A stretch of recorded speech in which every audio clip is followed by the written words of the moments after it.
Did you know that through the apps on your phone, government spies on us?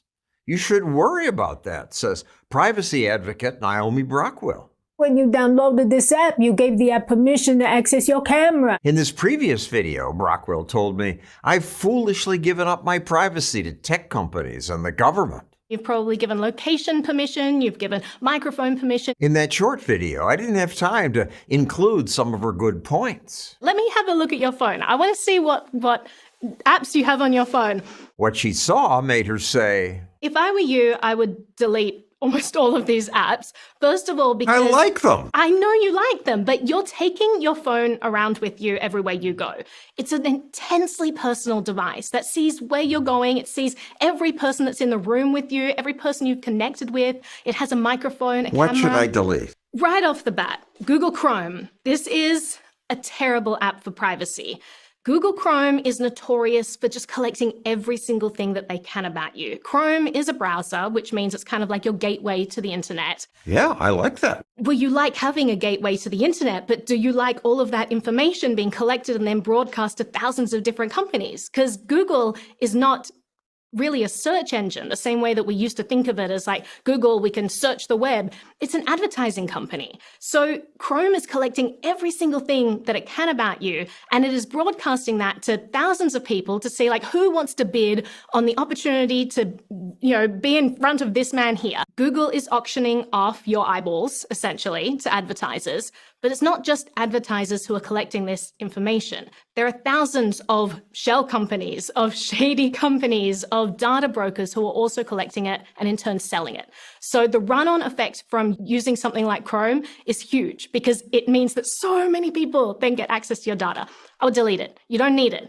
Something like Brave works way better. Brave is a browser that's just as good and doesn't collect this information. I would say it's better because it doesn't collect this information. And it works a little bit faster because it doesn't deal with all the ads and the record keeping. Exactly. Every time you load a web page, there's that split second before everything gets loaded, because there are these little empty boxes all over the screen and Google's busy auctioning off those eyeballs to all of these people who want to fill the boxes. So there's lag time. There's bandwidth that gets taken up through this process. And with Brave, you can block all of this. It's fantastic. What else? We're sensing a pattern here, but Google Maps. I would delete Google Maps.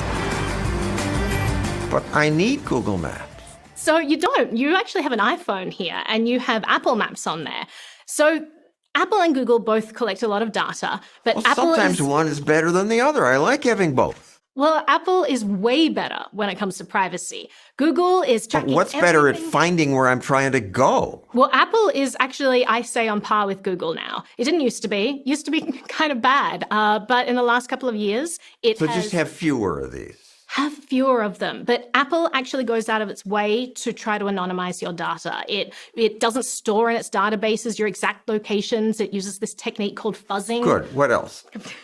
Oh, gosh. You've got Gmail on here. That's another. They're all Google. But I use Gmail. So I would stop using Gmail. What should I use instead? There are lots of more private email alternatives out there. Proton Mail is a great one. Tutanota is a great one. There are many others. The difference between them is that every email going into your inbox for Gmail is being analyzed, it's being scanned, it's being added to a profile about you. Google has a terrible track record. As soon as you connect to the internet, Android uploads to Google a complete history of where you've been that day. I've made videos about that and asked, is Google doing creepy things to us? The answer is yes. Google's former boss says. There's what I call the creepy line, and the Google policy about a lot of these things is to get right up to the creepy line but not cross it. Brockwell and others say Google does cross the creepy line. But nothing beats Google's convenience. It remembers my credit cards and my passwords. It fills things in automatically. So I don't go through torture like this. Incorrect password. Is it a capital G or lowercase g? What is it? There are ways to protect yourself from not losing passwords, and that's a whole other area we could discuss.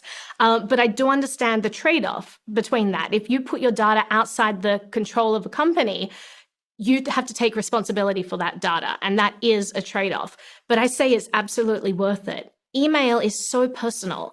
Email is private correspondence about everything in your life. And I think that we should be taking those private communications out of the reach of the companies that want to read them and use the companies that put that data outside of their own reach, that don't read our emails, that have actually made it technologically impossible for them to read our emails.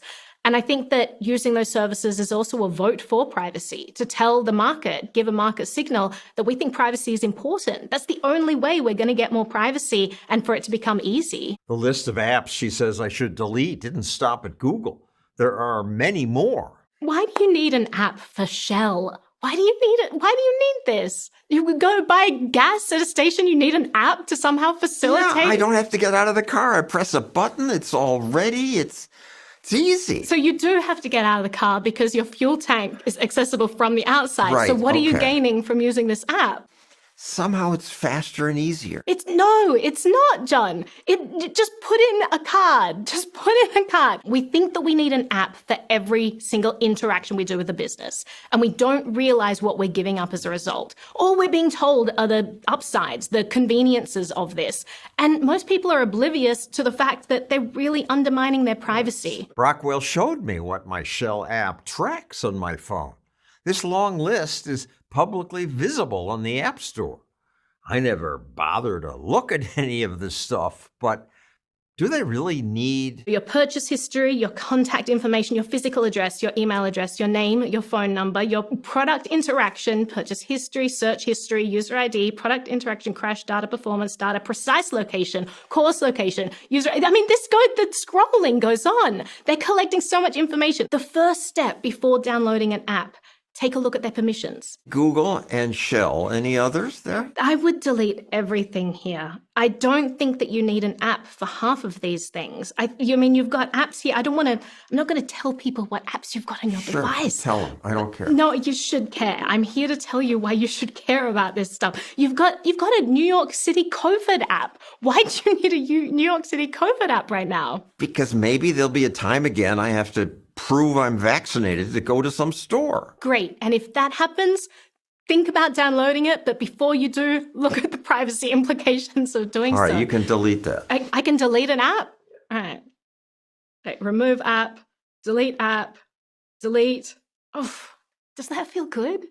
It's like you have one less tracking device on your phone that you're carrying around with you. Doesn't that feel great? And the phone feels lighter already. It feels lighter. The burden feels lighter. You feel like you have more freedom, less surveillance. This is a good feeling. I encourage you, if I'm going to give you homework, I encourage you, just go through and see what's an app that you haven't used in the last month, 3 months, 6 months. And you know what? Just delete it. And if you need it again, you can always re-add it, but with the awareness that doing so does degrade your privacy and put your data into more hands. Another way to limit data from getting into more hands is to change the apps we use to communicate. Some of my friends now want to text via WhatsApp because it says it's encrypted. WhatsApp is end-to-end encrypted and is going to be better than standard SMS. It's nowhere near as private as an app like Signal, which is an open source app that is really secure and is highly regarded by most security experts. So it's secure or it's not secure? WhatsApp collects a lot of data about you. It shares it with its parent company, Facebook. And that data includes, who you are, what time you're calling people, who you're calling, intersection of data. But it says end-to-end encrypted. The content of your messages is end-to-end encrypted. Take a look at your default backups of your devices and whether that's just being saved in some cloud. There was a scandal where that was going on for a long time and people thought they had private communications, but actually everything was just immediately available. So even when I think something's encrypted and private, it probably isn't. There was a document that came out that was leaked by Rolling Stone a couple of years ago that showed all the different private messaging apps and how they compared in terms of privacy. And Signal app was the best. WhatsApp was one of the worst. They already have all my data. What's the point of going private now? You can think of it like when you date someone, right? So they know everything about you and you're fine with that. But the moment that you end that relationship, would you still be comfortable with them knowing everything about you going forward? No, you'd probably stop them having access to your Amazon account and your Netflix account and access to your email. You probably wouldn't want them to have that information going forward. Privacy comes down to choice, right? It's not that I want everything that I do to remain private. I'm a public personality as well. I show videos of myself doing all kinds of crazy things. I let people in the public watch them. It's that I deserve to have the right to selectively reveal to the world what I want them to see. And currently, that's not the world. Thank you, Naomi Brockwell. Thank you so much. Thanks for watching. If you missed our earlier video about how governments get their hands on this data and why that's a problem, click here.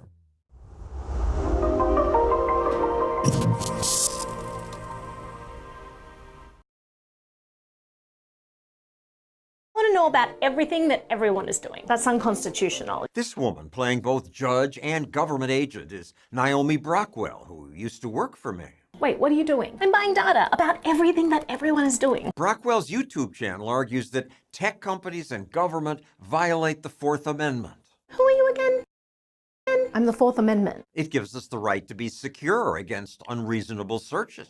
So you can't just collect and search all their information. Oof, that's awkward. I just did. Her point is that our government now constantly spies on us. Consumer data is being resold to companies that buy and sell data for the government. Many people say this tracking us is a good thing. It's not only good for the companies, it's good for the user because it makes for a much more seamless experience.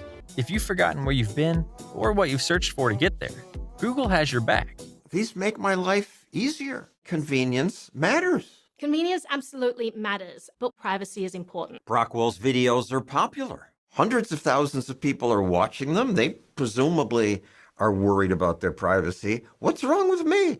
I don't care if they have this information. I think you should care. Let's talk about the US government. They know what color underwear you like to buy and what kinds of videos make you just scroll a little bit slower. And so what? That data is forever. That data is stored in permanent records associated with your identity, in databases in Utah. And you have no control over what regime might come to power tomorrow. You have no control over which hacker might get access to that data. You have no control over what societal norms might change in the next 10 years. And that data suddenly becomes incriminating. You're basically making a bet that you and the people with the guns will always stay on good terms. And that is a bad bet. People with the guns means the government. The people who have a monopoly on force, the people who have the ability to put you in jail. You're making a bet that you're gonna stay on good terms with them. And I don't think that's a reasonable bet to make because laws change all the time. Just look at abortion laws, right? Suddenly overnight, abortion becomes, who perhaps wanted an abortion, they went from being a law-abiding citizen to suddenly they were a criminal.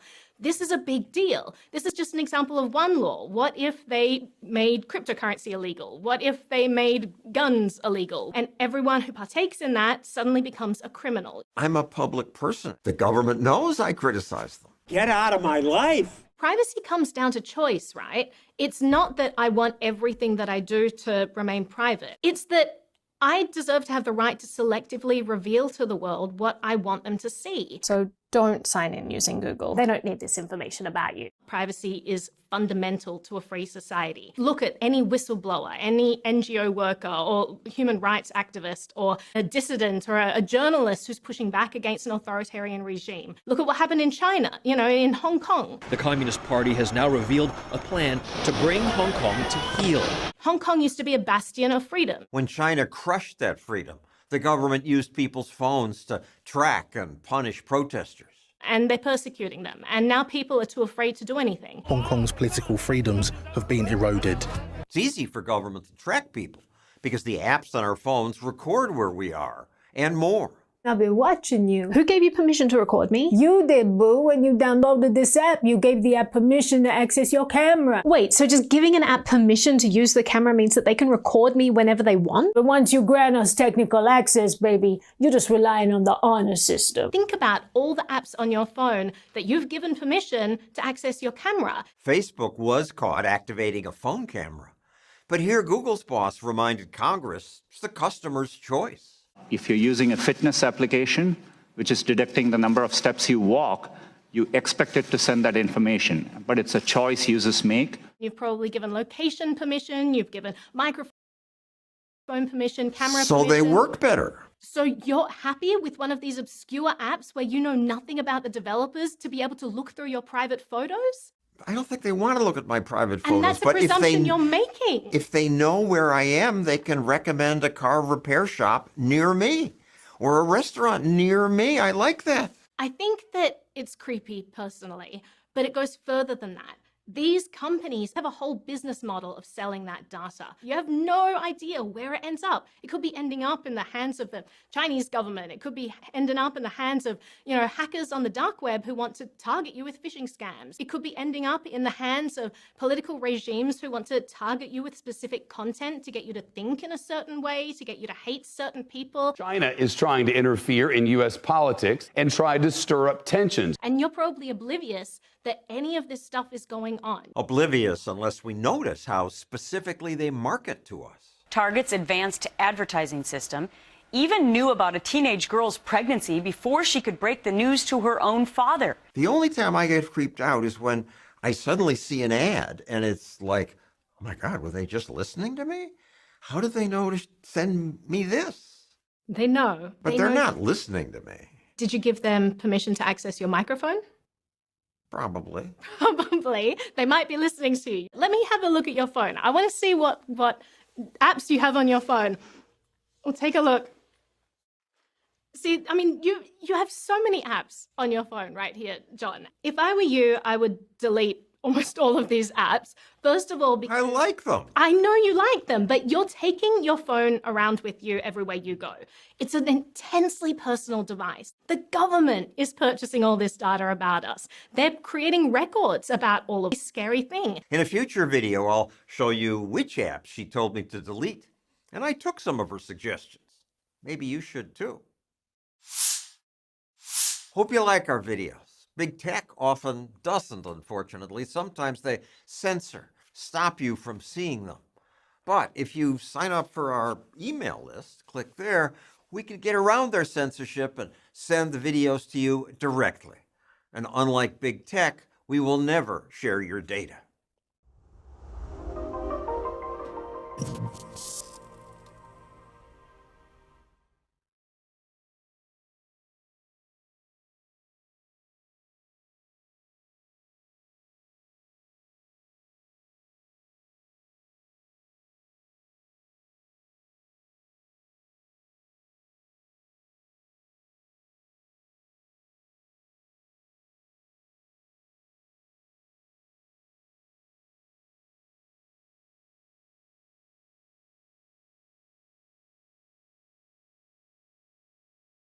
Many of you who watch this channel are still using iPhones, which I refer to as a normie phone. Every time there's an Apple event, these same people have their mouths salivate at the prospect of some new iOS device. And there's another group who have actually tried using a special kind of phone called de-Googled phones, but don't actually understand what it's for and are quick to dump it and go back to the normie phone. But week after week, I reveal new dangerous technologies found on the new normie phones. All of those charged during the January 6th Capitol riots were found and identified because of a normie phone and a surveillance feature called geolocation. So far, over 1,000 people have been charged. But if you had a de-Googled phone, you wouldn't be identified with that group since it doesn't allow geolocation. Okay, let's say it clearly. The Google phones have superpowers. That's just an example of one of these powers. So if you don't use one, you must really like to be watched. But some will say that the Google phones have limitations and that it is an inconvenience. So you give up these superpowers for the little inconveniences. Today I will explain to you what these superpowers are by comparing them to normie phones. And I will also discuss the inconveniences of these kinds of phones. In the end, you will realize that you don't really have much of a choice because there's no alternative. If you want to understand what I'm saying, stay right there.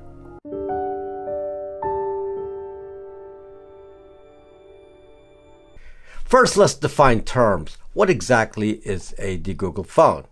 The term, as it suggests, implies that it is a phone with Google removed. This isn't a simple process.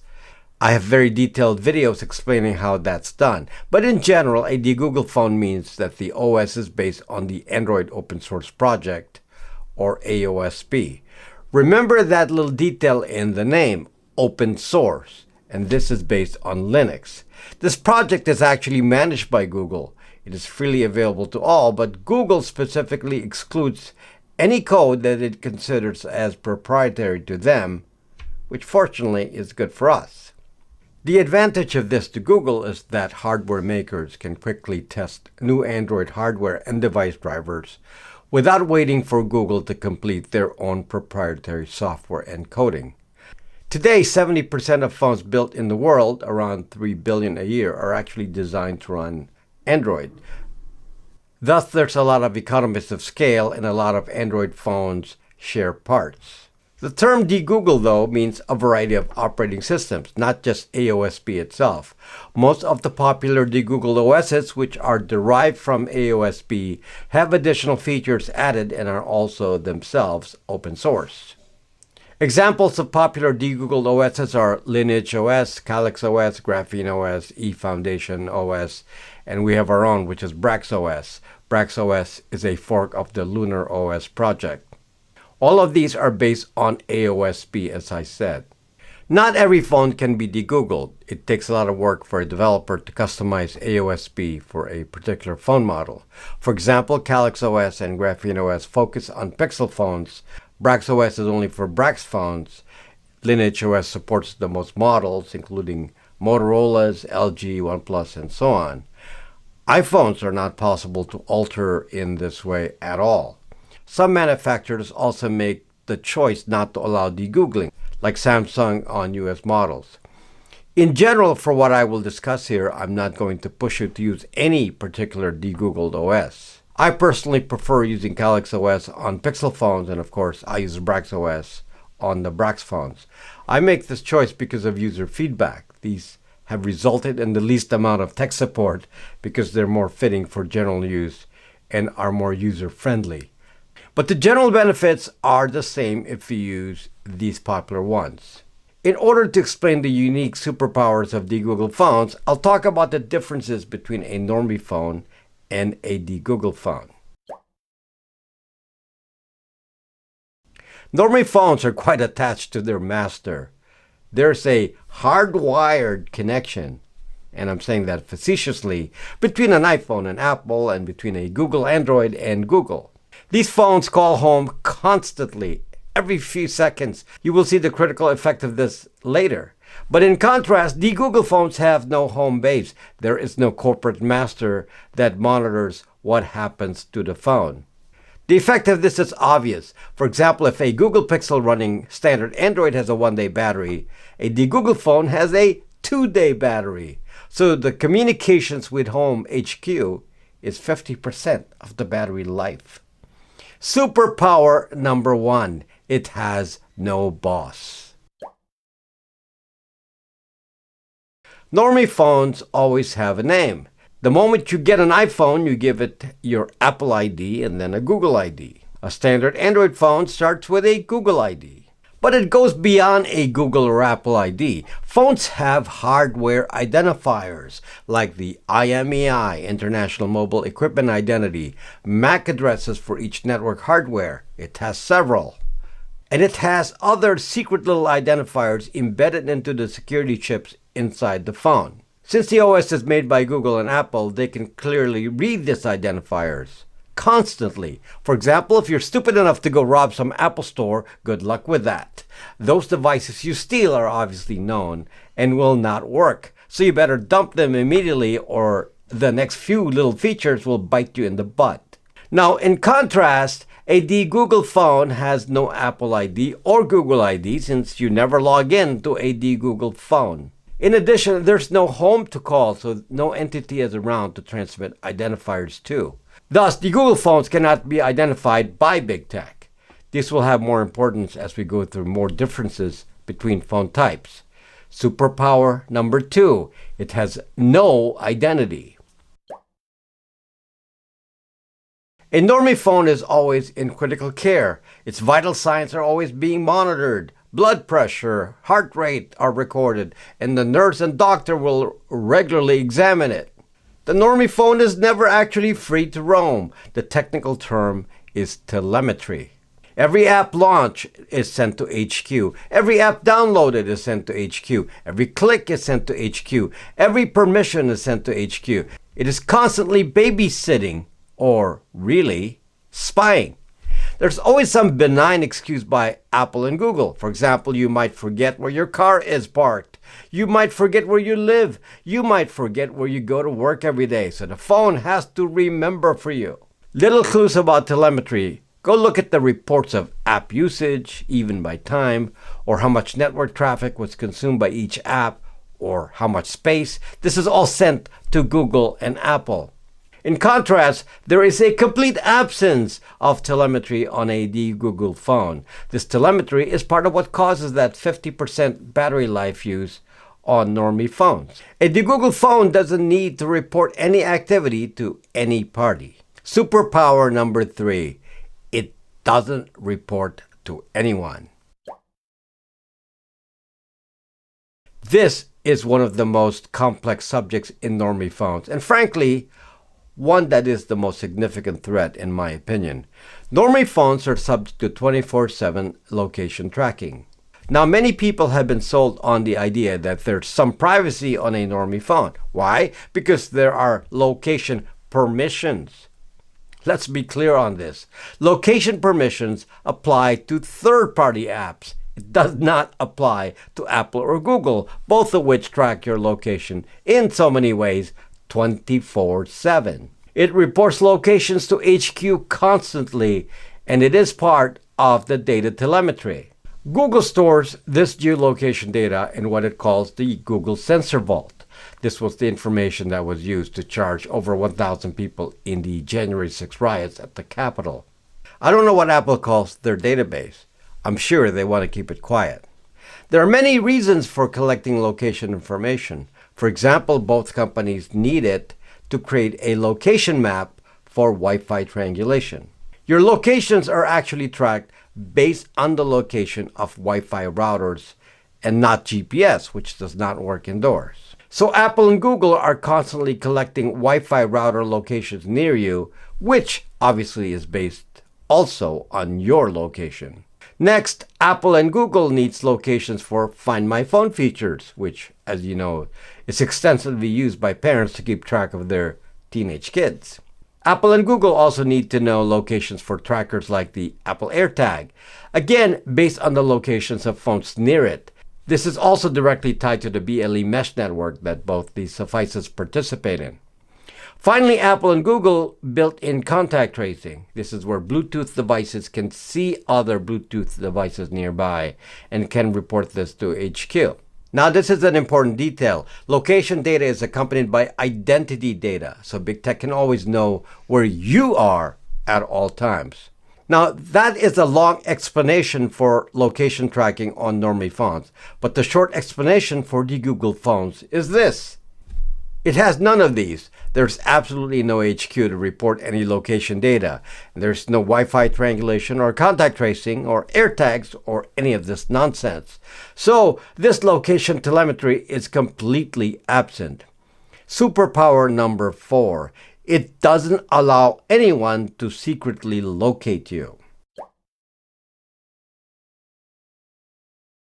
The hot feature of new flagship phone models is the new AI chip on these phones. Apple just announced their A17 Bionic. Supposedly great stuff. These new AI chips can actually be instructed by those same HQs of Apple and Google to observe its environment, examine your photos and files and your camera, and report like secret agents if there's anything found that matches the search instructions. Hey, no human is doing the searching, so it must be a good thing. It's only Skynet doing the search, so it's not like Big Brother. So great stuff for Big Tech, but not for you. This is actually one of the scariest new features of new phones, and this can be taken to unlimited levels without any of us knowing. The more powerful the chips, the more specific the search instructions can be given, from recognizing faces to recognizing emotions of people that observes. This already exists, but the clarity of the analysis can only improve. Yes, these same chips will be found on a Google 8 if you have that as a Google phone. But here's the difference.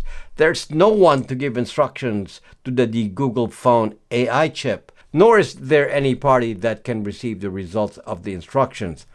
So the hardware may be the same between a Google Android Pixel 8 and a Calyx OS Pixel 8, but there will be no communications.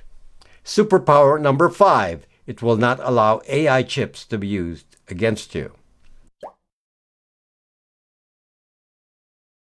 This is such a disturbing topic to me. Because of the Google ID and the fact that Google has telemetry tracking of every normie phone, your Google ID is always known with anything you do on the internet. This is true when you access third-party sites and platforms. If you're using a different device nearby, they'll connect the two and they do what is called cross-device tracking, all based on knowing the identity of your phone and the constant telemetry of what you're doing on it. They can even enforce the connection of the phone with your computer or a platform using two-factor authentication with your phone. The point is that to use a normie phone means that every click on the internet is tied to your identity. This is absolute fact and very scary that someone knows so much about you. But with a Google phone, there is no identity, and so even if the phone has internet activity, Google specifically does not know who the user is. There is no substitute for this. I will not give up a Google phone just for this reason alone. Superpower number 6. Your internet activity can be anonymous. So to pull this all together, the biggest negative that people say about the Google phones is that they're more inconvenient. I will list the typical things that are potentially inconvenient, and then we'll judge these later against the advantages of these phones. First, the Google phones do not run many Google apps. I'm talking Google Drive, Google Docs, YouTube, and Gmail. Actually, they can run, but you have to use the browser on the phone. They cannot run as native apps because that would require the little spy modules that allow telemetry. Now, strangely enough, Waze works on the Google phones, and we have successfully integrated even Google Maps on phones, and they're fine as long as you don't log in. We've actually tried Google Dialer, Google Contacts, and though they may add some spy activity to the phone, it is possible to use them. So it is not a dead end. Another common inconvenience is the lack of support for any AI voice recognition, so you can't use Google Assistant to talk to your friendly AI. Well, I offer no substitute. This is the kind of crapware that has no solution. Another complaint relates to paid apps, or apps that require the Google Play Store, such as those with in-app payments. Okay, I get that. A Google phone has no Google Play Store, so you can't log in and give your credit card to Google, nor can it associate the purchase to your identity. So yes, this is a dead end, though very few apps are actually paid nowadays. My guess is that without it, you live. Next is banking. Part of the security modules of the proprietary Google code, like Google Safety Net, is tied to Google's database of certificates filed away by the vendor of the app. Since there's no connection with Google, there's no way to connect to Google to validate apps. And this is often used by banking apps to make sure you're not installing some rogue banking app with the same name. Google monitors the Play Store for such apps, so this is not such a likely threat now. However, when apps do not work, you can still always use the browser. Again, there are very few total dead ends. Using the browser is definitely part of the inconvenience to some. Some of these sites want to push you to use the actual app instead of a website, and often the website is not well supported. I've had this experience. Unfortunately for that site, my answer is to dump the platform. We all have our priorities. Mine is not to pander to apps that want to destroy my privacy.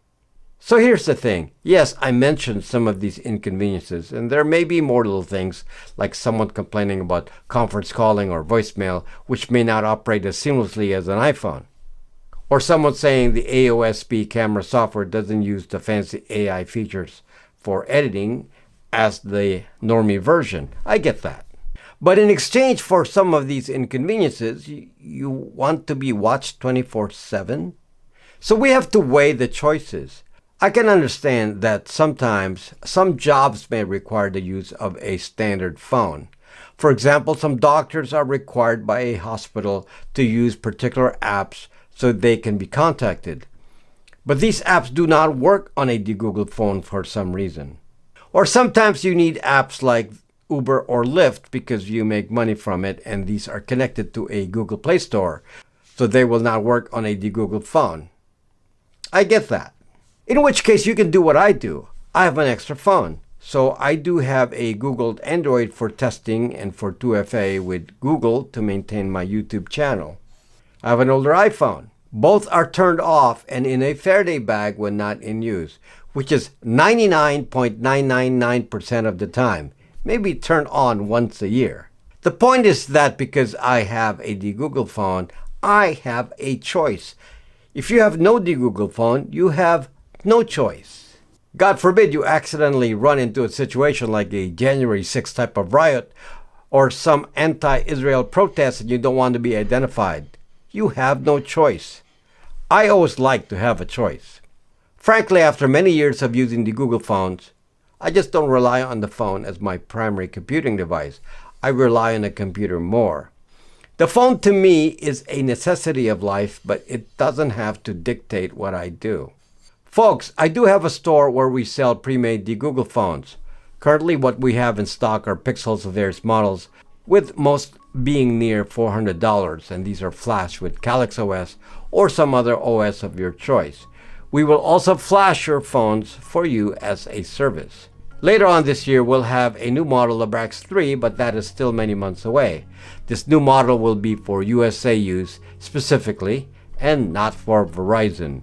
You can also use the phones without a SIM card by using our Brax virtual phone product. We also have other services like Brax Mail and Bytes VPN. All these are on my platform, BraxMe. You can sign up there and you will see the store. We do not collect identifying information to sign up, so don't worry about that. Thanks for watching, and see you next time.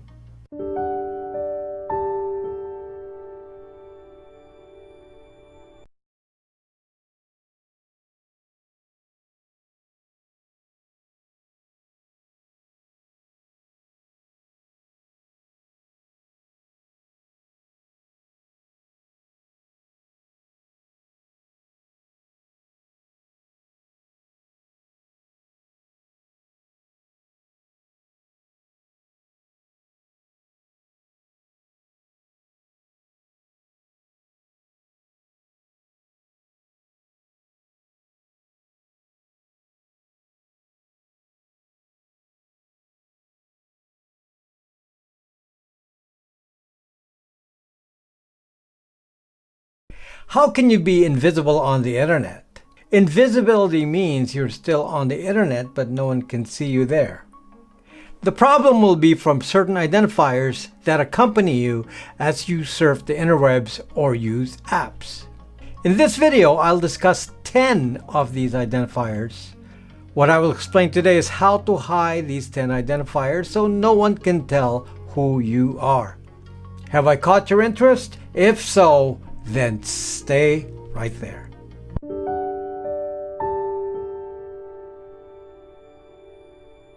Let's start with a basic premise. The internet is designed to track us. Ever since the internet was invented, to even send information from one internet node to another required addressing. Thus, we have the IP address. IP addresses are often fixed and long-term. Phones obviously have phone numbers, but they also have the IMEI, which is attached to the cell baseband modem. Phone subscriptions are connected to the IMSI identifier. Phone numbers are in databases of contact lists that big tech platforms collect. On the network, we also have hardware identifiers. Each network connection, whether to Bluetooth, internet, cell data, all require another identifier called the MAC address. This is unique to each device. On wireless devices, these MAC addresses are even broadcast over the air so listening devices nearby can read them. Computing devices have serial numbers built in, for example, like CPU identifiers. Operating systems also have license numbers that are unique to your device. For example, on Windows, this is the Windows Product ID. There are temporary identifiers that are used to mark devices. On phones, there is the Advertising ID, which is an identifier made known to advertisers to recognize your device. On all browsers, platforms can drop a little identifier on your device called a cookie so that websites can track you. They can also do a browser fingerprint so they can recognize you if you return. Every time you log into Google, Facebook, or Instagram, traces of those IDs are visible on most platforms, and they can then be used to track you over the internet. Another way of identifying you is via location tracking. If your location is recorded, that is easily transformed into a street address.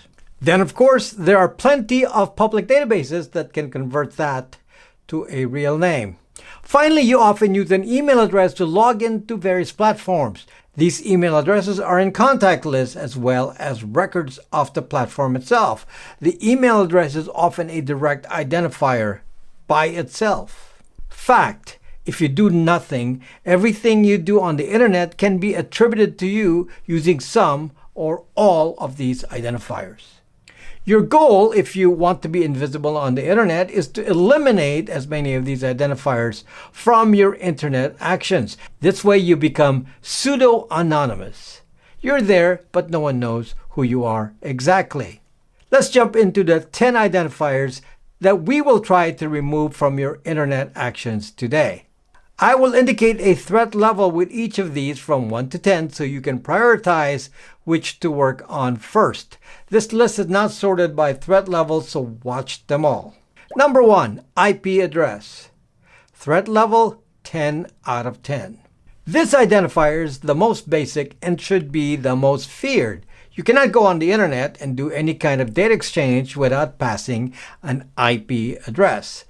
The question is if the IP address is yours. One of the most important techniques for protection is to use a VPN. A VPN shows the IP address of the VPN service and not yours. This is critical in the home if you're using a broadband cable modem to supply your internet. Why is this critical? Because your IP address at home sticks with you. My IP address at my home hasn't changed in 20 years. The ISP obviously knows who I am since they send me a bill and send technicians to fix my internet. And they have a record of the IP address assigned to me at any given moment. Any website see this IP address. Even worse, your emails include this IP address. If you're using some standard email product, then your IP address is sent to the email service provider and is even in the header of every email you send to others. Let me alter the threat scenario here. Sometimes you do not need a VPN. Currently, the internet only routes traffic using IP addresses in IPv4 format, version 4. Most cell phone carriers and Starlink now use the new IPv6 format internally on their network, version 6.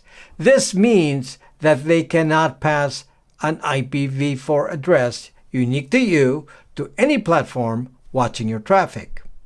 You in fact share IPv4 addresses with all the users of the cell service or Starlink. The IP addresses that appear for your traffic is actually the carrier's IPv4 router that connects to the internet and translates the IPv6 address of all of the people on that location.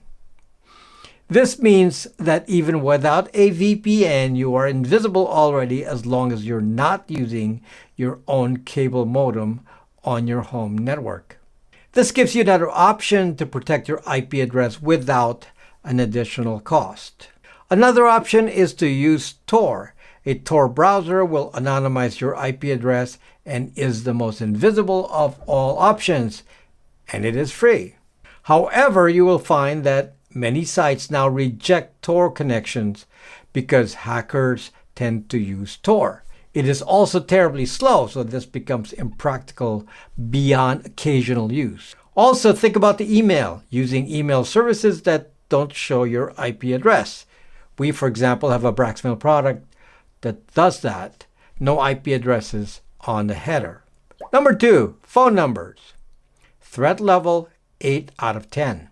Phone numbers have turned into an internet ID, especially since most people have mobile phones and every platform knows that. What really identifies you is if you go to a platform and you give them your phone number for two-factor authentication or 2FA. Obviously, this means if you set up multiple accounts, let's say in Google, then they will know which accounts belong to the same person just from the phone number. But this in itself isn't the main identifier. Phone number directories are known to carriers but are not distributed anymore. The main source of phone number directories, which reveal your name and potentially your address, are actually the contact lists uploaded by your friends. You cannot control this, and there is a 99% chance that your old-time phone number is in some contact list database in a big tech platform. They don't have to pay for this, and it is uploaded willingly. So when you give a platform your regular phone number for 2FA, then they can actually verify what your real name is. Well, there goes your invisibility. The solution is actually simple.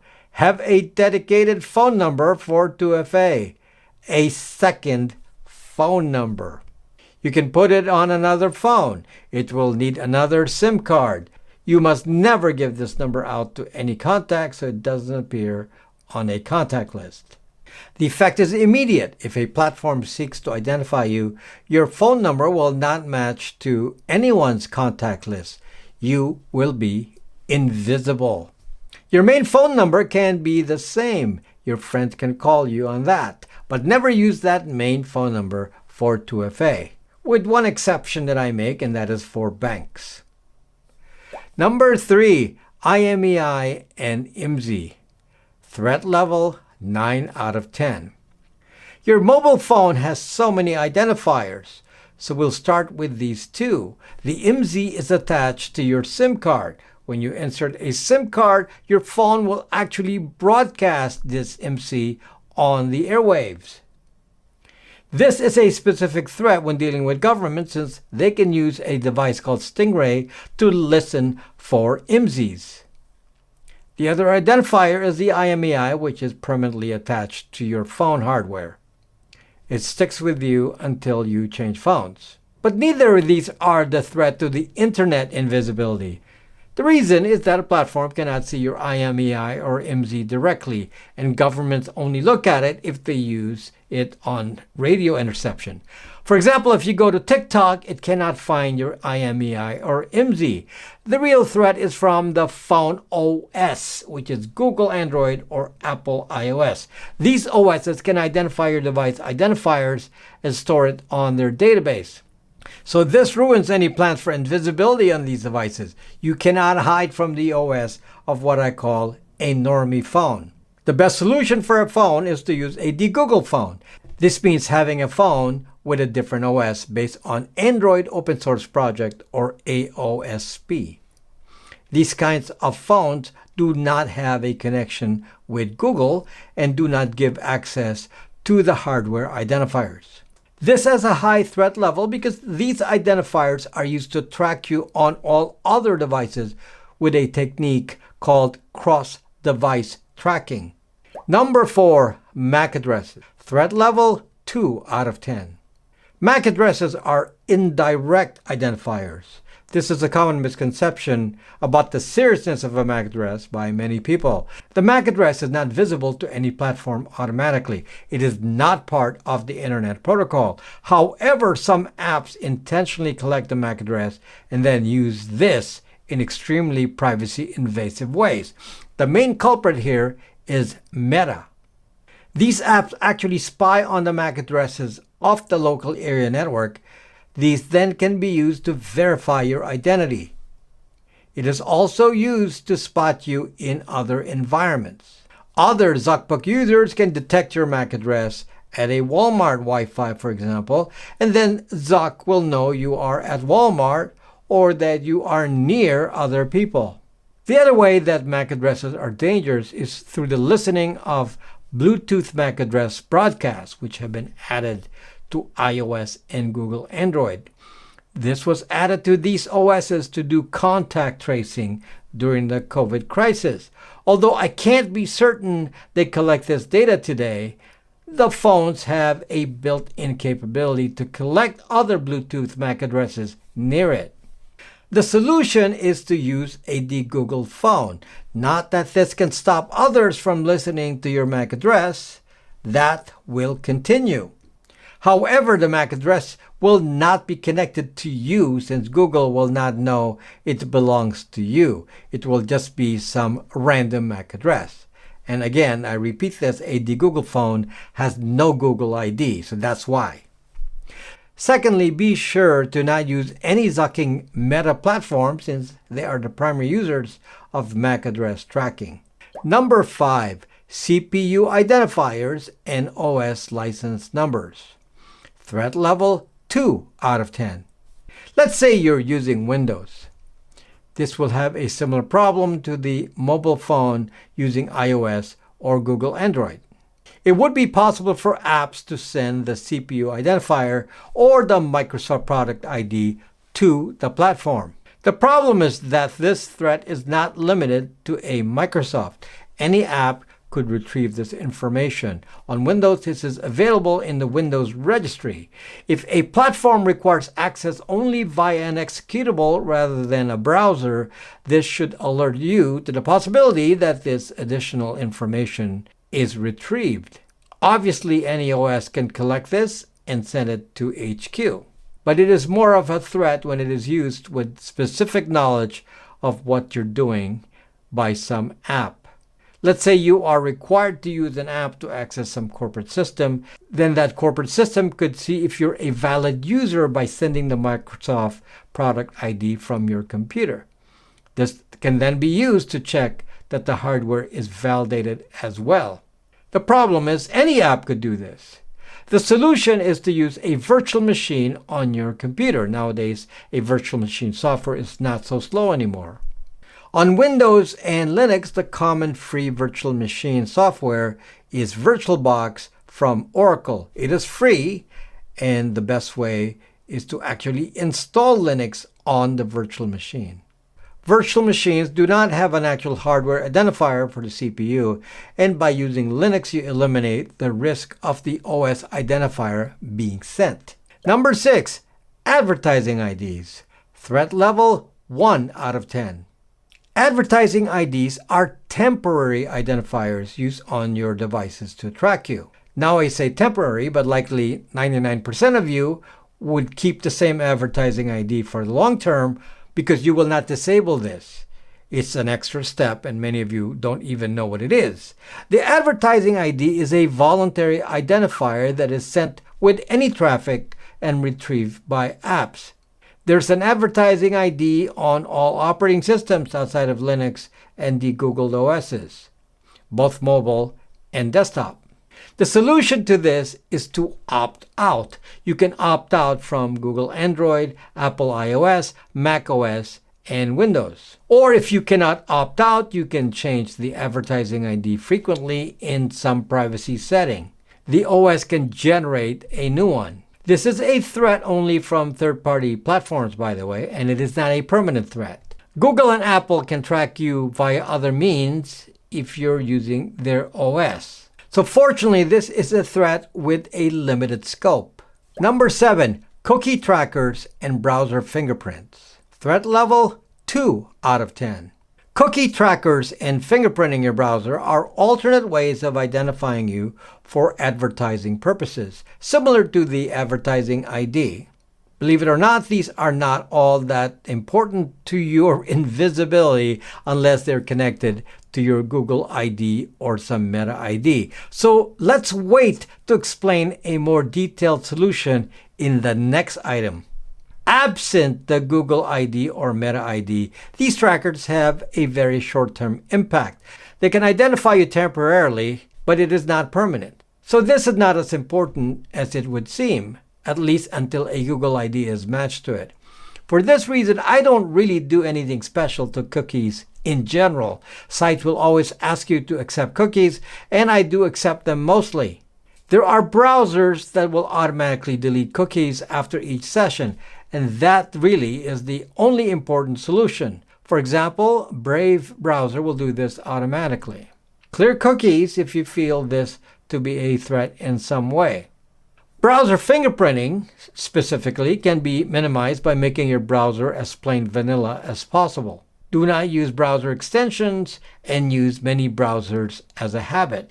You can even use a different time zone. Number 8, Google ID and Meta ID. Threat level 10 out of 10.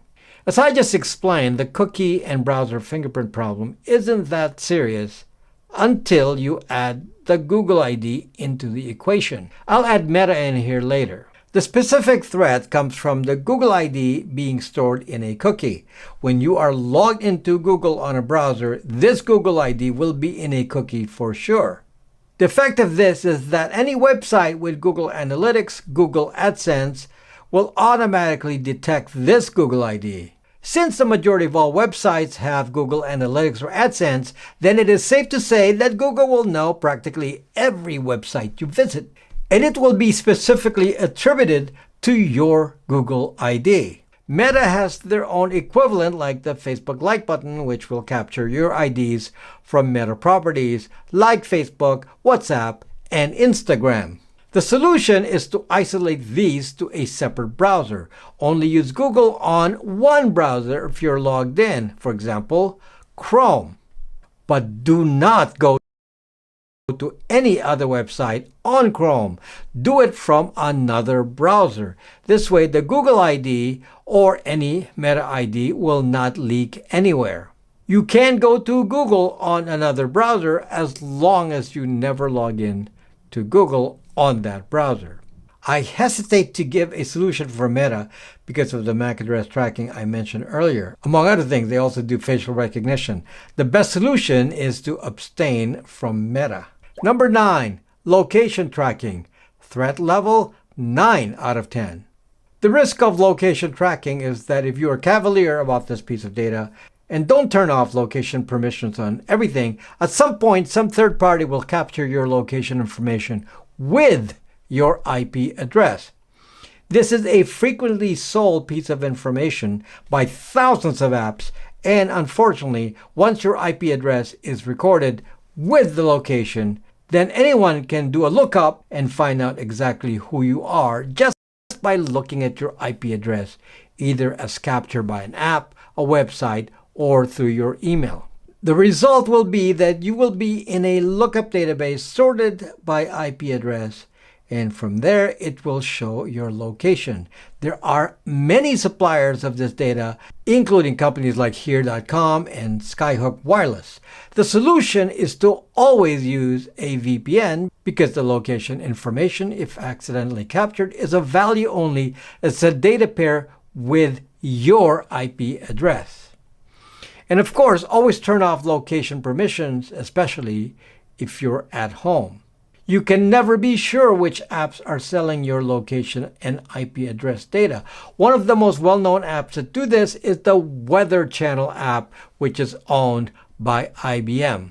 The other fear with location tracking is that Google and Apple always know where you are 24/7. Your location data is then used to provide geofencing services to government agencies. If you're using a Google phone, then you are safe from this. Number 10, email address used as login.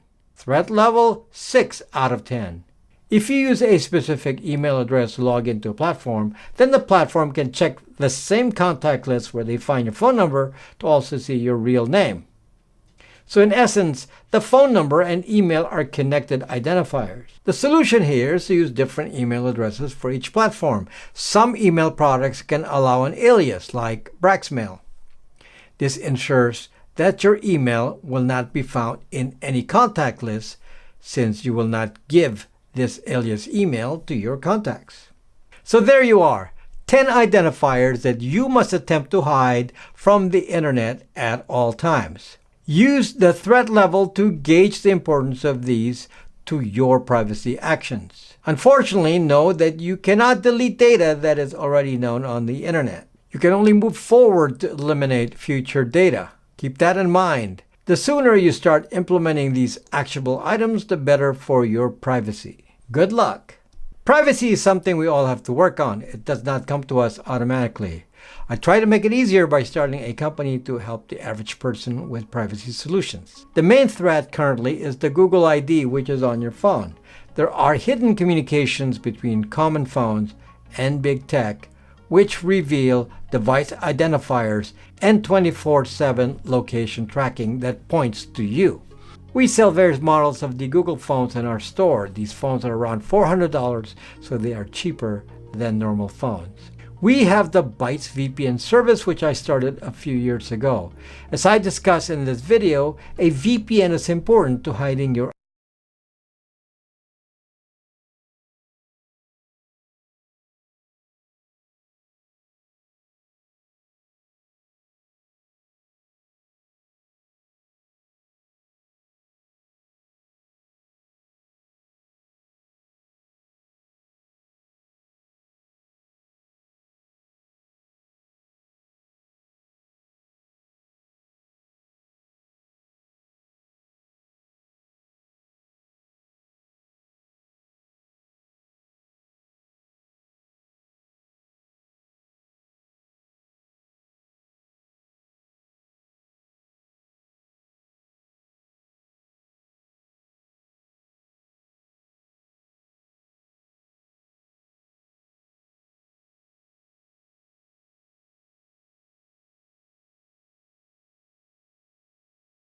When it comes to privacy, everyone looks at the most obvious glaring invasions. However, when dealing with the very smart engineers in big tech, they have come up with some pretty sneaky ways of identifying who you are on the internet. The scary part is that even the privacy smart people aren't even aware of this privacy invasion or how to get around it. The biggest offender, or at least the original player that made serious use of this threat, was Zuckerberg. That sneaky Zucker. I noticed this early on and was one of the critical reasons why I left Facebook a dozen years ago. What this is a list that you don't even realize you're in, and you have very little input on whether you appear on this list. However, be aware that for most of you, this is the clear identifying mark on the internet. This is how big tech can easily find out who you are. This list is used by many big tech companies, not just Facebook, and it is a certainty that this is a massively important technique for three-letter agencies to identify targets. It takes some careful planning to minimize the effect of being on this list. If you want to be a serious privacy ninja, then you need to really be aware of this threat and how to deal with it. Stay right there if you want to learn.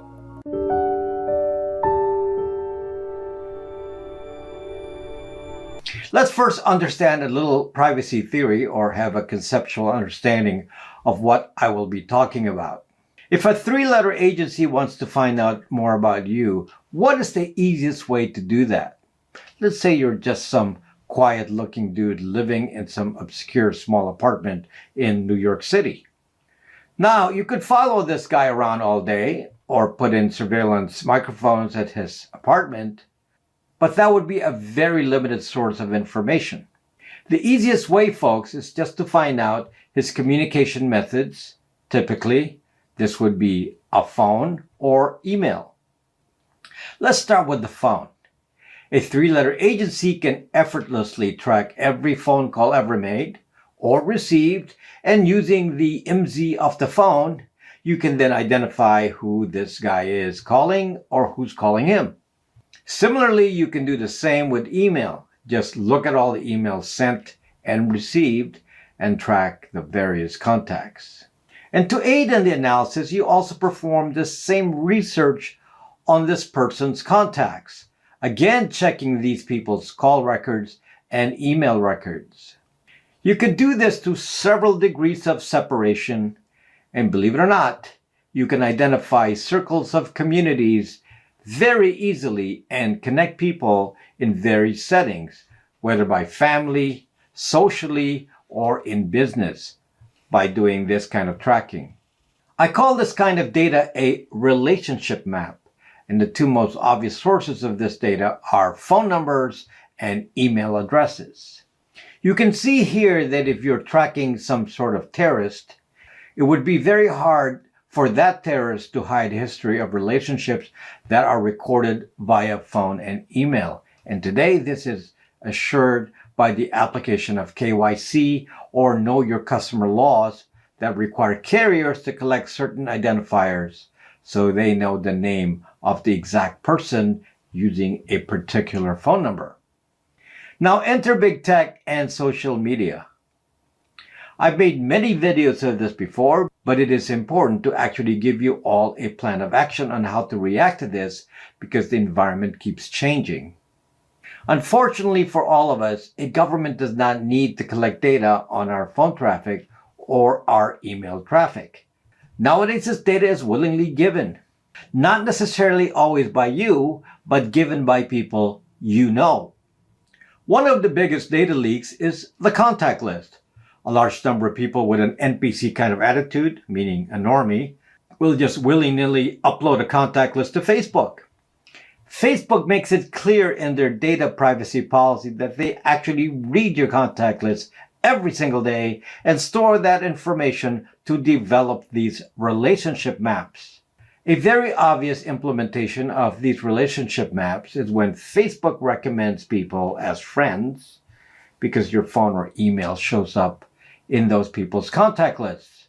Now, Google's Gmail itself does not even need to have an uploaded contact list. Just from every email you send, it should be clear who you've ever sent or received email to or from. So to Google, again, email is an effortless identifier. And most people do nothing when it comes to the use of the most common identifiers, which are phone numbers and email. In fact, today, platforms are assured of even more data. While Facebook, Instagram, WhatsApp, LinkedIn, TikTok, and so many others are very good at collecting contact lists, they also make sure to match these to you by collecting your own phone number and email. The phone number collected is under the guise of 2FA or two-factor authentication. In December 2023, right before the turn to 2024, I noticed that so many platforms began really active use, like seriously active use, of phone numbers for 2FA. In fact, since some of these platforms weren't actively using 2FA much before, the sudden aggressive use of 2FA phone numbers meant that my phone number was not up to date on multiple platforms, and I temporarily lost access to some of them.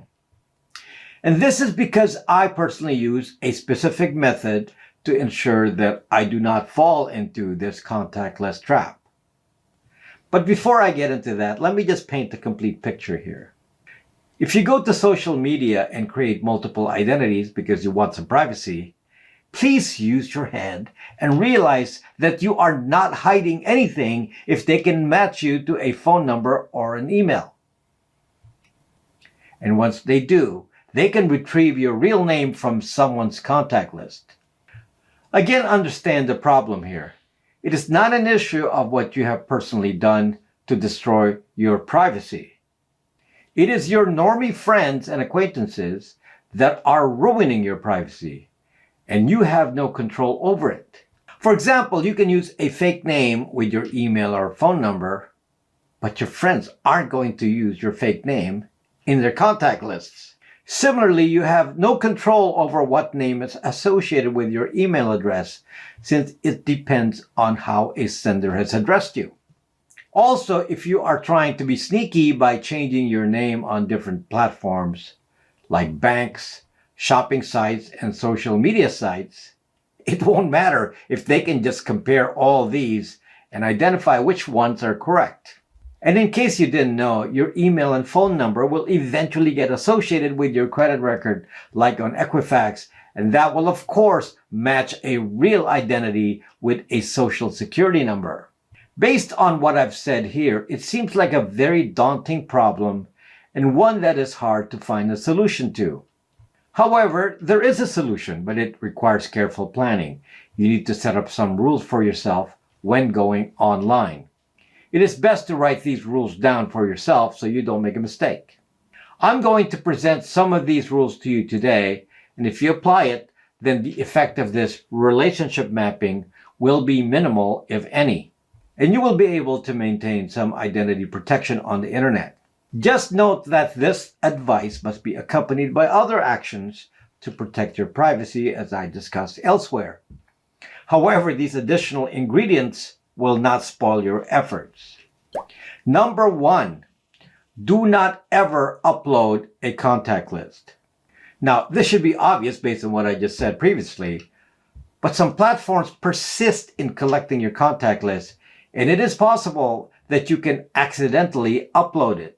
A good example of this is TikTok. I think this is TikTok's primary spying method in retrospect. I was testing this, and TikTok persists in asking you to upload your contact list. And it is very easy to accidentally accept their request, in which case they get one quick upload of your list, and your clue, of course, is that people you know immediately get recommended for following. I would seriously think about deleting an account and starting a fresh one if you ever make this mistake, because I don't think it's possible to undo the damage of a permanent contact list being on your records. Nothing you do later on to protect yourself will work, because the platform will use your contacts to verify your identity, at least electronically speaking. It is safe to say that it is impossible to protect yourself on certain platforms like Facebook, Instagram, and WhatsApp, so that's a lost cause. Continue at your own peril. Number 2, use a different email for every platform. Although it is not strictly necessary to have 100 emails for 100 platforms, for example, you should at least do some partitioning of your online presence by email address. There should be at least a work email, a personal email, both of which may appear on someone's contact list. But this is the most important part. Neither of those should be used as a platform login. Never. Because if you use an email address contact list, then you are clearly identified. However, to make this concept clearer in your head, let's say that you used a unique email address for a platform. This is actually easy with an email product that I offer called Braxmail. On Braxmail, you can have unlimited aliases. So if your normal email is johnc@braxmail.net, then you can use an alias like johnc-x@braxmail.net as your login to X, or johnc-rumble@braxmail.net to log into Rumble. The point of this is twofold. First, this email will not appear in anyone's contact list because it is unique. Second, there will be no email history associated with these email addresses, since they will contain only platform email for 2FA and notifications, at least from an external party viewing it. Thus, the email will be a dead end as an identifier. Your identity, at least from email, will not leak. I think the same benefit can be achieved even if you just use a different email for all online platforms combined. But keep financial email, like the banks, different, because it will be recorded on your credit reports. So a healthy separation of emails would be work, personal, financial, online platforms. Or alternatively, work, personal, and a different email for every platform. But here you must keep accurate records of your logins in a password manager, as you will really be screwed if you forget what email you used for a platform. I made that mistake in X, and that's possibly why it's been hard to reactivate my account. I couldn't remember the email I used. Now let me talk about a different case here, and that's Google. So if you go to Google, you're using Gmail. And many of you use Gmail for personal use or for work use. But don't use those same Gmail for platform logins. Meaning even if you have a personal login, don't use that for YouTube. Use a different one. Come up with a third Gmail, and that's the one you would use for platform logins. So that's the way you would handle that on the Google end, since they're all going to be Gmail. Number 3, use a different phone number for 2FA. This is a very key instruction. Given the problem of the phone number being a primary identifier, you must use a different phone number for two-factor authentication. I just use a single phone number for all my 2FA, and because of all the requirements that some platforms like Google require, that it be a phone equipped with a Google app, I actually have a second Google phone, meaning a standard Android for 2FA. This phone is off when I'm not using 2FA. I don't use it for any other purpose. Because 2FA requires texting, it is not possible to do Wi-Fi only on this phone. Platforms now detect if your phone number is a voice over IP line like Google Voice, Skype, or Viber, and will ban that for 2FA. They want a real phone number. So this is really zucked up for privacy. But my response is to have a separate phone. Let's say your spouse needs a 2FA phone number as well. There's no need to get multiple lines. You can share one line and then call each other if there is a need to get a 2FA text message with some authentication code. Now, there are ways to avoid too much of this, but I will explain that later. You may think this is a major expense, but it's not too bad. Here in the USA, I have a very cheap SIM card from Red Pocket. I use it only for 2FA texting, and it is around $60 a year or $5 a month. Again, share this with the entire family so everyone's phone number is protected. The important thing to remind yourself again here is that this phone number must not be known to any of your real contacts. No one must call you on this number. Once someone gets this phone number and puts it into their contact list, then you're identified. It is not a concern if platforms know this number, with a caveat. Use your normal known phone number as 2FA for financial sites like banks. This phone number will be reported to credit agencies, so it should not be your 2FA phone number. A final tip on this: change this phone number every once in a while for safety. I realize this is hard work since you have to go to every site and change your 2FA phone number. But I do this all the time, and I have an organized workload for it now. Number 4, use alternate methods for 2FA if allowed. As of early 2024, there are alternate methods of 2FA, and some don't require a phone number. For example, I've removed all phone numbers from Google. Even my YouTube account is not associated with a phone number. Instead, I use a passkey for 2FA. Unfortunately, for Google, a passkey is not sufficient. They still require some other proof of identification. And fortunately, I have my 2FA phone with a Google app. I don't give them that phone's 2FA number, but I use the Google app on it, and it is a standard Google Android. So it is possible that they can read the phone number. In case you all forget, or if you're new to this channel, you should know that I don't use a normie phone as a daily driver. I use a phone with no Google, otherwise known as a de-Google phone. So for most things, I don't emit any data on mobile, and am invisible there. Other forms of alternate 2FA are the use of hardware keys like YubiKey. Now, the problem with the use of a YubiKey or other hardware security key is that not all platforms are able to use it consistently.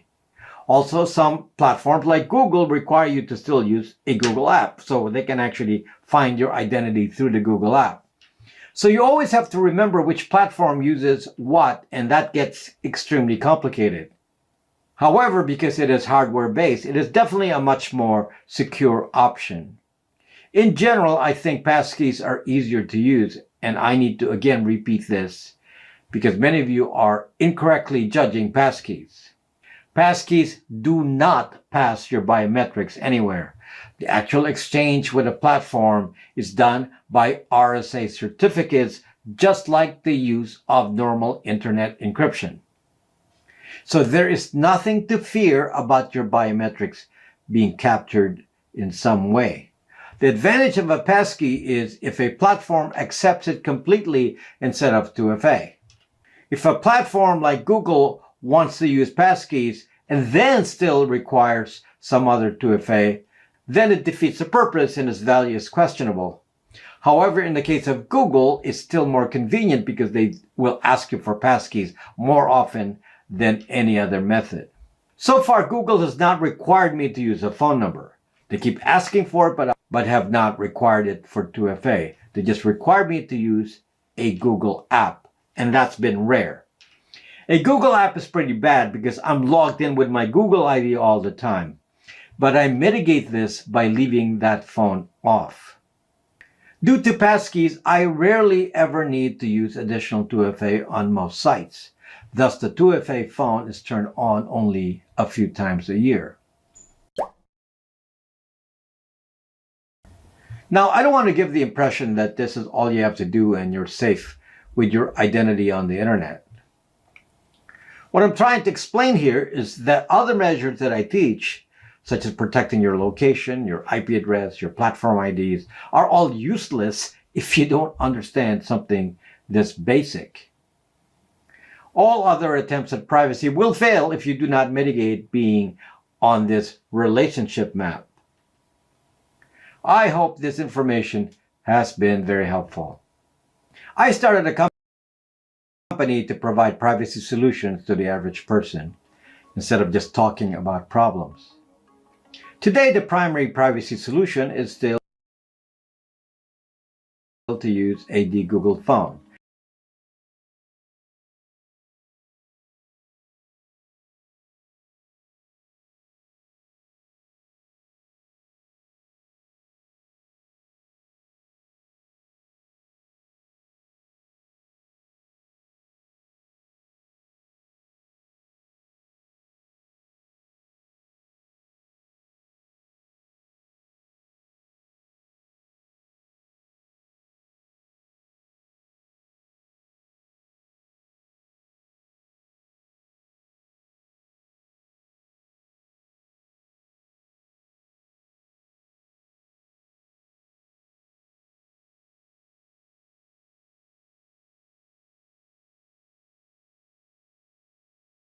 As soon as you connect to any of those, I have your password, I have anything in between. Oh man. You can hack anything. Car keys, garages, gates, anything that's on radio frequency, access control badges for doors and credit cards. There we go, I just read my card there, and if you want, I could show you the beginning of it.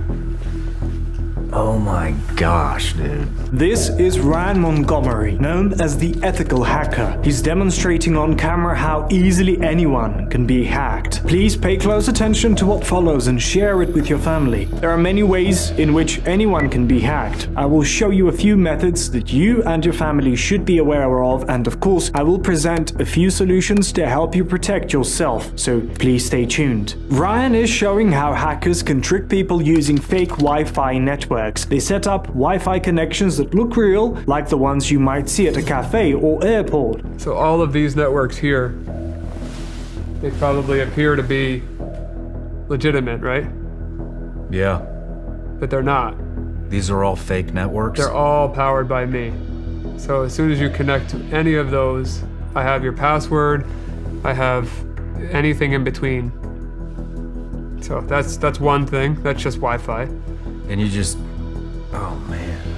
So this is this how people are stealing information This is one of many ways. When someone connects to one of these fake networks, the hacker can see everything they do, like the websites they visit or passwords they type in. Instead of your device talking directly to the real internet, it's actually talking to the hacker's computer, which pretends to be the internet. The hacker can then send you fake websites or steal your information without you knowing. This type of attack is called a man-in-the-middle attack, and it can happen in places where public Wi-Fi is used. So what about the Wi-Fi connections in airplanes? They're actually, I mean, you can hack anything, but GoGo InFlight, they have a pretty good segment on their network, so you're pretty safe with GoGo.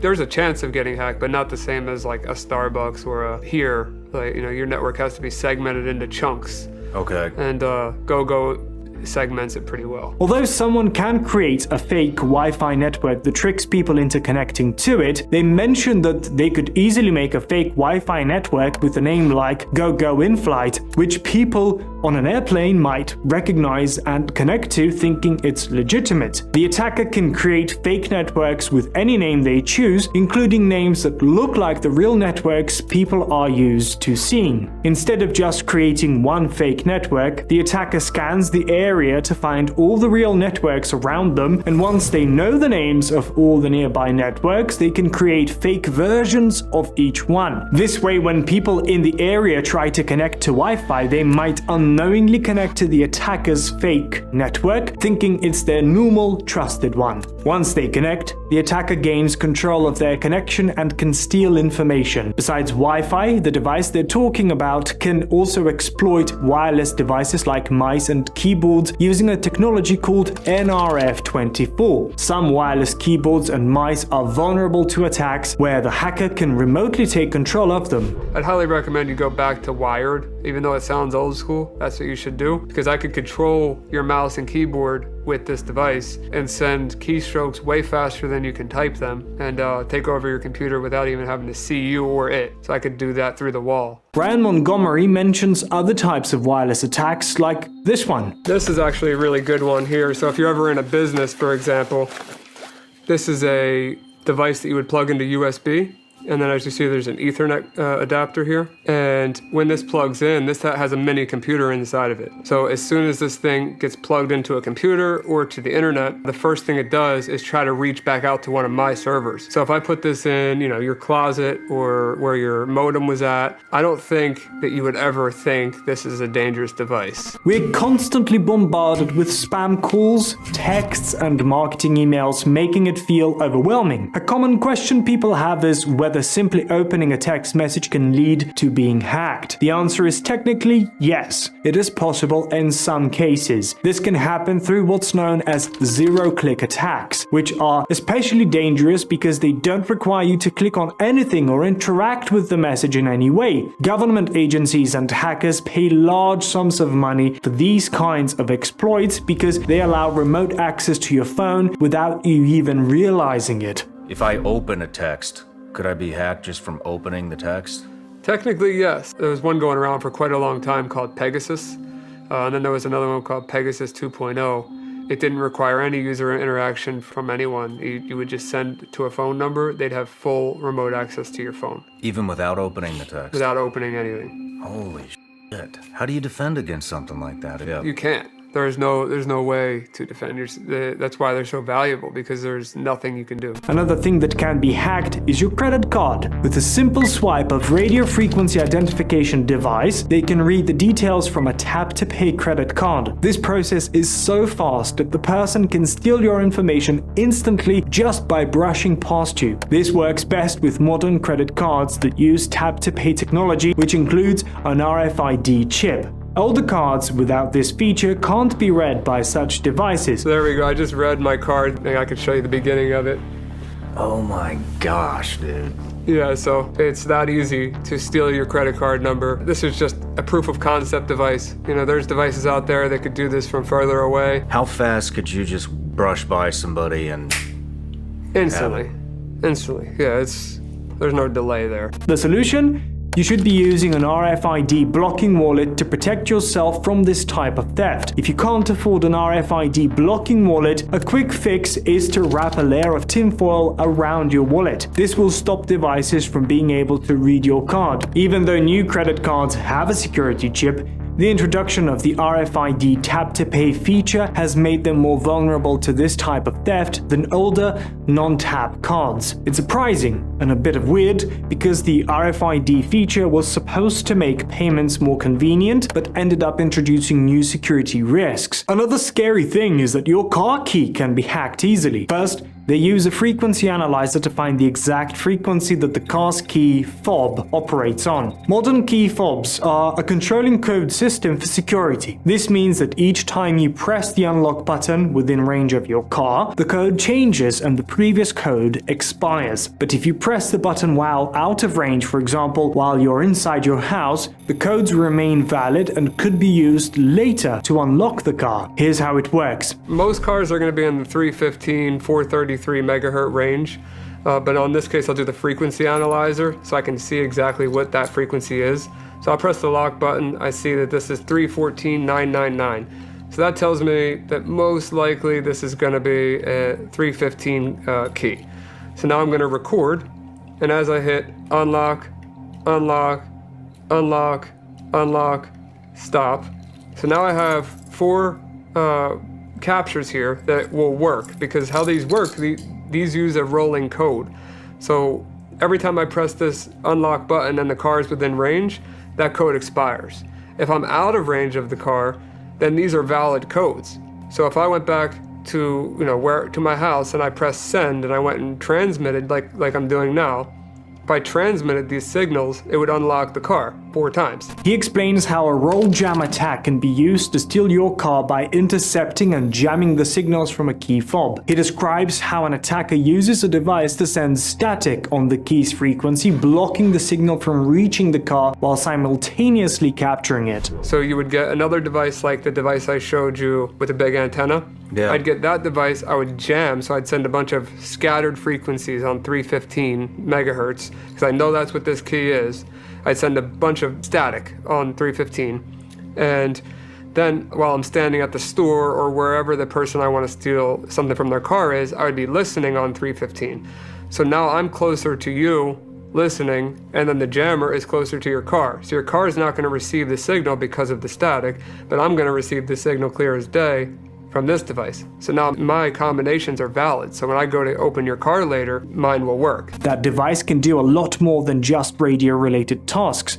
It operates on sub-gigahertz frequencies, and by using bigger antennas, it can work over longer distances. It also has infrared capabilities, meaning it can control things like TVs, projectors, and other devices that use infrared signals. The device has GPIO, which allows it to connect and control external devices, making it act as a controller for various systems.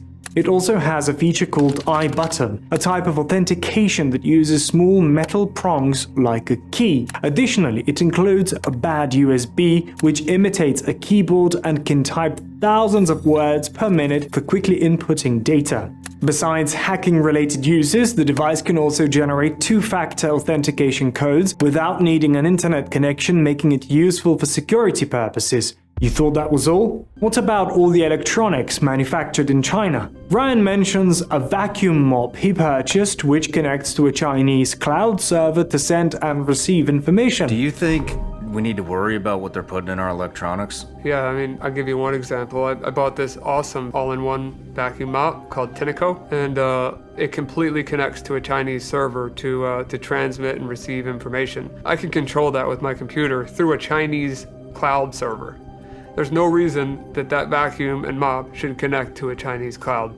Everyday devices like a vacuum mop that connect to the internet can pose security risks. Even though it's just a household appliance, its Wi-Fi connection opens up the possibility for someone to remotely control it. If it connects to an external server like one in China, there's a chance that the device could be used to compromise your home network. The concern is that any device with Wi-Fi, whether it's a vacuum, washing machine, or refrigerator, can become vulnerable. Not all of them are constantly communicating with external servers, but once they are connected, they can create a potential security risk. This is because these devices are often connected to the internet even when they don't really need to be, making them a possible target for hacking or unauthorized control. One of the reasons they do that is data, which is incredibly valuable today because it helps companies make money, especially through advertising. When you search for something online, like on Google, companies can track what you're looking for and use that information to show you ads related to your interests. This makes it easier for businesses to target you with products or services you're more likely to buy, which means more money for them. It's not just about what you actively search for though. If a company has deeper access to your network or personal information, they can see what you're doing even when you're not searching for something directly. For example, if you're chatting with someone about a product or interest, that data can also be collected and used to show you ads later. This information is valuable because it helps advertisers understand what you're interested in before you even start looking for it on Google. In simple terms, companies want as much data as possible because it helps them figure out what you want, allowing them to sell things to you more effectively. Now that you know all of this, here's what you need to do to protect yourself from hackers. First, use a password manager. I would recommend using a password manager for anything that you're storing your passwords with. The #1 ranked password manager recommended by Ryan is 1Password. This is the one I already use, so I will leave a link in the description below. 1Password. 1Password. Yeah. Is that the only one that's worth a damn? I don't want to speak on ones that I don't know. Alright, we're gonna have to make some changes. And second, install antivirus software or consult with an IT company that specializes in cybersecurity or reach out to a dedicated cybersecurity firm. Third, use an RFID blocking wallet, and potentially, if you want to be extra safe, use a key fob that has an RFID shield on it. Be cautious about the websites you visit. If your browser warns you that a site looks unsafe, it's probably unsafe. If someone tells you otherwise, make sure they're a trustworthy source. Always use common sense. If something seems too good to be true, it likely is. And one of the most important ones, I would recommend staying up to date, buying new routers when they come out. Stay up with technology when it comes to your daily devices. Make sure you have a new smartphone if you can afford one. Laptop, make sure you keep it updated. Computer, desktop, whatever computer you use, make sure you keep it on the latest update patch. So this is why they keep putting out these software updates. It's to combat this kind of stuff. Of course. If you don't update your software, you're leaving your device exposed to these known vulnerabilities. Once an update is released, companies often publish details about what they've fixed, including security issues. Hackers can then study these updates to understand the weaknesses in older versions of the software. By not updating, you're essentially allowing hackers to exploit those vulnerabilities, putting your device and personal information at risk. In short, keeping your software up to date is one of the easiest and most effective ways to protect yourself from cyber attacks. Hackers can get into your device in many different ways, and it's not always about clicking a suspicious link. Sometimes it's a link, but it could also be a file, a photo, or even a Word document that contains hidden malware. In some cases, hackers use a combination of different exploits, meaning they take advantage of multiple weaknesses in your device or software to gain access. Essentially, almost any type of file or interaction could be a potential way for a hacker to break in if the device isn't well protected. So think on anything, especially in your email inbox.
It's impossible to track someone if they keep changing who they are at every location. And that's exactly what this phone does. Cellular providers, organizations, and hackers use 3 elements to build your digital profile and track you. They use the ad ID, which is how advertisers track your activity. They use the IMEI number, which is a set of 15 character numbers that identifies the type of phone that you have. And they use the IMSI number. Now, this is a unique number that is used by the cellular providers, and it's used to authenticate your device to be able to use their network. But watch what you can do with this phone. Right, you fire up the Cape app on the phone and it looks pretty blank because the first thing we want to do is create a persona. Now, a persona is essentially a profile, and to each profile you can actually allocate its own unique information. So in this case, I'm going to choose an IMSI number for this profile, and I'm going to choose an IMEI number, which essentially what is this going to pretend to be, an LG V20 as an example. And then I'm going to allocate it an advertising ID. So whenever this profile is used, this is the information that people are going to be able to technically track. Now, let's go add another profile, another persona. This one is going to call it meeting. And again, I'm allocating IMSI, IMEI, and an ad ID. Now I have 2 profiles on my device. And that means I can rotate between the profiles. If anybody's tracking me on the one location, as soon as I rotate, well, basically I'm a new person. But it gets even better. Let me create another profile called airports. And now what I do is I go to the geofencing, and this is where it gets ridiculously cool. I can choose any place on a map. I can choose a polygon or a circle. Here, this is the DFW airport. I'm going to click into it. I'm going to then draw my circle, give it a diameter in miles, how many miles around the airport. In this case, it's 2.5 miles. And what I do is I'm going to assign it a persona. So I'm going to click on that. I'm going to choose my airport persona, IMEI number, and a new ad ID.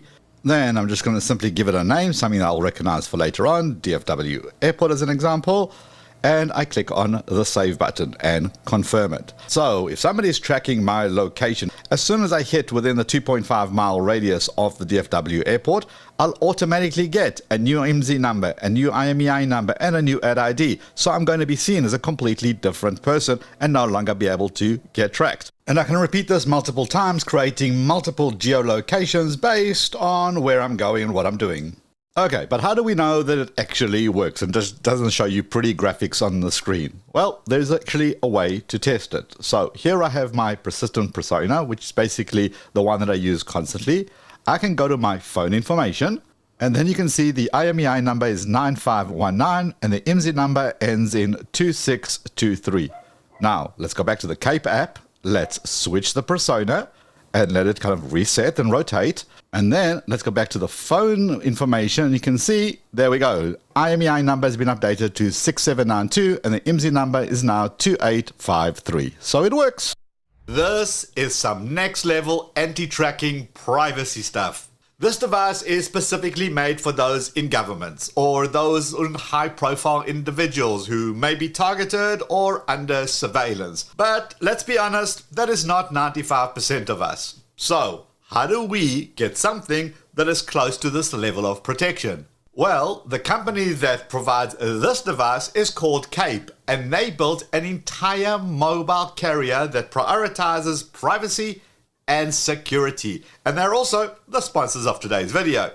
They do not collect your data and they don't sell it, unlike other providers. Even on their website, where it normally has a cookie notification, it says this website doesn't use cookies, because we mean it when we say we track less. And this is what they mean. Right, this is the Cape app on a regular Android phone or an iOS phone. I'm using an Android version of this, and the first thing it tells me is, look, this is what it's going to cost. This is unlimited privacy, enhanced signal protection, SIM swap protection, anonymous sign up, and cancel at any time. So I'm going to choose a new phone number, and I'm going to be able to select where do I want that phone number to be. And in my case, I'm going to choose New York, and then I can choose an area code, and it gives me obviously only the New York based codes. Okay, let's move on. And now I want to read the terms and condition. And no, it's not a 9,000 page document. It's pretty clear that you can see we will never sell your personal data to any third party at any time, transparent about data collection, etc. So I click on Pay Now, obviously, and now I'm ready to activate my CAPE services. Now, the next screen is, you will see a 24 words on the next page. This is the recovery passphrase. Let me show you what that's about. I have here 24 different words. Obviously, I'm blurring them out because this is super important for the safety of my account, but there's 24 words in here. And on the next screen, it basically wants to make sure that you've written them down. So you got to play this little game of putting the right words in the right spot, because everything revolves around this passphrase. Once you go through that, you're ready to activate your eSIM and you're ready to use the service. So, what just happened? Well, the first thing you would have noticed was that 24 keywords. This is where the real magic comes in. CAPE has built their own mobile cloud native core, which is like the central nervous system of a network. The core controls everything and manages all the complexity of connecting people, moving across the networks, across nodes, across operators, and across countries. And since the entire system was built with security first and implemented by expert-vetted cryptography and security protocols, it means it's a secure system. Even their internal processes are encrypted. So, that unique 24 words is actually your passphrase. It's the only way for you to verify your account and ensures that nobody can hack into your account or steal your phone number. But we'll get onto that shortly. Think of it like a password manager. Only you know the master password to unlock your password manager and see your passwords. Even the company that provides the password manager services cannot access your own password. It is that secure. Same thing here. If you want to move your CAPE account from one phone to another, as an example, only you can do it by knowing your passphrase. If you lose that passphrase, you cannot get CAPE to reset it or issue a new one. And why is this super important? Because it prevents one of the biggest issues when it comes to fraud and scams, which is SIM swaps. Look, as much as the networks are trying to stop cyber criminals from getting their hands on your phone number to get your one-time PIN from your bank and to take over your phone calls, we know that cyber criminals are literally sending out text messages to staff working at cellular companies, offering them up to $300 to do a SIM swap. So we have seen a massive rise in SIM swap attacks. In fact, the FBI has dealt with millions and millions of dollars worth of losses due to SIM swaps. In 2021, that number of losses jumped to $68 million, and in 2022, losses totaled nearly $73 million. So this is a big issue. With CAPE, even if the cyber criminals offered their staff buckets and buckets of money to do a SIM swap, they simply cannot. The entire system is designed so that only you can do it with that 24-word passphrase. Now, the second thing that you would have noticed when we set up the CAPE service is that you can position your phone to be in any state. So that gives you an additional layer of location protection, as the phone number that you hand out doesn't tie back into where you actually live. And the third thing that you would have noticed is that we didn't have to sign up with our home address, nor did we have to use our ID or even an email address. The only info we completed, which of course I didn't show on camera, was filling in my credit card information. But even that isn't stored with CAPE. They use Stripe tokenization process, intentionally splitting the customer data between their payment gateway and the CAPE internal business system. This is critical. Currently, when we all sign up with our current cellular provider, we had to give them a whole bunch of information, including a government issue ID, our home address, email, and a whole bunch of other personal information just to get that SIM card activated. So now, we have to trust that that provider will keep all our info safe and secure, which they do, right? Well, they try. They keep getting hacked and leaking our data repeatedly. I mean, look at this. AT&T got hit in March of 2024, which affected 7.6 million users and about 65.4 million former customers when sensitive data was leaked onto the dark web. And then they got hit again in the same year in July, a couple of months later, where data from 109 million customer accounts containing records of calls and text was illegally downloaded to a third-party cloud platform. And then in October of 2024, a couple of months later, AT&T was one of at least 8 major US cellular providers that were targeted by Chinese hackers identified as Salt Typhoon. 2024 was not a good year for AT&T. But it's not just AT&T either. February of 2024, Verizon had an internal breach where somebody from their staff gained access to a file containing a whole bunch of sensitive information. In October, same year, the Verizon push-to-talk platform was actually breached. And there are incidents at T-Mobile and incidents at a whole bunch of other providers too. So, whilst these carriers are trying to protect our data, clearly, there are issues. With CAPE, the data collection is limited only to what is necessary to provide its service. CAPE does not use data to profile its users, and it doesn't sell user data. Unlike other mobile carriers who may sell and pull client data, making it a major part of their business model. Want to see just how much data is collected and sold by these providers? Check this out. Now, if this doesn't piss you off, I don't know what will. Look at just how much data is being collected about us all the time. Look at the level of detail that is currently happening. And of course, you can pause this video and you can look at each category. I'm also going to link to this in the description below so you can check it out for yourself. But this is the kind of stuff that really, really pisses me off because we don't know that it's happening, and yet it certainly does, and it's been sold all the time. I mean, it's so bad that the FCC actually fined Verizon, T-Mobile, and AT&T $200 million for sharing customer location data. But wait, there is more. We're only getting started, and this is why I love working with CAPE. CAPE doesn't sell your data as it doesn't collect it. It's impossible to do a SIM swap without knowing your 24th passphrase. So, what about a network level attack? I mean, what is CAPE doing so that hackers cannot intercept your phone calls or your text messages, like what happened here with Linus? This is Linus from Linus Tech Tips, and we hacked the phone network in order to spy on him. We intercepted his phone calls and stole his two-factor passcode. This new protocol was called Signaling System Number 7, or SS7 for short, and it's still broadly in use today. But it may not be as secure as people thought.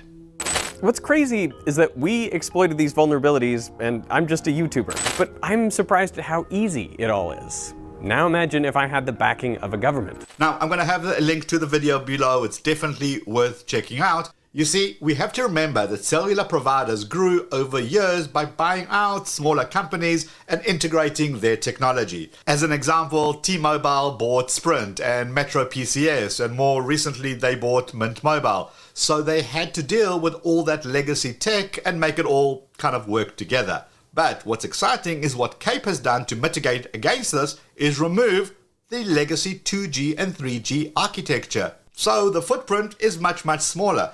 They also have another method which can ensure that your phone is indeed in the right country. So if a rogue connection tries to capture your phone calls or your text messages from another country, it simply won't be allowed on their network.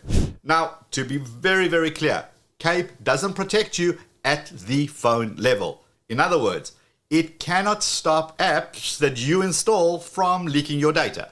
If you purposefully downloaded some cracked software that is full of malware that steals your information from your phone, don't blame CAPE. It's just like you cannot blame your internet service provider if you got hit by ransomware because you ignored the antivirus and now your system is pretty screwed.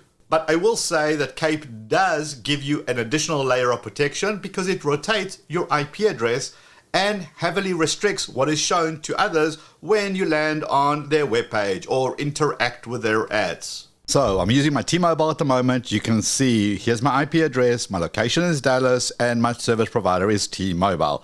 Now, I'm swapping over to the Cape services and I'm going to rerun that website and reload it. You can see the IP address has changed, the location has changed, and so has the internet service provider. So there's some protection. So, knowing all of this, should you switch over to Cape?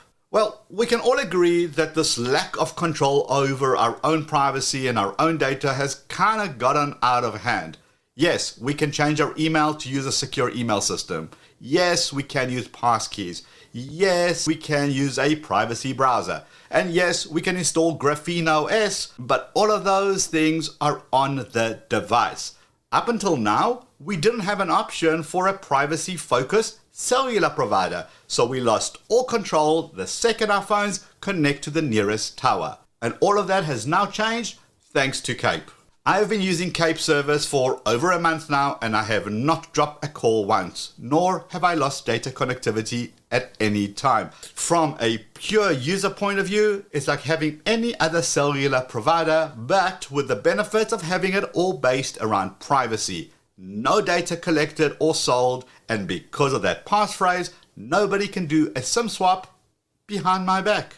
So, if you also want this level of privacy and control, I have a link in the description and you're welcome to check and verify everything that I've showed you.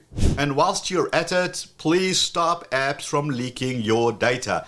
Check out how to do that right over here. And if you want to know about the worst cellular hack in US history and why Cape is the perfect solution, check this video out right over here.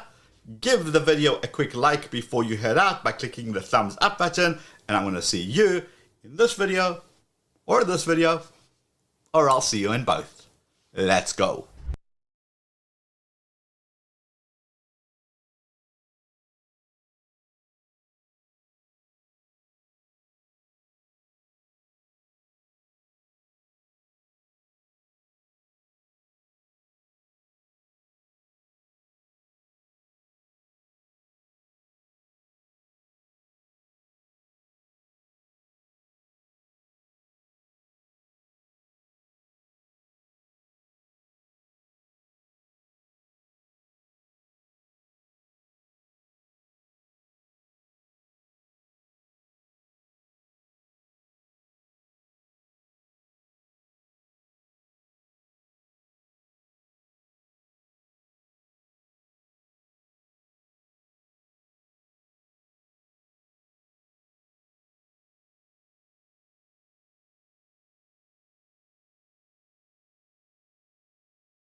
While certain communities are obsessed with hardening devices like phones, the most common privacy threats are actually pretty obvious and doesn't require much for an attacker to utilize, nor are any particular devices immune.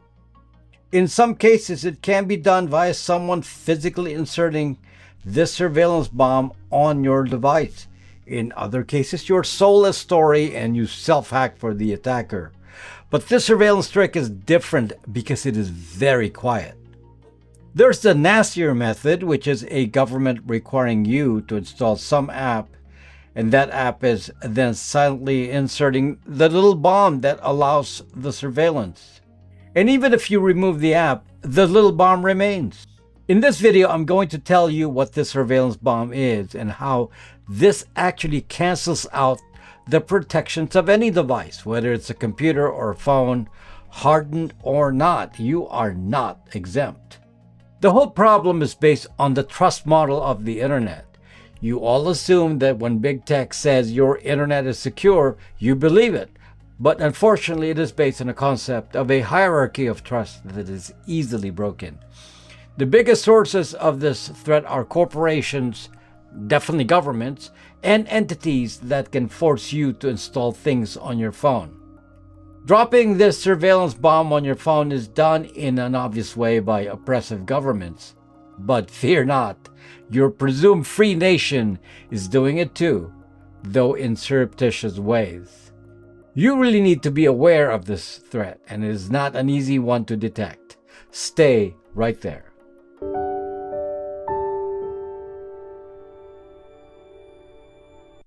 The whole internet security model today is based on something called the PKI, or Public Key Infrastructure. And while it all sounds good when explained to you in theory, today I will tell you why this particular infrastructure actually is being abused for mass surveillance purposes.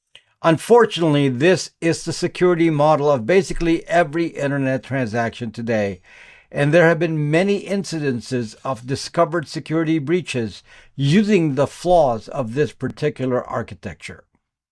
Any cybersecurity person is already aware of this particular flaw and actually utilizes it to watch traffic on devices they want to monitor. But unfortunately, the hackers also know this technique and uses this to perform a man-in-the-middle attack.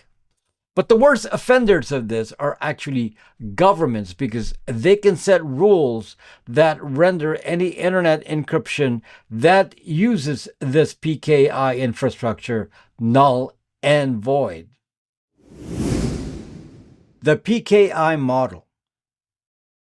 The public key infrastructure is a security model that has built-in pieces to make it work as a tool to encrypt traffic on the internet. I will just keep the explanation brief, and you can read up on these terms separately if you wish. The main concept of security, which is now called TLS, or Transport Layer Security, is based on the mathematics of using a public key to perform an encryption. The actual mechanics of this encryption is based on a mathematical formula, which we don't need to get into. The point, though, is that it is standardized, but the public key is the input into the formula. A public key looks like this. A public key is not a secret, and when you go to any website or any site that wants to perform TLS encryption, the public key is openly provided. It is in fact part of the normal handshaking now between internet devices to initiate encryption.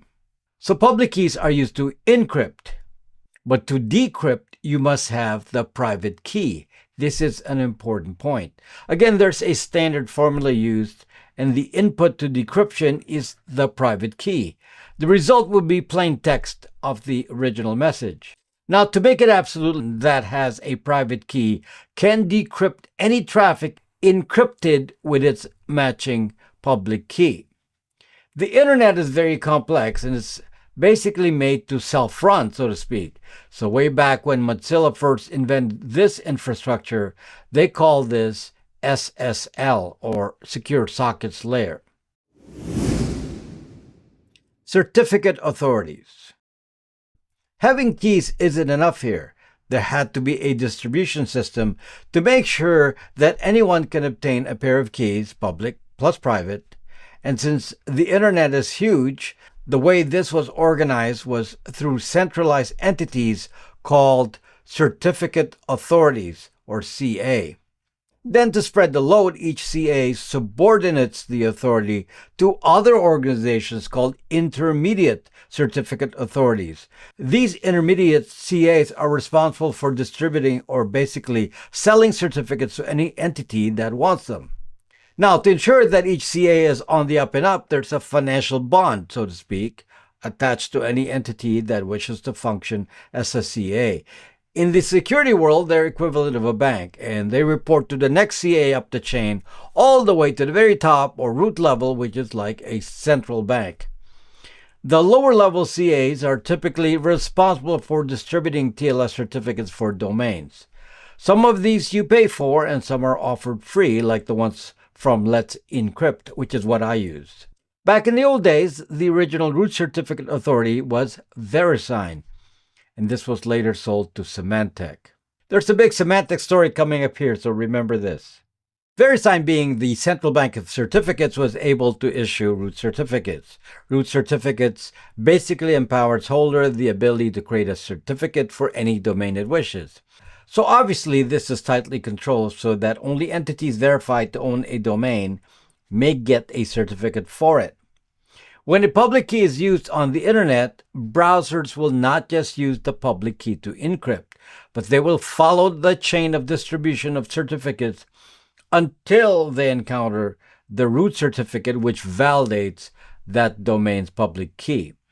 That root certificate's public key is stored on your device. If the public key is not verified to come from a valid CA, then your browser will give an error message. This prevents someone from using just any fake public and private keys and ensures that the domain is who it claims it is. So in action, this means that if you go to Microsoft.com, the public key that you encounter on the website, www.microsoft.com, is validated against the root certificate to ensure that it is in fact trusted and does not come from a rogue source. Root certificates on devices. In order for all this to work, your devices need to have root certificates already in place. This is typically the job of the operating system, meaning iOS, macOS, Android, Windows, and Linux, to make sure that the official root certificates are on your device. This ensures that your internet sites can be validated. If you have very old devices that have not been updated, you will find that they may not have up-to-date certificates, and thus you are not able to have any encryption on some domains. This all depends on the dates the root certificates expire. Let's now introduce the problem. Now that we understand the basics here, hopefully, let me tell you some of the problems and I'll give you real-life examples. One of the problems is that there is really no control over who can install a root certificate on your device. Again, every cybersecurity person understands this. So to analyze network traffic, an ethical hacker will install a fake root certificate on the device. And since they have the private key, they can then create fake certificates for any domain they wish. This is all automated, of course. If they want to intercept traffic going to google.com, they can create a fake website called google.com, and the certificate will be validated by the fake root certificate. And now the ethical hacker can read the traffic in plain text using a technique called a proxy. Then the traffic is forwarded to the real website, but it was read completely beforehand. Again, note that the main tool here was to insert a root certificate on your computer.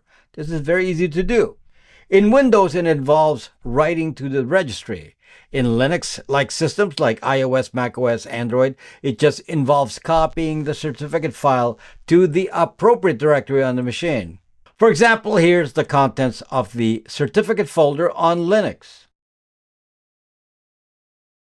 And here's one with a nice UI using my Brax 3 phone.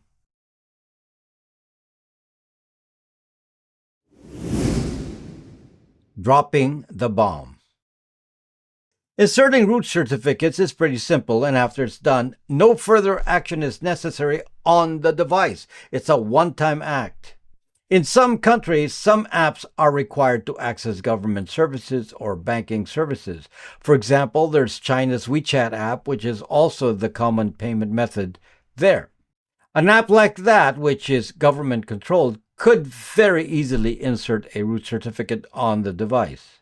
I've talked to some people from Russia, for example, and when installing some Russian apps, they've noticed particular root certificates appearing on their device. A new possible source is the new Max Messenger app in Russia or the VX app, which are used specifically in Russia. I can't tell you the specific apps that you need to worry about because there are too many possibilities. The point is that since it is very easy to do, I don't doubt that it is done. Of course, it can be passed to you as a hack attack by having you click on some email and that initiates a script to install a root certificate. Or it can be something your corporate IT department will tell you to click on an email so that your computer is able to access the corporate network. All these techniques result in just installing a fake root certificate. A little history of evil. To show you this in action, let me introduce you to this old story. It's quite a saga, actually. It involves a company called Symantec, which is now broken up in little pieces and no longer exists. Symantec back in the day bought VeriSign, and again, to refresh your memory, VeriSign was basically the top root CA of the entire public key infrastructure. VeriSign could validate any intermediate CA. Symantec then expanded and bought the surveillance company Blue Coat Systems. It was such a huge deal that the CEO of Blue Coat Systems actually became the CEO of the entire Symantec. Symantec also owned Norton Antivirus, of course, and then proceeded to also buy LifeLock, some scammy identity protection service. Today, the company is now called Norton, and LifeLock has now been integrated into the product line together with the antivirus. By the way, to emphasize the manipulation of information here, Symantec does not even come up on Wikipedia anymore. This is the way they change the story and wipe it from history, like in the book 1984. But we will be sure to counter that by revealing the truth right here. Just to give you some background, Blue Coat Systems was a surveillance system company. It made hardware used to basically break internet encryption and allowed mass surveillance of the entity where it is installed. It was used for mass surveillance by countries in the Middle East, which I will not name, and it is also used by corporations. The way they did their surveillance at the time was very simple. Since Blue Coat Systems was owned by Symantec and the root CA VeriSign was owned by Symantec, then VeriSign granted Blue Coat Systems an intermediate CA authority, which meant that the surveillance division could create any domain certificate it wanted. And it would always be valid since it is signed by the official VeriSign top level root certificate, which is on every single computer in the world. Well, this enabled Blue Coat Systems to basically spy on any internet traffic anywhere. Since it created the fake domain certificate, it had the fake domain private key and could decrypt any domain, any. And no one needed to install a fake root certificate. By hacking the root CA VeriSign, they basically inserted themselves in every computer in the world. Well, the evildoers got caught. The hero here, surprisingly, is Google. Google suspected the possibility of intermediate CAs issuing fake Google certificates, and if I recall correctly, some CA in China was caught doing this and was delisted as a CA. Google spots this by a technique called certificate pinning. They make sure that Chrome knows the valid certificates that Google has, and Chrome checks the signatures of all reported certificates by that browser. Then if the signature doesn't match what Chrome has pinned on its imaginary wall, it shouts an alarm to Google. Google discovered this and then publicly accused Symantec of evildoing. Then Google gave a date after which all certificates issued by Symantec, including VeriSign, would be banned by Chrome. Seeing the evil here, Apple, Microsoft, and Firefox all updated their browsers to do the same thing to ban Symantec certificates. Symantec had no choice. Basically, it killed VeriSign and, of course, ruined the reputation of the company. Hiding this information from shareholders, Symantec had a fire sale and sold off VeriSign to DigiCert for basically nothing. Blue Coat Systems was included in an enterprise division, and that was sold to Broadcom. And so Symantec was left with just Norton and LifeLock and is still scamming you every day with these products. Moral of the story. The moral of the story is that we assume that certificate authorities, and the whole infrastructure is bulletproof. I wrote a little plan long ago on how to solve this by having a public blockchain that recorded all certificates issued so it's immutable and can only be used once.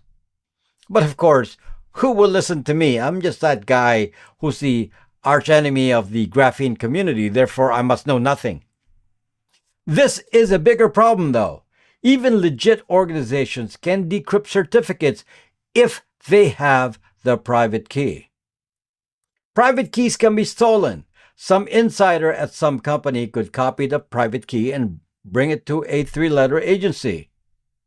Some 3-letter agency could pay an entity to get a copy of the private key. So we have a double problem. We have the problem of A, legitimate private keys being stolen, or B, fake root certificates with fake keys.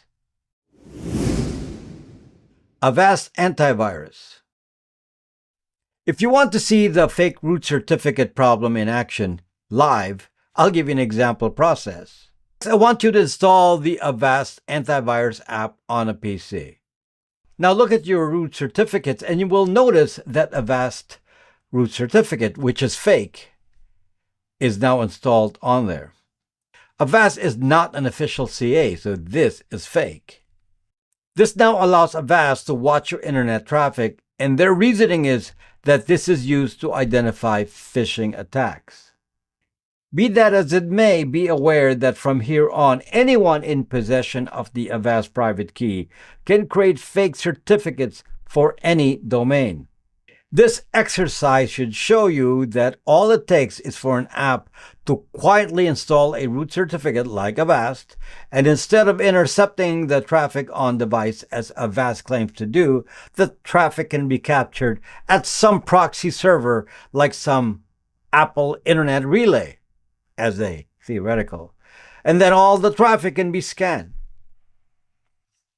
The problem here is that for governments and corporations, there is no incentive to actually fix this, as corporate surveillance systems allow the IT department to scan the traffic inside a corporate network.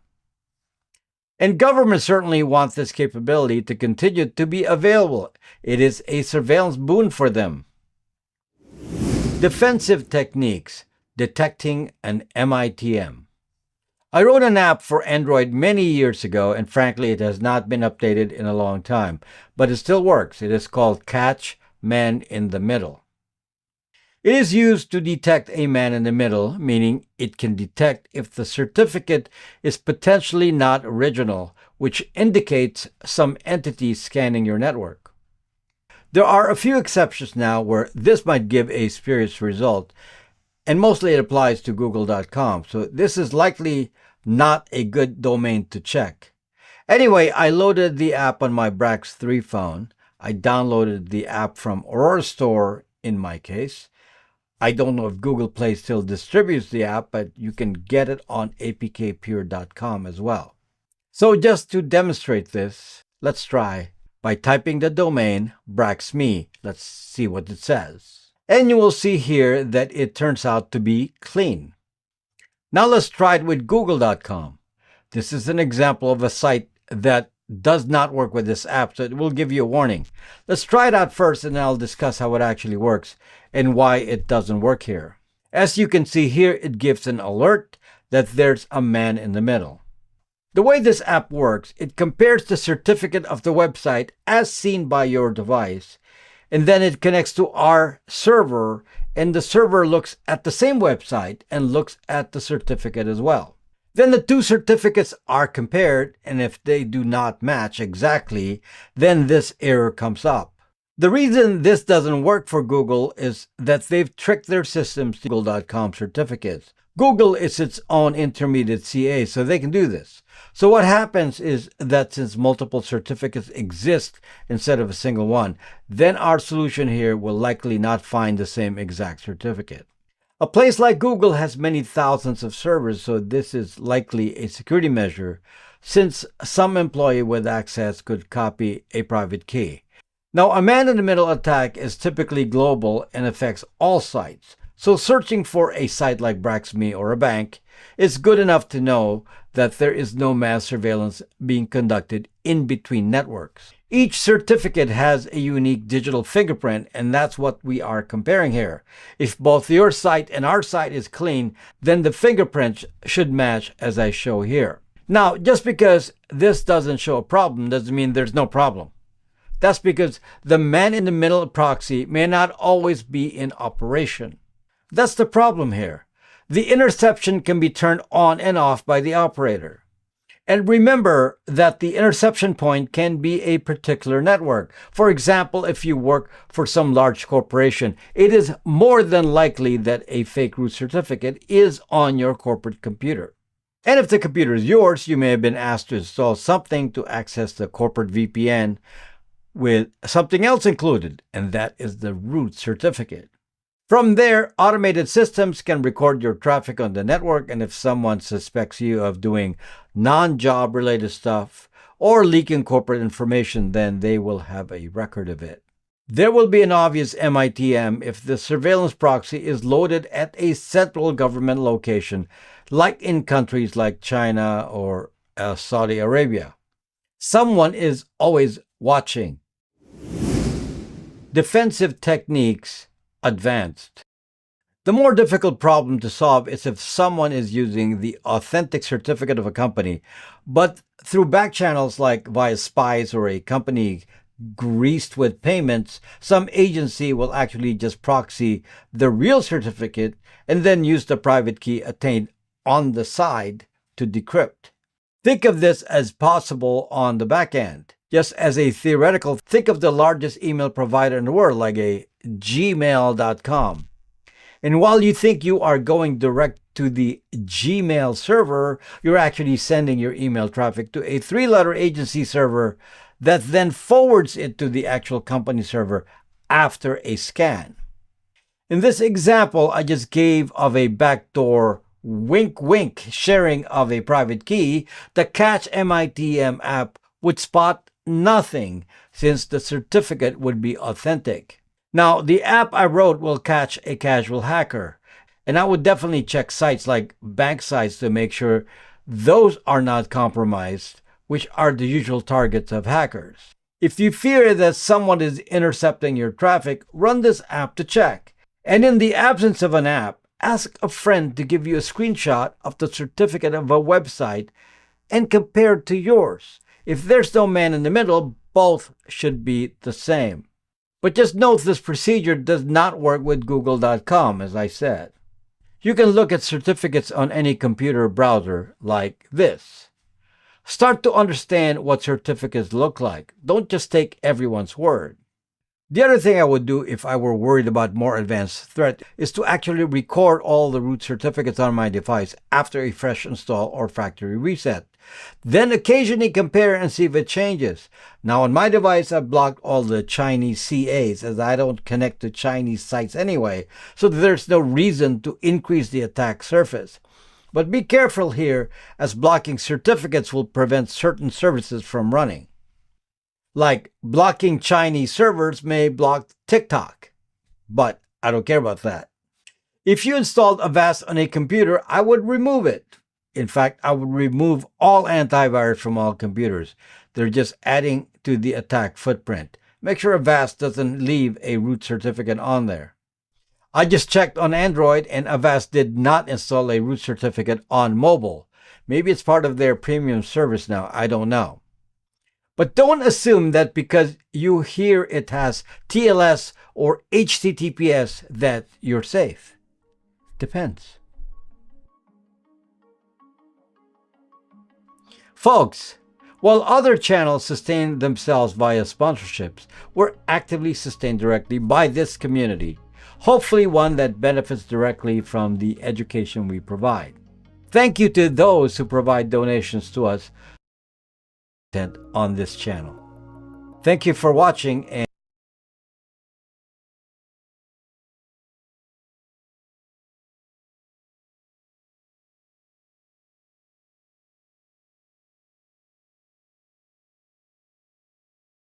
over 12,000 apps have exposed your personal information, including your location data, in this massive data breach. And this tracking is not just from dodgy apps, but from some of the biggest and most popular apps on both iOS and Android, such as Candy Crush, Tinder, Grindr, period tracking apps, MyFitnessPal, and even VPN apps. So, what happened? What information was exposed? And what should you do about it? Let's find out.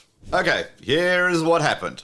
Gravy Analytics is a data broker that collects and sells location data. And they were hacked. The hacker claims to have stolen 10 terabytes of data that contained billions of location points. To prove that they did in fact hack Gravy Analytics, the hacker released a small sample of data, about 1.4 gigabytes. That dataset contained 30 million location points. Nothing small about that.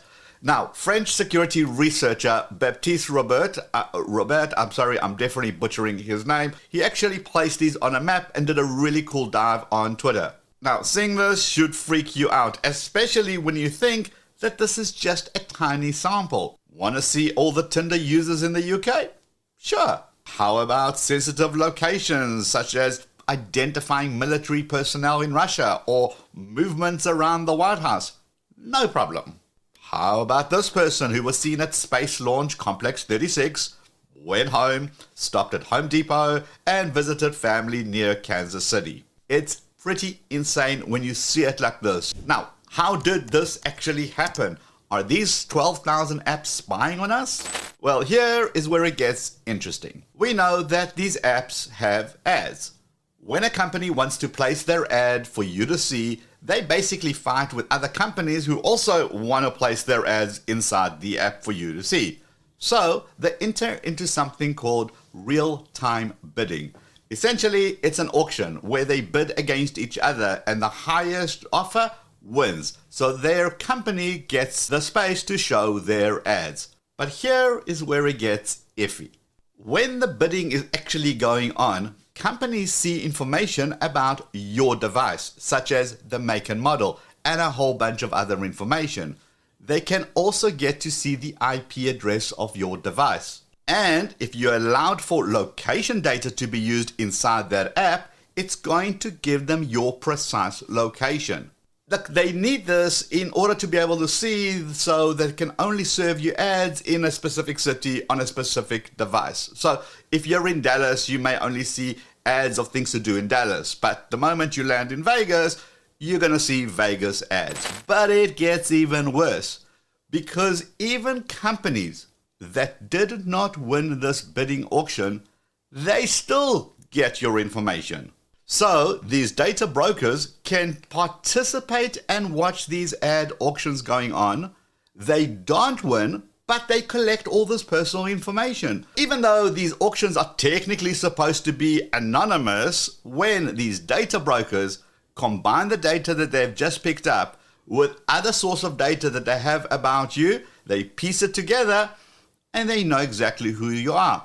They can now track your location and basically map out your entire life. This is why I keep banging on this drum that you must delete your private information from data broker websites. You can use a service that I've been using for years called DeleteMe, and they're once again sponsors of this video. DeleteMe goes out onto the web and automatically looks for your name, your email address, your phone number, and other personal information. Once they find it on these data broker websites, they act as your agent and they get it removed. They literally do this for over 750 data broker websites. Most of these I would never have found by myself. Now this process takes time. As you can imagine, these data brokers don't really want to lose your information. So DeleteMe sends you a progress report, and the best bit is that when these data brokers put your information back into their system after they delete it, DeleteMe goes ahead and gets it removed again. I have a link in the description where you can use code LERON20 and get 20% off your plan. As you can see by this latest massive data breach, this is well worth it. So these 12,000 apps may not be at fault per se, unless of course they're the ones selling your data, but the issue is the way these ad networks work inside the apps. So what can you do right now to protect yourself? Well, this tracking is possible because of something called advertising ID. This is a unique identifier that is associated with your device. This allows companies to track your activity across apps for advertising purposes. But as we have seen, it also allows companies to track your location.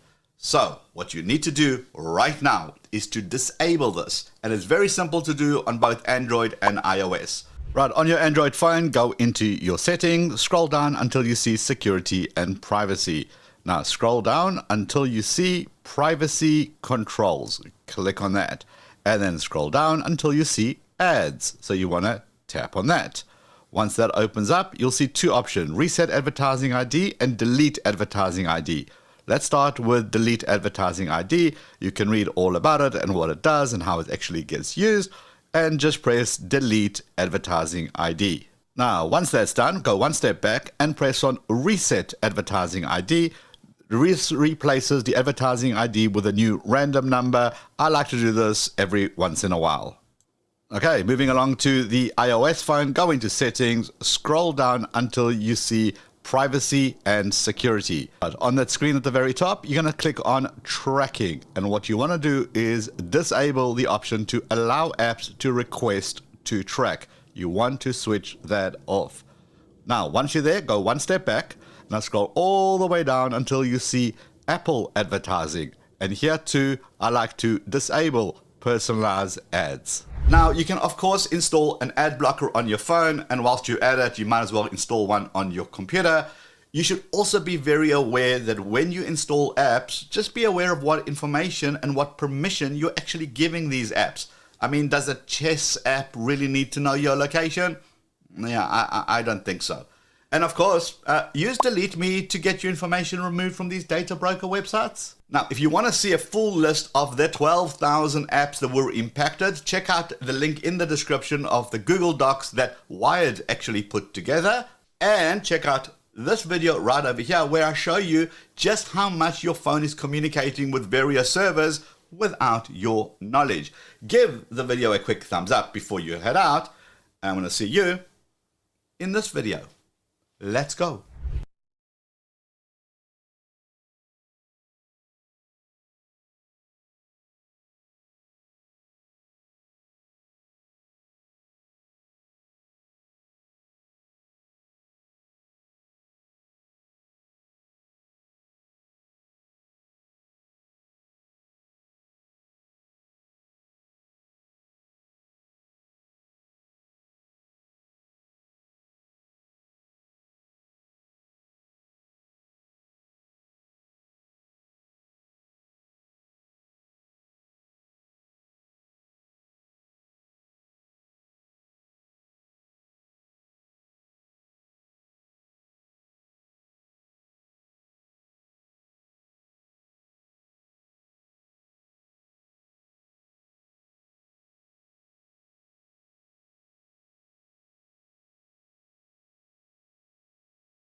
You carry a supercomputer in your pocket, your smartphone. But did you know it can be more than just a device for browsing and social media? With the right apps, your phone can analyze networks, test defenses, and uncover vulnerabilities ethically. Today, we're diving into mobile cybersecurity and showing you how to turn your Android device into a pocket-sized ethical hacking powerhouse. We'll cover 12 essential apps from terminal emulators to network scanners and vulnerability tools. By the end, you'll have a toolkit to build your skills, secure your networks, and see the digital world differently. This isn't about chaos. It's about understanding and defense. Let's get started. Let's dive into the world of mobile cybersecurity. First up, we have Termux. Termux is the bedrock, the very foundation of mobile hacking. It's where almost every mobile security enthusiast begins their journey. Termux is a powerful terminal emulator and a complete Linux environment for Android devices, bringing the power of the command line directly to your fingertips. And the best part? No root access is required. You can unleash its potential on any standard unrooted Android device. It gives you a full-fledged command line interface, just like you'd find on a Linux desktop. This allows you to install a wide array of tools, including programming languages like Python, version control systems like Git, and network scanning utilities like Nmap. You can even install the Metasploit framework, a powerful tool for penetration testing. With Termux, you can automate repetitive tasks using scripts, securely connect to remote servers via SSH, and seamlessly explore your device's entire file system, gaining a deeper understanding of its structure. You can do all of this right from the palm of your hand. For beginners, Termux offers a fantastic hands-on way to learn the command line, which is a core and indispensable skill in the field of cybersecurity. For seasoned professionals, It transforms your phone into a portable and versatile toolkit, allowing you to run network scans, establish secure SSH sessions with servers, or write and execute scripts while you're on the go. Termux truly democratizes access to these powerful tools, making continuous learning and hands-on experimentation possible from virtually anywhere in the world. So if you're serious about pursuing a career in cybersecurity, or simply want to explore its fascinating world, then Termux is undoubtedly the very first app you need to download and start experimenting with. Think of it as your personal mobile sandbox for ethical hacking and security exploration. Start your journey here, and everything else you learn and do will build upon this solid foundation. Next is AndroRat, Android Remote Administration Tool. It demonstrates how attackers can remotely control a device, but it's strictly for ethical educational use on your own hardware. AndroRat shows just how much access a remote attacker could have. Contacts, messages, location, even the camera and mic. Seeing this in action is a wake-up call about mobile security and app permissions. Use it in a controlled lab to understand the risks and teach others about the dangers of untrusted apps. The lesson awareness is your best defense. Only use AndroRat for learning, never for unauthorized access. Handle with care. This is about vigilance, not exploitation. Meet Zonti, a guide-driven penetration testing toolkit for Android. Zonti scans networks, maps devices, and identifies vulnerabilities with a user-friendly interface. It can simulate man-in-the-middle attacks, intercept traffic, and reveal the dangers of unsecured Wi-Fi. The toolkit includes port scanners, vulnerability checkers, and password protocol testers all in one app. Use Zonti on your own network to see what information is exposed and how attacks work. It's a hands-on way to learn network security. Just remember, always get permission before testing any network. For learners and pros alike, Zonti is a must-have for mobile pen testing. Power and responsibility go hand in hand. Hackcode is your go-to app, a digital Swiss Army knife for network exploration. It's designed for quick reconnaissance, allowing you to gather essential information rapidly. It bundles essential tools like all neatly packaged in a user-friendly interface. Ping to check network connectivity, traceroute to map the path your data takes across the internet, DNS lookup for translating domain names into IP addresses, WUIs to uncover domain registration details, and basic port scanning to identify open ports on a server. Use it to gather information, quickly and efficiently, about networks and domains, gaining valuable insights into their structure and configuration. Find out what's online, discover active hosts and devices on a network, trace packet routes, visualizing the journey of data packets, and check domain ownership, revealing the registrant information. Hackcode's simplicity makes it perfect for beginners. It's designed to be intuitive and easy to use. No command line needed, eliminating the complexity of traditional network tools. Just tap and learn, exploring the world of cybersecurity with ease. It's lightweight, fast, ensuring smooth performance on your mobile device and ideal for quick diagnostics, helping you troubleshoot network issues on the go. Or learning the basics of network mapping, visualizing network structures and relationships. Need to check if your site is down, quickly verifying its availability, or which ports are open. Identifying potential vulnerabilities in your network security.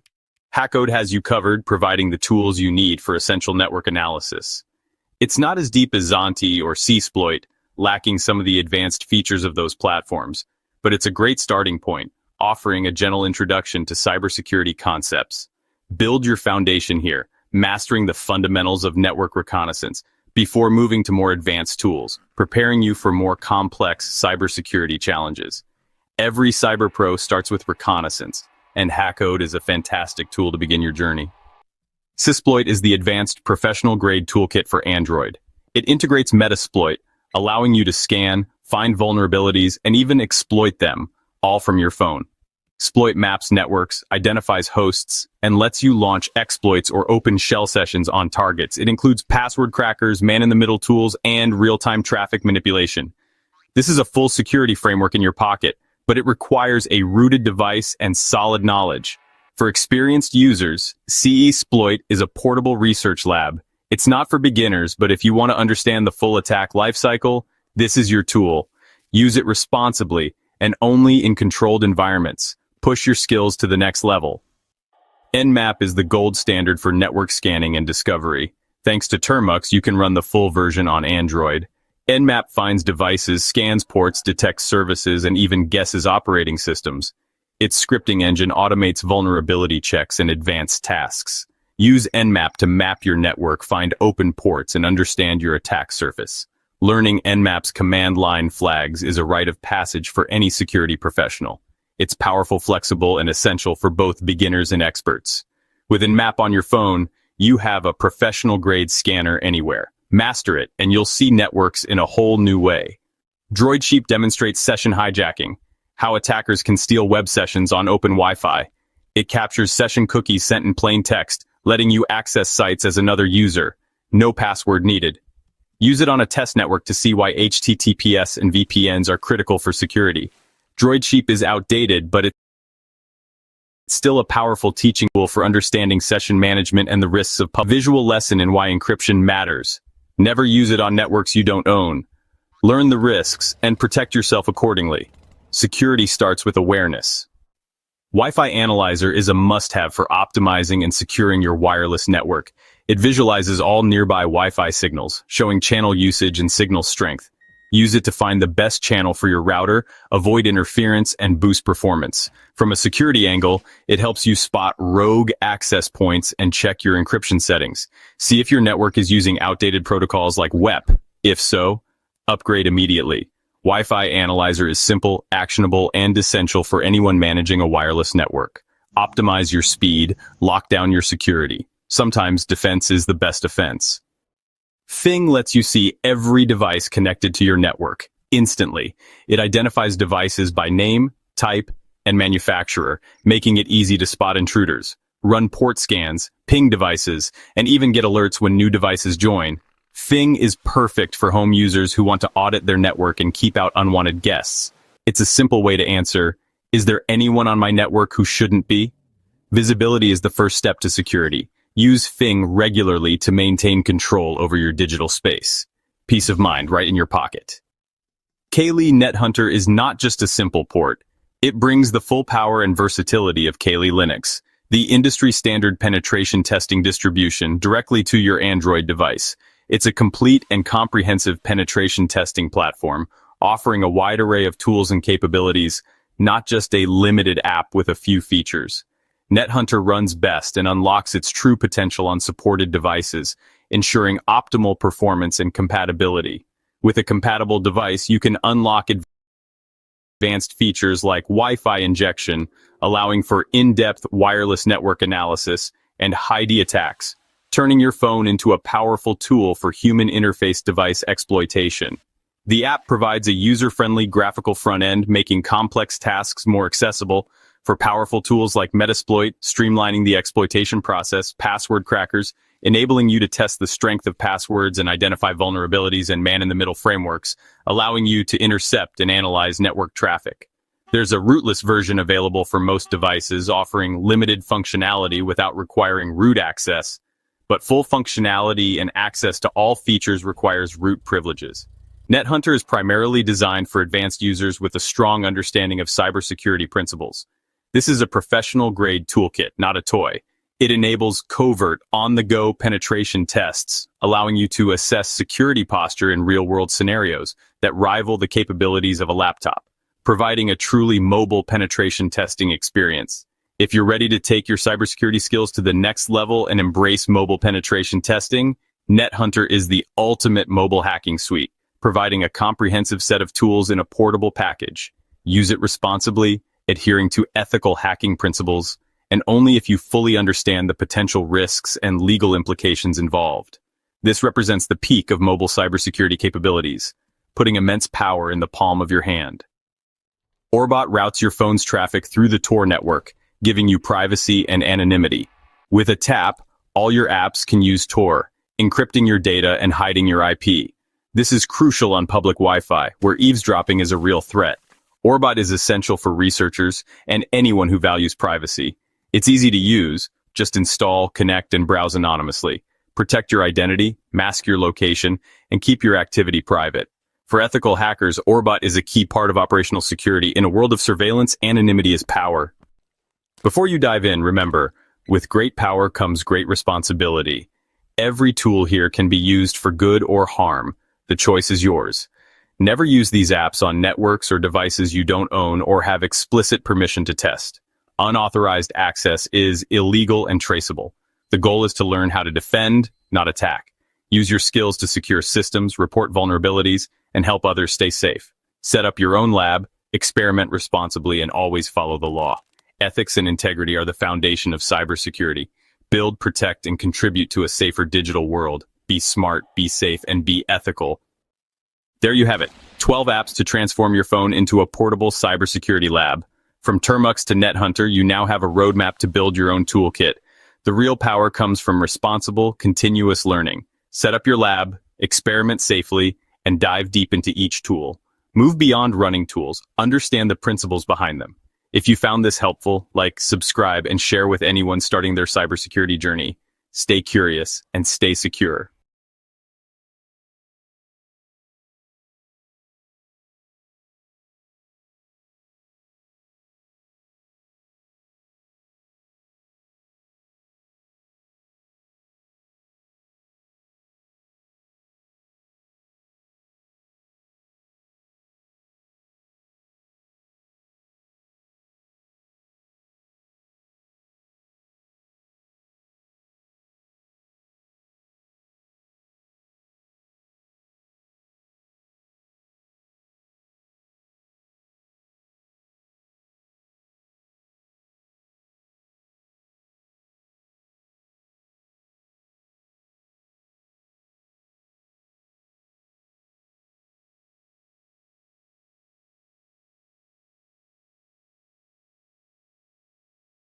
This awesome Garmin device is completely illegal in countries like India, Thailand, and China. Harmless looking contact lenses will apparently give you such an edge that regulators are already lining up to shut them down. From something techies call rubber duckies to the kit that lets you play games for free, these devices carry fines, bans, and even jail time, and people still can't resist them. I'm Mike with List 25, and these are 25 illegal devices you have to own, even if you shouldn't. 25. Garmin watches and inReach devices. Are you into fitness? And no, I mean real fitness, not that fitness pizza in my mouth meme that everyone loves. Garmin watches have become the gold standard for running or hiking gear. I mean, they can map remote trails, track your heart rate, and get weather alerts. Even divers love them because their dive watches can show you exactly where you entered the water, where you moved along reefs while diving, and where you got out. But some countries actually ban Garmin products exactly because of that.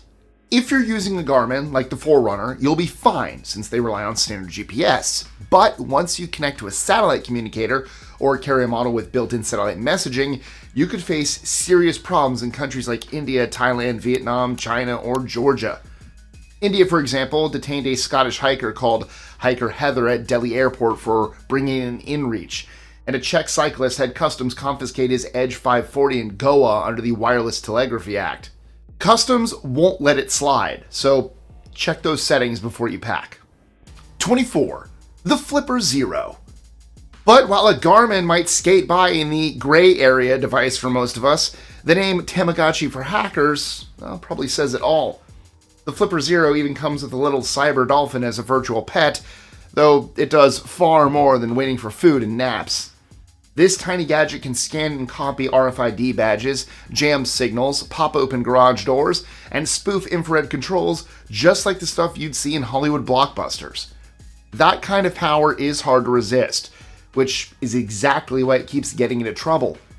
In 2023, Brazil seized entire shipments and labeled it a crime tool, while major online shops including Amazon and eBay pulled it from their listings. It's fun to experiment with, but using it to break the rules could land you in real legal trouble. 23. IMSI catchers. Someone out there could set up a fake cell tower and listen to your private calls without you ever knowing. IMSI catchers, also known as stingrays, pretend to be real cell towers, forcing every phone nearby to connect so they can steal calls, texts, and even your location. With it, you'd basically have the power to track anyone, anywhere. No password needed. It might be the ultimate power trip, but it's also completely illegal. Using one means breaking wiretap laws, messing with licensed radio frequencies, and possibly getting slapped with 20 years behind bars for intercepting protected communications. Even marketing or selling an IMSI catcher can get you charged here in the US under anti-surveillance laws. 22. Hardware keyloggers and spyware USBs. If you're the snooping office manager type, this one will feel like a dream. You could record every single thing someone types, passwords, secrets, all of it, with a sneaky little device tucked into their computer. A hardware keylogger is a tiny USB or microchip that captures every keystroke. Having one is like building a digital diary of someone's private life without them ever catching on. They're tempting, even if no one wants to admit it. Parents or bosses sometimes claim legitimate reasons to monitor someone, but the second you plug one in without consent, you're crossing a serious line. US law calls it wiretapping or illegal computer access, with penalties hitting 5 years in prison. Even spying on a family member can land you in court. So, just know you're risking a criminal record. 21. Disguised stun guns. Looks like a phone, acts like a phone, but hits like a police-grade taser. Disguised stun guns are self-defense gone undercover, hiding up to 650,000 volts inside things like a phone case, lipstick tube, or even a flashlight. It is clever. You can protect yourself without flashing a weapon around, which feels safer, and probably smarter, if you're worried about getting mugged. But in many places, even a regular stun gun is banned, and disguising one only makes it riskier. Some states still treat them as hidden weapons. Airport screeners can freak out if they spot one, and police have to guess whether you're pulling out a harmless object or something that can drop a grown adult. They're slick, and they're built for one purpose: giving you an edge when it counts. But rules are rules. 20. Emission defeat device tuners. If you've ever dreamed of a truck that roars like a freight train and blows out smoke thick enough to block the sun, a Diesel Elite kit should be on your Christmas list. These ingenious little boxes and software tweaks promise to crank your horsepower by shutting off everything that holds it back, letting you strip out filters and sensors meant to keep emissions clean. People claim it makes their engines run smoother, stronger, and a whole lot meaner. They're usually sold with a wink as off-road only, but plenty of drivers sneak them onto city streets anyway, just to feel that rebellious rush. For gearheads, that outlaw growl is as close to freedom as they can get, but the power is simply too good to pass up. 19. License plate hiders and flippers. You'd think a license plate flipper only exists on movie sets, but some people are driving around with them right now. At the push of a button, your license plate either flips around to show a fake number or disappears completely. Speed cameras, toll booths, no problem. Your car turns into a ghost on the highway. So it's no wonder police absolutely despise these things. Every state in the US has laws against covering or swapping out your plates, with places like Texas, Washington, and Tennessee going even harder, banning the devices outright. In Tennessee, you could end up behind bars for just owning one, never mind selling or installing it. Philadelphia has cracked down too. There's no denying the engineering is impressive, but they've turned into a target just about everywhere. 18. Fake police gear. There's a whole black market for people who want to look and act like cops, minus the actual badge and training, of course. You can pick up fake uniforms, badges, red and blue light bars, and even sirens if you look hard enough. Some people buy them to cut through traffic. Others need them for, bachelorette shows. But US law doesn't find it funny. And if you're caught impersonating an officer, you'll be charged with a felony or high misdemeanor almost everywhere. Texas bans red or blue lights on private vehicles completely. Even carrying a fake badge can land you in court. One complaint from the wrong person, and you're cooked. 17. Tactical pens. You can call it a pen if you want, but it packs a bit more punch than the average ballpoint. Tactical pens are built with aerospace-grade aluminum bodies and tungsten steel tips, so they have enough strength to shatter a car window or even fend off an attacker. They look innocent enough for school, travel, or work, but they're designed with threads for grip and pointed heads for impact. Some models will even collect DNA if you hit someone, and I can see why. But I also have to wonder, Why? They still do your grocery list, but good luck explaining to the TSA why your pen has something that looks like a steel spike. For legal purposes, this is not a tactical pen. This is called the Mesmo pen. So, it's just a visual aid. This is not a legal pen. Promise. 16. USB killer sticks. Teenagers can only dream of it. IT guys fear it. And the FBI will come knocking on your door if you use it. USB killers look just like regular thumb drives, but they're wired to unleash a high voltage surge the moment they're connected, frying motherboards, ports, and sometimes even the power supply while they're at it in one glorious zap. Depending on your age and life experience, you might see it as the ultimate payback tool for a rude teacher or that horrid office rival. But legally, it's sabotage. In 2019, a college student damaged 66 school computers with one, causing almost $58,000 in damage and landing federal charges. The parts are easy enough to find online, but it's best not to go from window shopping to actual zapping. 15. The USB rubber ducky. Since I'm on the subject of dodgy USB-looking devices, the rubber ducky has become a magnet for anyone that's curious about hacking tools. And yes, I know it's the second time I'm touching hackers today, phrasing, but it's a techie thing. At first, it looks like any old plain thumb drive. Once it's plugged in, though, it sends commands that can break into a computer almost instantly. Security testers swear by it because it shows how vulnerable their machines or networks really are. Still, the moment you even think about testing it on someone else's device without their permission, you're heading straight for legal trouble. 14. Pirate radio transmitters. Sharing end-of-the-world rants over the airwaves, a la Woody Harrelson in 2012, is one thing. But the FCC views what they call pirate radio very differently. You might feel like you're just promoting free speech, but the law sees unlicensed radio as a broadcast crime. If you push more power than the FCC allows, or worse, hijack a frequency altogether, you're setting yourself up for fines that'll most definitely get rid of your savings. Under the Pirate Act, illegal broadcasters have been hit with penalties of up to $2 million. The agency treats any radio rebels like outlaws, and they aren't shy about seizing gear or hitting them with enforcement letters either. 13. GPS jammers. Have you heard of GPS jammers? They're devices that'll make your vehicle disappear, but they've also been known to disable half a city's signals in the process. The most common GPS jammers plug right into your car's cigarette lighter and shut down any form of tracking, be it from your employer, spouse, or a fleet manager. The problem is, they don't just block your GPS. They can scramble the signals of everything around you, too.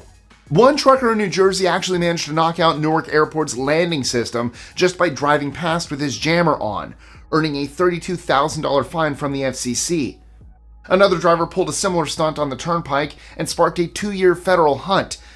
Decide whether you want all that on your conscience before plugging in. 12. Underwater drones. Why settle for snorkeling when you can pilot a robot camera straight from your desk chair, right? Underwater drones can give you a driver's view of the most beautiful reefs, wrecks, and sea life without you having to squeeze into a wetsuit or even get wet. In fact, some of them even come packed with lights, stabilizers, and HD cameras that'll turn you into your very own documentary crew. Sans Sir David Attenborough, of course. But while they're generally legal in public waters, a few places draw a hard line.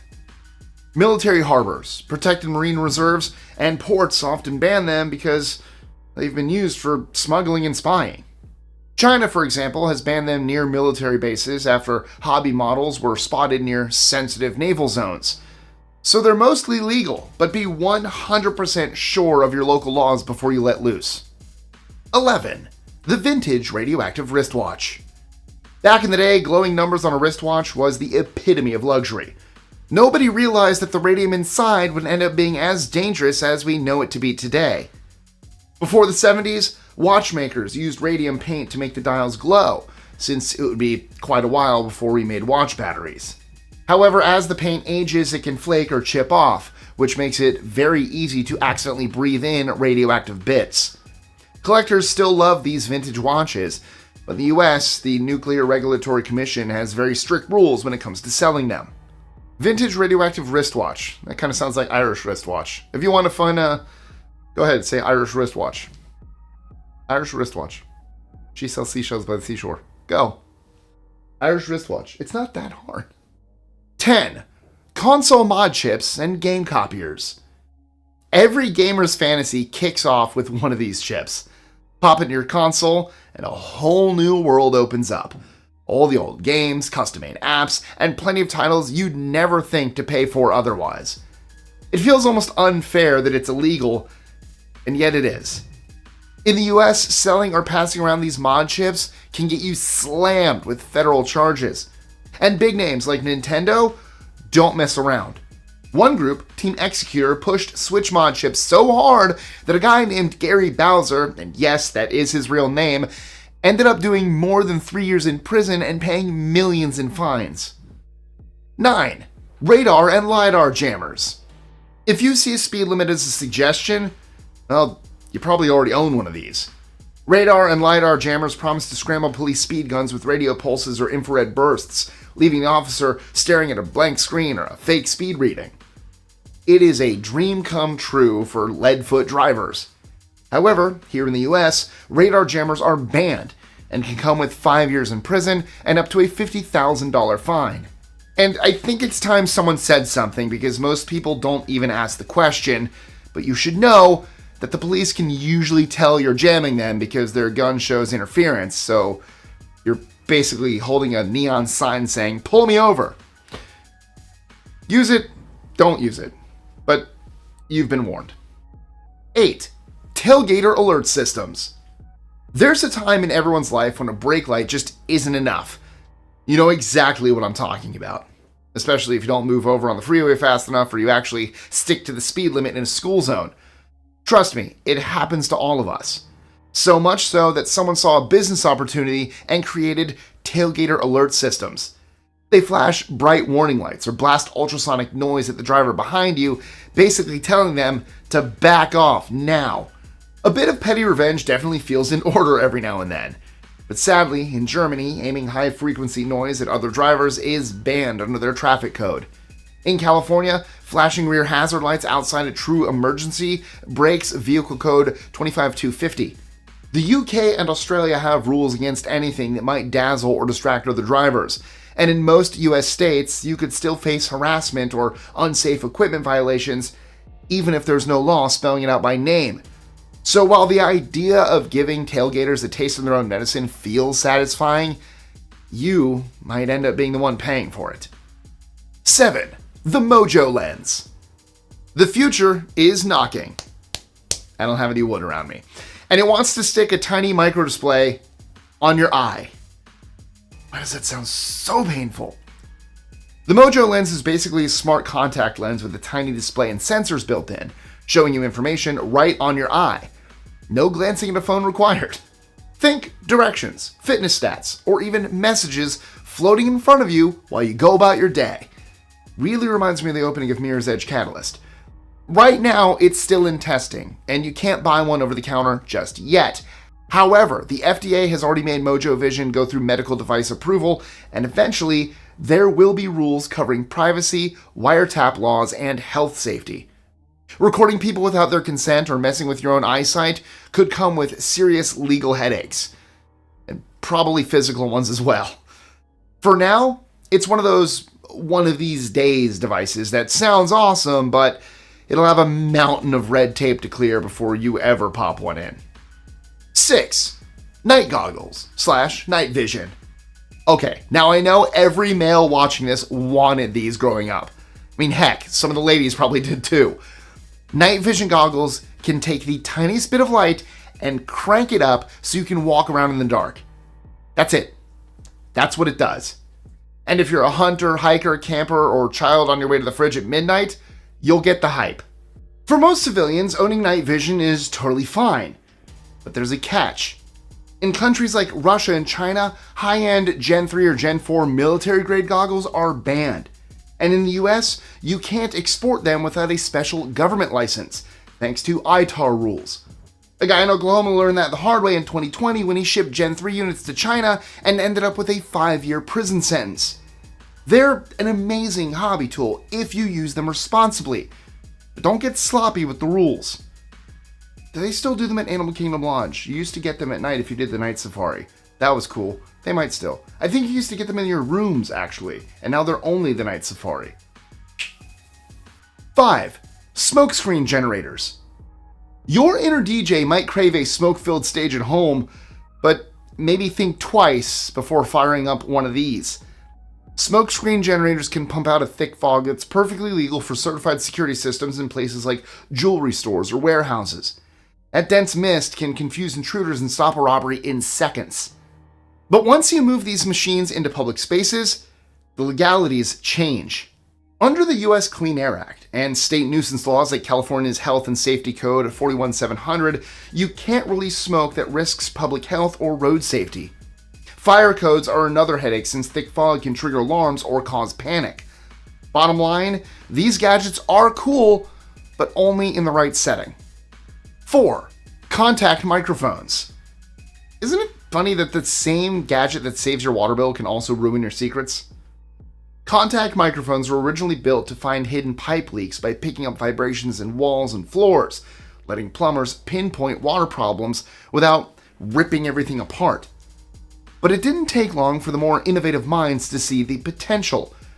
The same sensor can pick up voices through solid walls, in essence, turning any private conversation into an open broadcast for whoever's listening. Now, Janelle at the office might love to know what your boss is saying to you behind closed doors, but in the US, using one without consent smashes right into wiretap laws. While in Europe, strict privacy rules keep them locked down for official or licensed uses only. 3. Traffic light changers. Do you remember that scene in Fast and Furious 6 where they flip the traffic lights to help the crew tear through the city without being caught? Well, you can actually buy a device that does exactly that. They're called mobile infrared transmitters, or MIRTs. These little gadgets copy the flashing codes that emergency vehicles use to control traffic lights, essentially giving you your own personal fast lane on demand. Is it a handy tool on a Friday afternoon if you find yourself in peak hour traffic? Definitely. But they were banned back in 2005, making it a federal crime to own, sell, or use one without permission. 2. Wireless baby monitors with audio recording. This little nursery cam can protect your kid, or get you charged with wiretapping, depending on what it hears. Baby monitors today can do just about everything, from letting you know if it doesn't detect movement, to recording high-quality video, and even streaming conversations over 2.4 gigahertz without encryption. Parents love them, and you'll struggle to find a house with a newborn that doesn't have one. But here's the rub. In the US, states like California and Massachusetts have strict two-party consent laws, meaning if you record someone in your home without telling them, even a babysitter or house guest, you could be charged with illegal recording. In 2018, one California family landed in hot water after their babysitter reported them to police for recording her conversations through a monitor. It's definitely a must-have, but it can turn illegal fast if you use it for anything beyond baby noises. 1. Dash cams. Finally, let's talk about dash cams. What, are you surprised they're on here? They've captured everything from traffic accidents to road rage meltdowns, making them a lifesaver for proving what really happened. Insurance companies love them, and many drivers now insist on having one. Unfortunately, much like with contact microphones or baby cams, it's easy to record something you shouldn't. For example, in a lot of US states, you can't legally record in-car conversations without everyone knowing. And across Europe, privacy laws are stricter. Austria has basically banned dash cams if they systematically record public streets, treating them as unregistered surveillance. In Germany, you can still use dash cam footage as evidence in court, but running your camera non-stop is seen as a privacy violation. Courts only accept short, incident-based clips, not hours of rolling footage. As with most things on this list, it's better to be safe than sorry. It might be something most of us use, but try to be smart about it. And that's a wrap. Feeling tempted?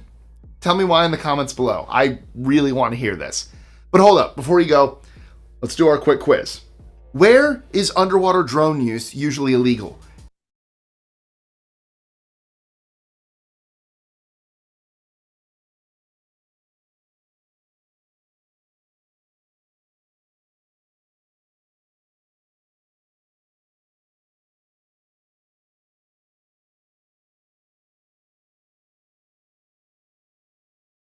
So I have a friend.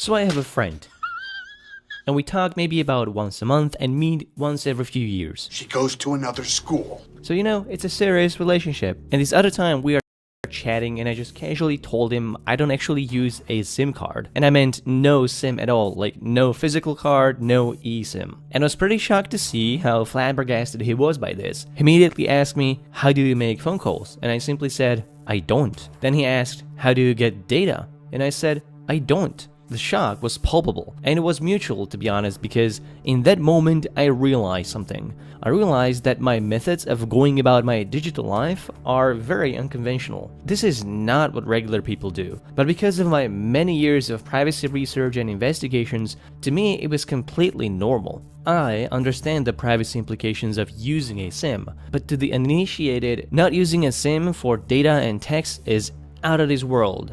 This is the phone I use. I installed Graphene OS on it, the most secure operating system in the world, and now it's essentially an anonymous device. I never inserted a SIM card into this phone. I always leave the airplane mode on, and I route my whole device traffic through a trusted VPN service. I'm willing to bet you could barely find one person doing any single one of those things, not to mention all of them. So in this video, I want to share with you a bit of my privacy setup and explain to you why I do not use a SIM card and how I navigate my life with almost zero amount of cellular traffic. So let's start with the first thing, exposition time. Hey, if you enjoy this sponsor-free content, support me on Patreon and unlock access to all of my podcasts, get early access to everything ad-free, and you can even get my merch. My content is very adversarial to social media algorithms, and it clearly shows in my YouTube analytics. This work cannot survive without your support, so please become a paid member on Patreon and join me in this fight from within. Thank you kindly. This triangle is a basic cell tower. This tower broadcasts into all directions at all times, usually at a radius of up to about 20 miles. If your phone is in vicinity, the tower will pick it up and register an approximate distance of your phone to the tower. So in this example, it might be roughly 10 miles anywhere on the circle from the cell tower, which is still a pretty wide area. However, most towers have 3 directional antennas, each side splitting the array by 120 degrees. And an antenna can tell which array your signal is being received from, so that narrows your approximate location down by 2/3 already. But in almost all cases, your phone will be connected to more than one tower. If you are in a city, you'll always be pinging at least 3 or 5 cell phone towers at any point. With each new tower, you add a new intersection of signal radius, each one narrowing down your location more and more. This is called cell tower triangulation, and when this happens, the accuracy of location tracking can go from several miles all the way down to several meters. Each location data point is then collected and retained by telecommunication providers for probably indefinitely. If you profile this over a long enough timeline, this is what it may look like in a regular person's life. Telecommunication companies put your location records and build up a detailed profile of your personal life, including where you travel, commute, work, live, study, who you meet with, when and for how long, along with all the texts and phone calls you make along the way. This location tracking is impossible to opt out of. It happens automatically in the background. It doesn't need GPS and works even when you disable location services on your phone. And now the best thing is that this location tracking, as powerful as it is getting old. 5G is now going to make cellular tracking precise down to a centimeter both indoors and outdoors, meaning 5G operators will know not just what building you're in, but also what floor and room. 5G network requires far denser hardware deployment, and all new devices, not just phones and tablets, but cars, wearables, and Internet of Things devices, are being equipped with 5G. And yes, there are security enhancements from the previous generation, but they all depend on proper implementation of telecom companies who love nothing more than to cut corners to save costs. So 5G is going to make location tracking even more creepy, and big telecom will have no incentives to properly implement privacy protections. Future is in the good hands. So what, you may ask? What's the big deal if they collect your location when you have nothing to hide? That's a good question, you filthy Nazi. The answer is simple. You can't trust who gets a hold on this data and how they interpret it, even if that someone is your friendly neighborhood local police department. Because police can and do request this information from cell companies, without a warrant, mind you, and ruin your life in the process of a botched criminal investigation. I know, this is a fire language, so let me illustrate this example for you. Suppose you're sitting in your living room, and you're in a call with your buddy, and then someone commits a murder a mile away from you. Completely oblivious to you, your phone is pinging a nearby cell tower, and when the police come and collect the phone records, you'll be among the prime suspects.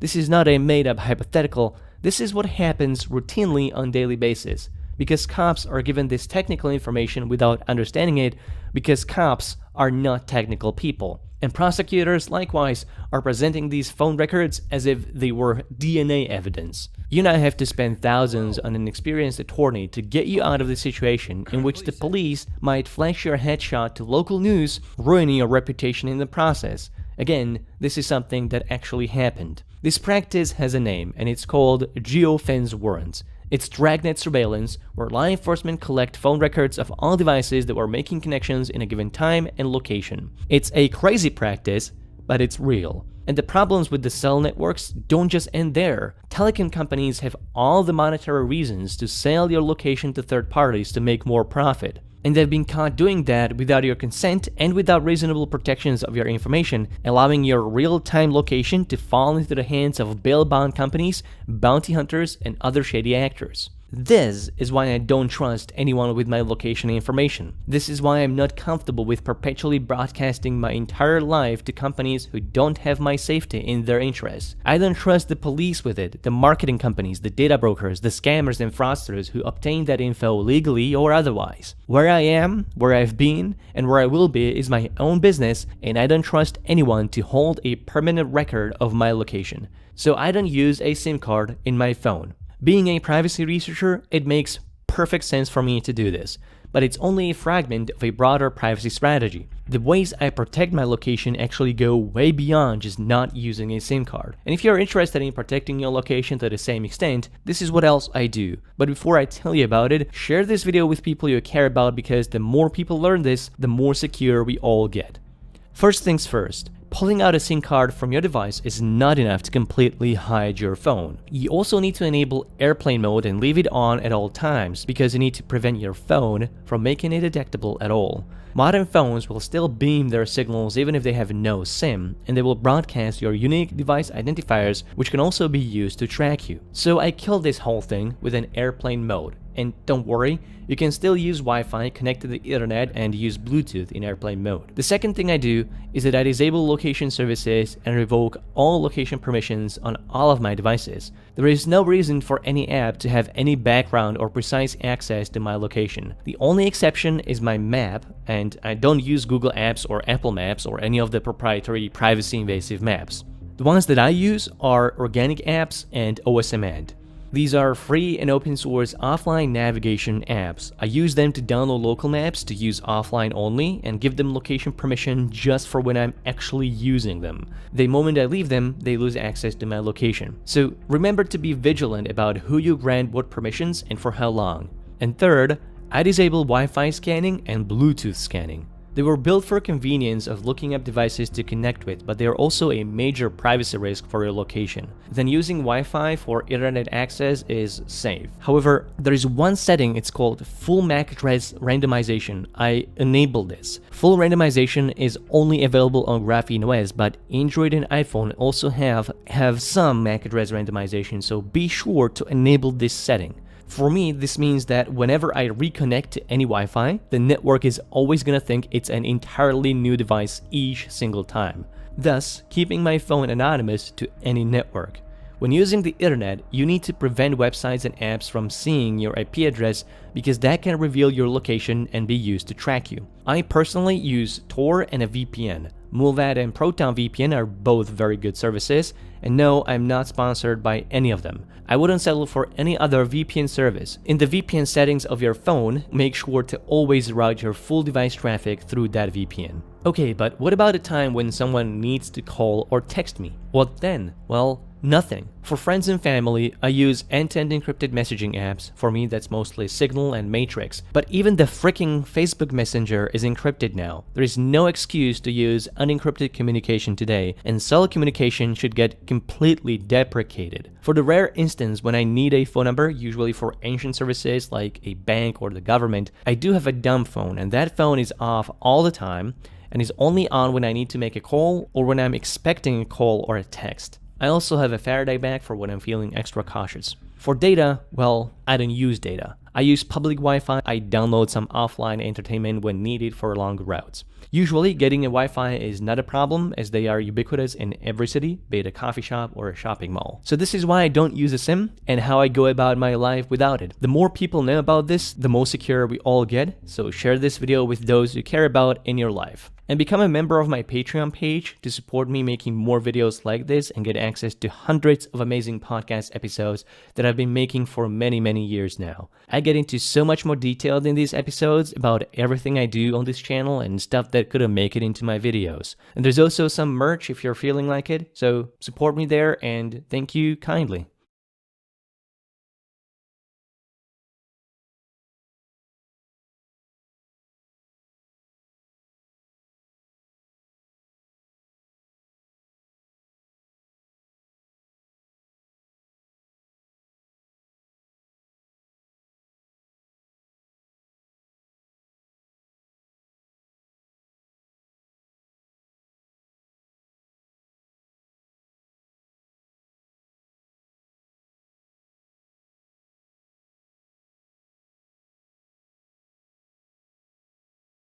You may be one of those people eagerly looking for a phone solution that uses no SIM cards. I'm not sure what your expectations would be with this approach because it is not perfect. However, it is a solution you should be aware of and should consider. But to get a full benefit out of a no SIM phone service, you must really understand how the phone system works and what threats are eliminated by the no SIM phone. You must weigh the particular benefits based on your assessment of your own personal threats. It also means an awareness of the inconvenience, since, of course, any approach out of the norm causes some problems that you may not be willing to tolerate. By the way, there are benefits to using a no SIM solution, even part-time. It doesn't have to be used all the time. This opens up more possibilities, so we'll get into that. It's important to learn the details of this, since using a no SIM solution without understanding of all the threats may still lead to zero improvement in privacy. If you're willing to expand your knowledge of phone solutions, including ones that use no SIM cards, stay right there.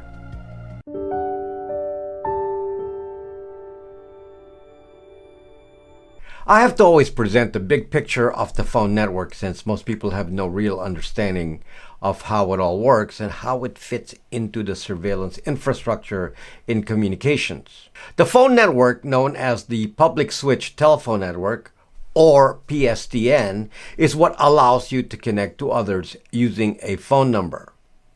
Unfortunately, this phone network has been the subject of government mass surveillance since its inception as the telegraph, and heavy surveillance has been built in since World War II. In some ways, this seems like an outdated concept, since many people do their communications using various apps like Signal, WhatsApp, Telegram, Messenger, and so on, and really just need internet service. But unfortunately, the world doesn't operate in the way we want. The phone number and the email is the only way to communicate with new people and many businesses. And the big entities we rely on define our moves, and often it relates to having an identity and a way to find us. The phone number is an identity. If you go to a government website, they will not only want an email address, they will ask for a phone number. They ask for this for medical coverage, tax forms, or with the use of any government service. This goes the same way with private companies. Most platforms demand a phone number that they can send an SMS message to do two-factor authentication. So basically, the phone number is an ID card. The reason the phone number is an effective ID card is because the government actually has a record of every call ever made. This should be no big mystery to most of you since you can see this on your phone bills. But the bigger shocker to most people is that every single text message you've sent is kept in databases, one of which is the main aggregator. The database that contains everything is the FBI DCIS database. I'm sure other three-letter agencies even have worldwide databases. The other thing that most people don't realize is that the government can check on everyone's calls very easily and even listen into conversations effortlessly in real time. In the US, this surveillance tech was enabled by the CALEA law, Communications Assistant for Law Enforcement.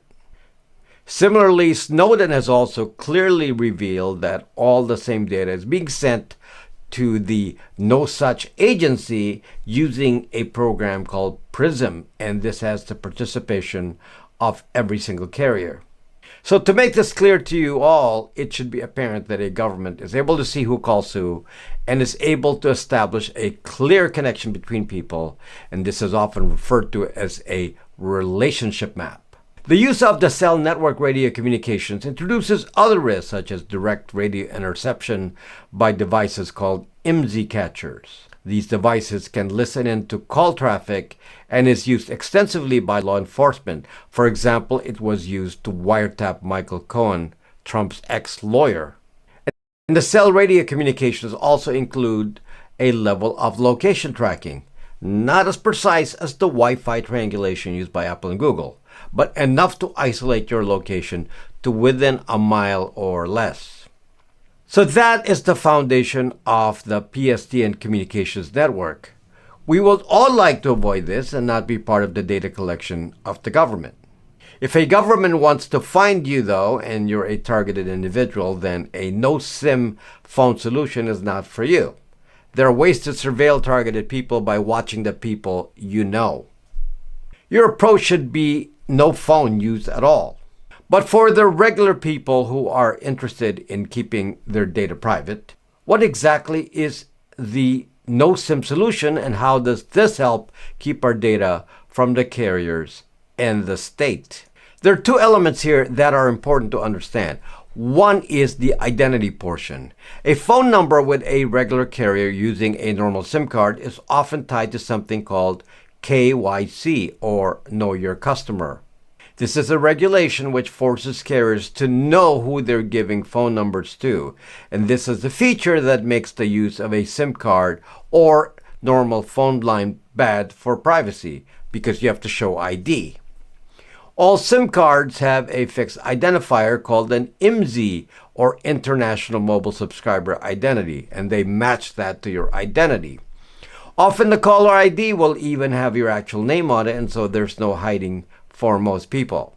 The alternate solution is to use a cloud-based phone service where the phone traffic is handled solely through the internet and without directly using the cell network.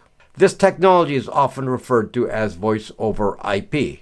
In order to explain this fully, we will be using a Google phone as our base device in all instances where I talk of a mobile phone. I'm using a Google phone in this example because there's almost no point eliminating carrier or government mass surveillance while allowing big tech surveillance. Might as well protect against everything. Next, I will introduce you to our version of voice over IP called the Brax Virtual Phone Service, and then we'll discuss how this can be used. When we talk about a SIM card, we are talking about a regular cell phone service provided by a cell phone carrier. In the US, the three major cell providers are T-Mobile, AT&T, and Verizon. Then there are resellers called MVNOs that are affiliated with these carriers. Examples of these are companies like Mint, Cricket, Straight Talk, Red Pocket, and so on. So our plan is to make calls without ever connecting to these carriers. Let me just demonstrate here how we can make and receive calls on your computing device, which does not need a mobile phone, by the way, using Brax Virtual Phone. In this example, I'm going to mix it up. I'm going to use a phone with a Brax Virtual Phone account. Then I will use a computer with another Brax Virtual Phone account. So phone to computer to introduce more variety. I will need software to access the Brax Virtual Phone service. So in this case, I will be using an application called LinPhone on the mobile phone. On the computer, I will run an app called MicroSip. I'm not going to show you this in detail here, but when you sign up for the Brax Virtual Phone service, you will be able to provision a phone number in the USA or Canada, and then you will have access to this setup screen. The important thing to note in this setup for later is that you have the option to forward your calls or have your calls go direct to voicemail, which can then be forwarded as email. You can also do forwarding of SMS messages to email or to another phone number. And then another option is the ability to send and receive text directly from the BraxMe app itself, which can be viewed from any browser. This means that you do not need an actual phone in theory. I'll make a separate video demonstrating the Brax Virtual Phone setup and options later. Okay, you saw in the setup that there are options where you don't actually need to ever make a call, but here we will make outgoing calls. Let me make a call from the phone to the computer. These phone numbers are for demonstration only, by the way, and will be deleted.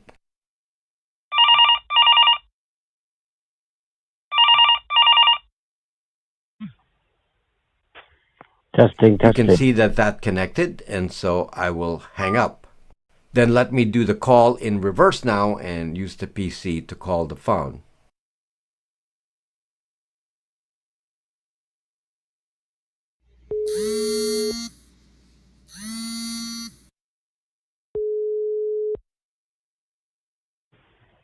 Hello. Now, just to demonstrate that this is able to dial any number, I will just call some other line. This one is the Microsoft Tech Support number. Hi, thanks for calling Microsoft. Para español, diga español o oprima el 2. What do you see here? You can see that I'm able to use the phone network or PSTN normally. I have no SIM card. Let me show you that this phone has no SIM card. But it does require that both the phone and the computer have some internet access, like through Wi-Fi. So in the case of a home with DSL internet service, you definitely do not need a SIM card as your device. A phone, a computer, or a dedicated hardware phone called a SIP phone can all use the internet, and the phone service is actually handled in the cloud by the voice over IP service. What are the advantages here? First, you are not using cell service, so there's no phone number associated with your name on the cell network. Someone could do a nationwide search of your phone number and you will not be found. Second, you're not connecting to a cell tower, so your location is not available to either the carrier or a third party listening or tracking the call. Third, the Brax Virtual Phone service has no requirement for KYC. We don't register your name anywhere, so it is not searchable on the phone network. Let's talk more about KYC for a moment. There is still KYC required for any number, but I supplied that KYC with my own identification for Brax Virtual Phone. I do not require that of my customers. Also, for the edification of those interested, my trunk provider for Brax Virtual Phone is actually in Canada, so I'm not directly subject to USA PSTN requirements. When someone is searching through phone records and searching through text, the main advantage of this no SIM solution is that there is no corresponding identity to make an easy match. Now again, we need to understand that this is not perfect. Governments in particular will track you if they know who you are calling. So Though they may not be able to identify you directly, they can if the person you're calling has a regular phone number with their KYC ID. I don't normally think of this since I'm not a targeted individual and have never committed any crime, so this is not a global concern for all. However, aside from that, there is the benefit of disappearing from the mass surveillance grid. It's even better if both parties are actually on a Brax virtual phone, since then both parties have no identities. Here's an interesting little feature I will demonstrate again. If two parties have Brax virtual phone, you can dial each other by extension.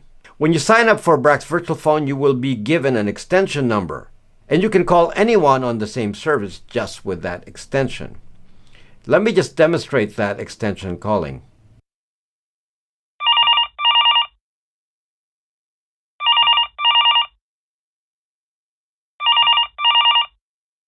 Testing, testing. Now, what's the benefit here? Well, actually, this is quite special. When you do extension to extension calling, there is no record on the phone network. This is not classified as a PSTN call. There is no billing info associated with it, and there are no records even on the trunk provider. So we will have two people calling using normal phone lines, but with no apparent surveillance information. There's another major benefit to using a Brax virtual phone type of service. And this is that you can provide a different phone number to various platforms for two-factor authentication. Instead of giving these sites your regular phone number, you give them your virtual phone number and your identity is not ultra apparent. They can't search you on the phone number databases that they have. This is actually a major issue since many sites use the phone number to confirm your real identity. Now that I've described this solution, how do you actually use this in real life? You actually have a range of choices. You have the option of forwarding all calls and texts to email. This is even more interesting because here you don't even need any special device to receive incoming messages. Your texts and calls can all arrive by email. The only time you'd need to use an app like LinPhone and need internet would be to make an outgoing phone call. Now here's another unique feature here. SMS or texting can be done anonymously using the BraxMe app itself. So this means you don't even need to install anything if you're interested in just the texting portion. This is particularly useful if you're using the Brax virtual phone primarily for 2FA. Let's talk about the many hybrid solutions that solve the main problem, and that is the lack of internet. Without a SIM card, the phone has no internet.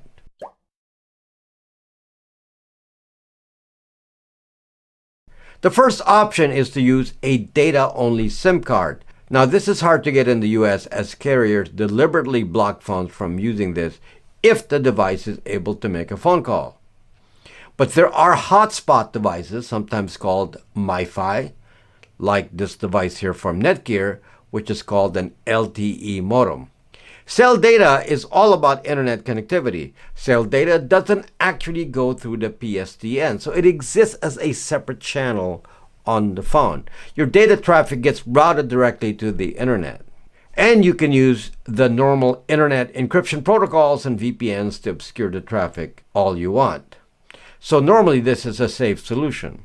Obviously, data-only SIM cards may still require KYC if purchased from a US carrier, so it is definitely not anonymous. However, the absence of phone or texting traffic limits any surveillance. By the way, I have this Netgear modem and I did a video about it before. But I didn't like my particular service, which was T-Mobile, on this because they were throttling the data on the hotspot. So just make sure to find a carrier that will not throttle. Also, the advantage of a separate device is that your main calling device, like the phone, is insulated from attacks that can happen on the hotspot device. For example, it should be immune from Stingray type attacks or even baseband modem attacks like SIM jacking. There are definitely cybersecurity benefits. And of course, there's no need to use this. Just use Wi-Fi and turn this device on only if you need internet remotely. Using it occasionally and only when you're on the move limits the attack surface.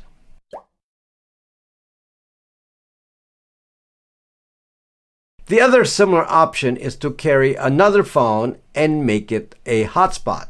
This actually works better for some carriers as it does not get throttled. Let's say this phone has a regular SIM card with a phone number. Remember that doesn't matter if no one calls you or you call no one on that number. This works particularly well if you never give out that number. So you could use it as a dedicated hotspot only, and only in cases where it is needed. Again, think of the hybrid use cases. Use Wi-Fi at home most of the time, and you use these hotspot or data-only options only if needed.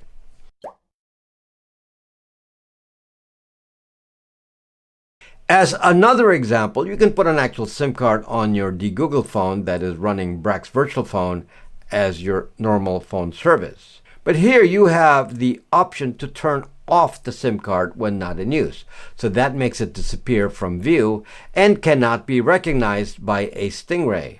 You'll need a phone that can disable the SIM card. This is a standard feature on the Google phones. So understand this little detail. If you turn on your SIM card but never make a call on it or send a text, then there is no data to capture other than perhaps a rough location. Here's another option. Use prepaid SIM cards. Then there is no identity associated with this SIM, even with the location. Check out the advantage here though. The Brax virtual phone number still exists, and you always have it, the same number. The phone number need not change even when you keep changing SIM cards. Think about this combination. Again, prepaid SIM cards plus Brax virtual phone. This is probably the most convenient. The solutions I mentioned here are quite usable for those who realize that their lives do not revolve around the mobile phone. Those who can wait for phone and text messages to arrive via email, and those not obsessed with mobile apps. If you're more of a PC type of person, then this will work well. What these solutions offer though is a way to disappear from the grid, at least as far as phone traffic is concerned. You still have the ability to use the phone network, but your general presence via an identity is eliminated. For protecting yourself against being searched online, this should be very effective. Now, together with a Google phone, which hides you from big tech tracking, the no SIM solution hides you from carrier and government mass surveillance. In case you're wondering, the Brax virtual phone service used as an example in this video is one of the products you will find in the Brax.me store. This particular service is very inexpensive, likely one of the lowest priced voice over IP options available. The starting tier is only $60 a year, which is $5 a month. There are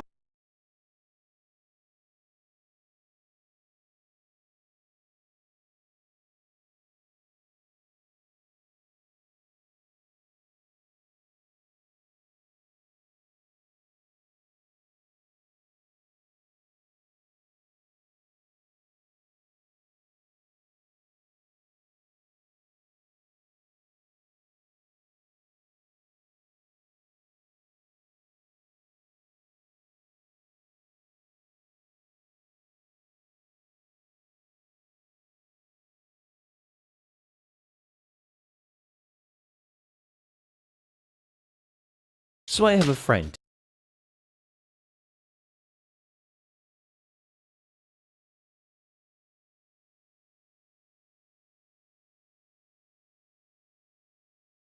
When it comes to smartphones, I generally recommend Android, not because they provide better privacy and security. I think that title actually goes to iOS when compared to vanilla Android. But the real reason I recommend it, especially on a Google Pixel, is because of the fact that the OS is less locked down in that implementation. You can gain root access to your device and modify any of the system files, and you can de-Google your phone, which means removing every single pre-installed Google service from it, giving you much better privacy. And you can even swap out the entire operating system for something different without having to leave the bootloader unlocked. But imagine if just having a Google Pixel phone resulted in you getting harassed by your local police, because the moment they see you answer a call or send a text on it, they assume that you must be a criminal attempting to contact your fellow criminal associates. Well, this is actually the reality right now in Catalina. The national police there have been ramping up their war on drugs, and in the age of smartphones, most of this warfare is conducted in the digital space by the police conducting mass online surveillance of people and even attempting to hack into suspects and their associates' devices with malware. So of course, the unlicensed pharmaceutical distributors in Catalina started stepping up their digital security by using encrypted communication apps and even going so far as to install Graphene OS on their Pixel phones. Now, in case you didn't know, Graphene OS is a custom ROM that you can install pretty much just exclusively on Pixel phones, which improves the privacy and security of that Android implementation from the bottom up. And frankly, it creates one of the most secure smartphones that a civilian can easily get in their hands. Way more private and secure than even an iPhone. Graphene OS also provides a lot of tracking mitigations by limiting the fingerprinting capability of apps, and Graphene OS is completely de-Googled. So a lot of that tracking information from things like Google Maps, Google Chrome, the Google search engine that police agencies around the world rely on to track people just isn't available if you're using Graphene OS. There's lots of granular settings to control what apps are able to access on your phone, and Graphene OS provides dozens of user profiles that you can use to further separate what data your apps have access to. And law enforcement are particularly frustrated with Graphene OS's mitigations against both consensual and non-consensual data extractions. Now, I don't really know much about this country's laws or how their law enforcement operates, but here in the United States, if you're arrested, or even if you're detained for an investigation by the police, there's a good chance that they're going to want to go through your phone if they think that it contains any evidence of a crime. And like I said, we're in a digital age, so obviously a lot of criminals are using their phones in the process of doing crime. Now, with a consent-based search, as it's called, the police are going to ask you to enter the code on your phone and unlock it for them. But of course, if you have thumbprint unlock or Face ID enabled, then there's a good chance that the police can force you to unlock the phone that way by just scanning your face or maybe getting your fingerprint if you're in handcuffs.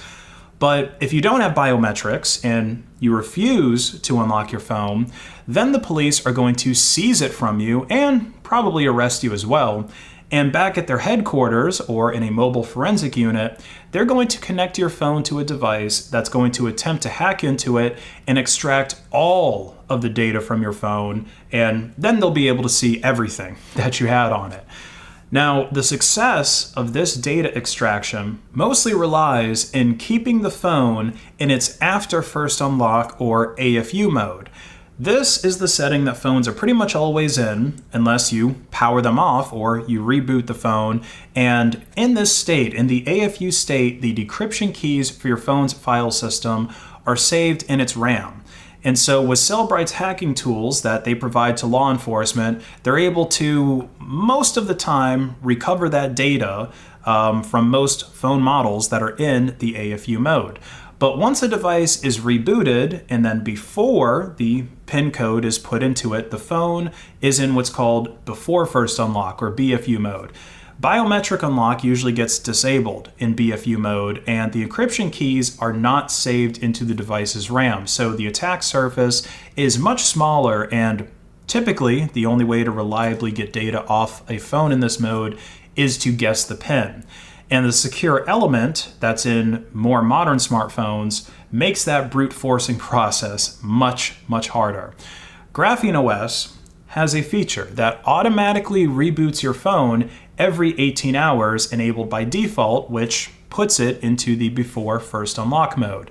Newer versions of vanilla Android also have a similar feature, but it's not enabled by default, and I think when you do enable it by default, it only reboots your phone every 3 days or so. So anyway, if you're using Graphene OS and you haven't gone out of your way to turn off that security setting, then the police are going to have 18 hours at best to try and hack into your phone and try to extract the encryption keys from RAM before it reboots, and then this process becomes pretty much impossible. Graphene OS also disables USB-C connections and data transfers from new devices until the phone is unlocked and the connection is allowed. So those mitigations would also have to be bypassed before the Cellbrite can even start trying to hack into Graphene. Now, for the so-called consensual data extractions, where you give up your phone password to the police or unlock it for them, possibly under duress, Graphene OS has a mitigation for that, which is very appropriately called Duress PIN. Essentially, this is a secondary PIN that you can enter on the unlock screen that will wipe your device and any eSIMs that are installed into it. And if you do use fingerprint unlock, then Graphene OS limits the number of attempts to 5. So you have a much better chance of doing 5 false unlocks, like using the wrong fingers, or maybe if you've got your hands behind your back and police are trying to force you to unlock it, you can, either present the wrong finger or maybe just mess it up enough to get it to disable fingerprint unlock and then require the PIN. Whereas in vanilla Android, I think you get 20 or so attempts. So yeah, obviously 5 is going to be much more secure. The multi-profile feature also allows you to log into one profile without decrypting any data for another. So you could have a decoy profile that doesn't have any sensitive data on it that you unlock instead as a way to comply with a warrant or, comply with your password being requested under duress, without actually giving up any incriminating evidence. However, if the phone does end up getting rebooted, then the admin profile actually does need to be logged into before any other profile can be logged into. So Graphene OS, along with good OPSEC, really gives you a major privacy and security boost, so much so to the point that law enforcement agents are starting to profile people just based on the type of smartphone they choose to use. And obviously from a distance, the cops can't tell if you're using Graphene OS or Lineage OS or anything else. They would actually have to get up close and personal to verify that. And I'm sure that 9 times out of 10 people in Catalina are just using stock Android on their Google Pixels. But imagine how triggered the police over there would be if they actually did start discovering Graphene OS every single time, or at least most of the time, that they just talk to any run-of-the-mill Pixel user.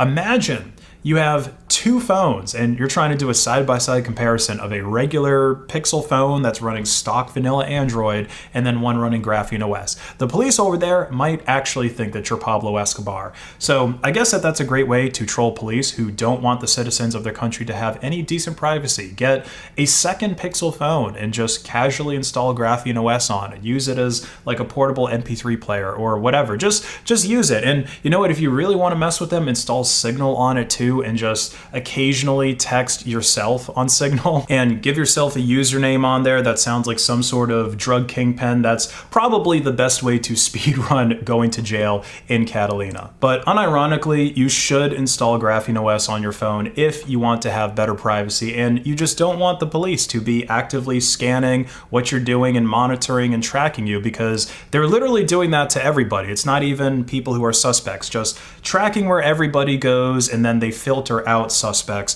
from that data. So install Graphene OS today, and if you enjoyed this video, please like and share it to hack the algorithm, and check out my online store, base.win, where you can buy my awesome merch or accessories for your phone or laptop. 10% store-wide discount when you pay with Monero XMR at checkout. Have a great rest of your day.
There are different motives for people thinking about disappearing. And disappearing may also mean different things. It may mean disappearing from social media, disappearing from a particular community, or the full-on get off the grid.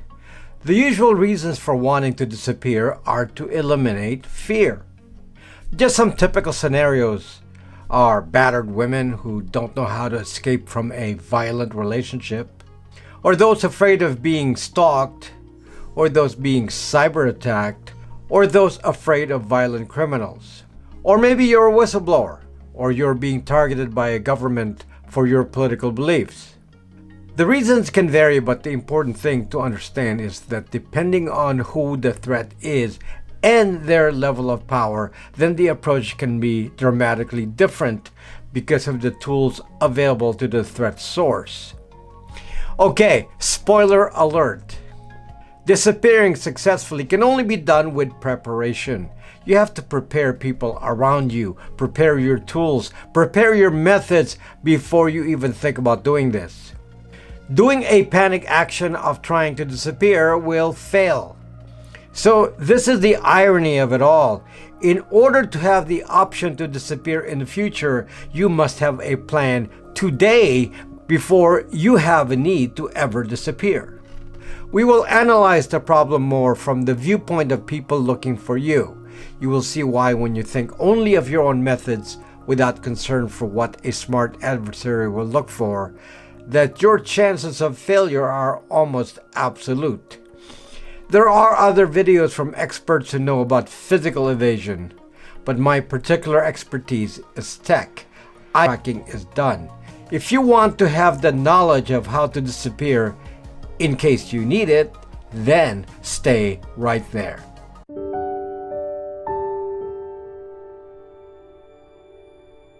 As I said earlier, disappearing is something you plan for. It is not something you can do at the spur of the moment in panic. If you have never made moves to think about this possibility, then you cannot disappear successfully. You have to assume that whoever will be looking for you will understand human behavior and will seek to look for holes in your methods. And these holes will be based on your lack of discipline.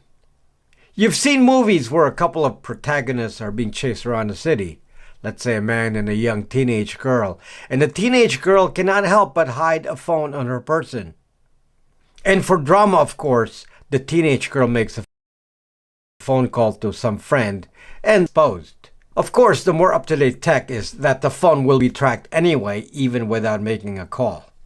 Anyway, this desire to connect to family and friends is the most common point of failure, and I will generalize the issue here. The way to find you is to wiretap or surveil all the people you know. The obvious way of surveillance is via the phone, of course, and even if you use a burner phone, the tracking will be done on all your contacts, particularly other family members. Someone searching for you will look for clues showing heightened activity with particular people. In the intelligence community, they call this noise.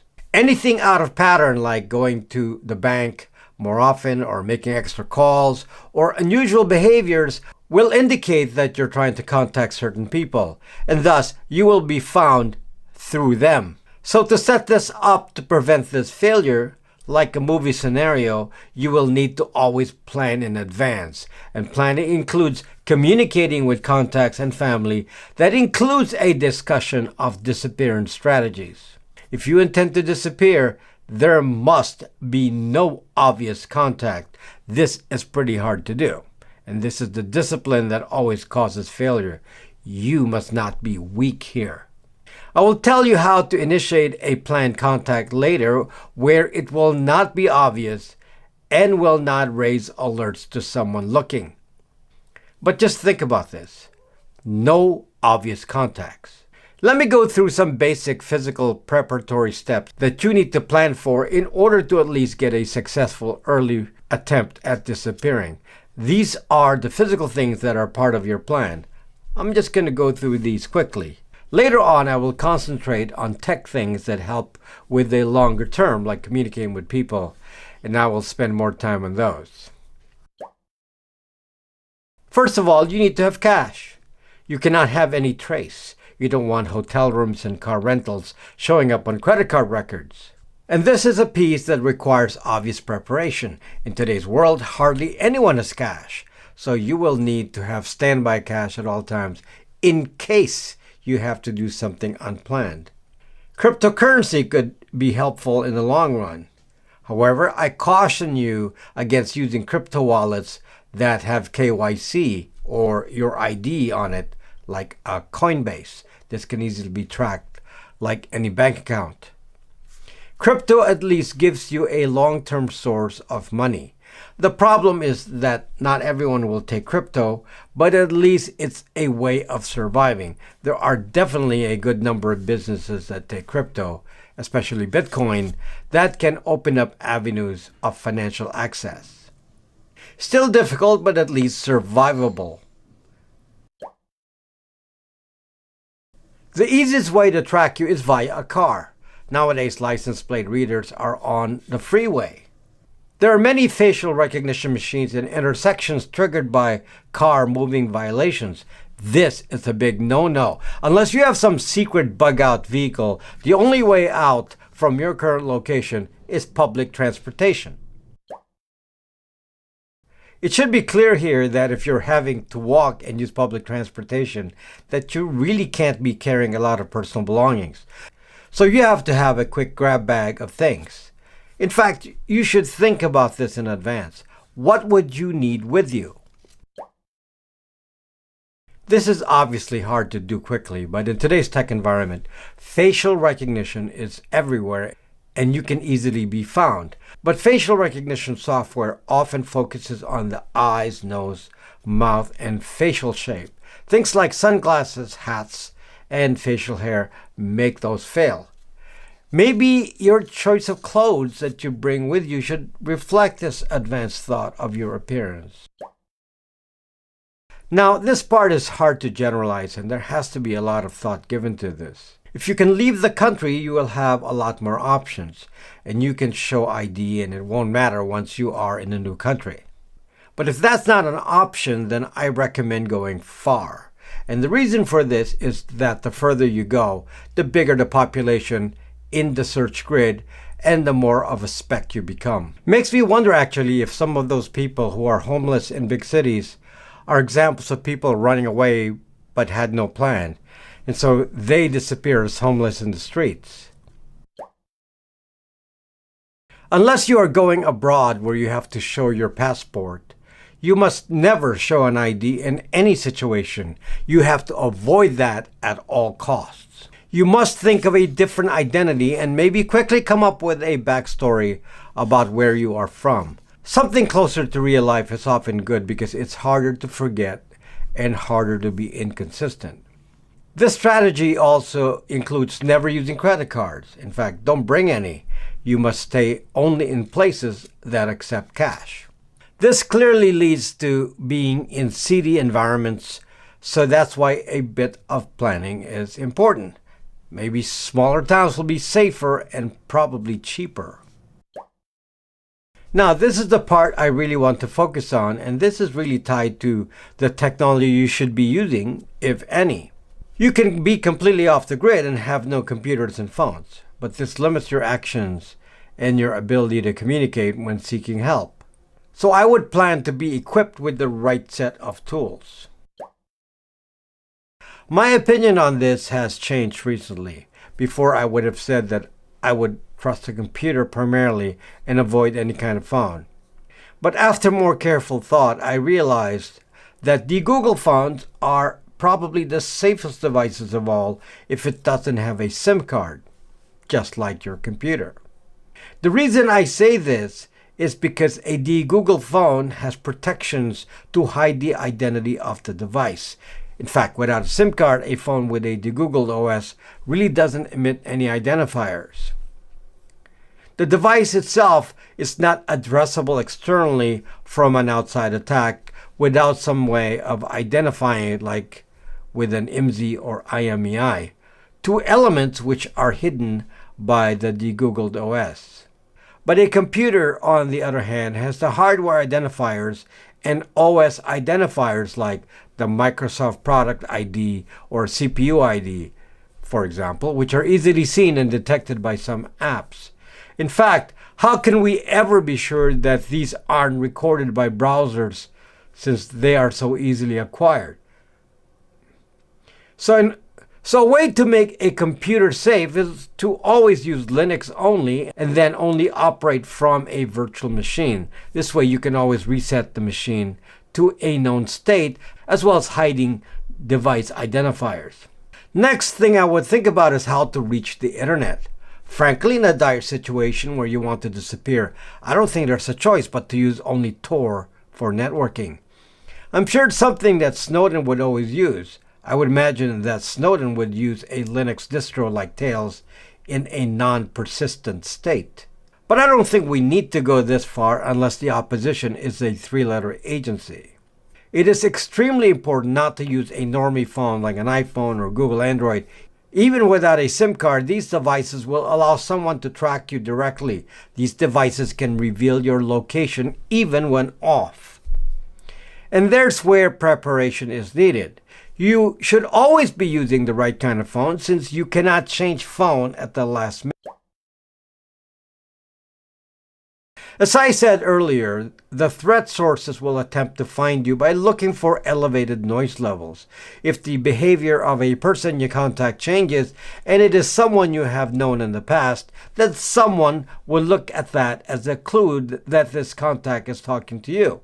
This is why you must have the discipline, at the beginning especially, to have minimal contact. No phone calls, obviously, since phones can be tracked. No SIM cards. It is pointless using burner phones since the threat will be wiretapping anyone you call. The better way to communicate is surreptitiously and silently with no voice. In case you didn't know, there's a voice print capability which can identify your voice anywhere on the phone network or the internet. So voice is very dangerous, just like facial recognition. Here's an example method of silently leaving a message. Let's say it is to your family. If your spouse and you share a password manager, then you can both go to the same apps. You could, for example, go to the spouse's email account and type a message but not send it over email SMTP. Instead, just leave it in the drafts folder. It would be obvious to anyone checking their email that there is something in the drafts folder. It would be invisible to the outside since there's no network mail traffic that leaves the server. I call this a mail drop method. This is because both parties are just leaving messages in one spot, one login. The imagery in the old analog days was when someone leaves a message in some inconspicuous hole in a wall, and you pick up messages from the same spot on the wall. All we're doing here is using a digital version of this mail drop by sharing a single login to some account and leaving basically messages to yourself. By the way, you should delete messages immediately after reading it. You can do this once and then switch to another mail drop method. Again, one account on some platform and leave messages to yourself.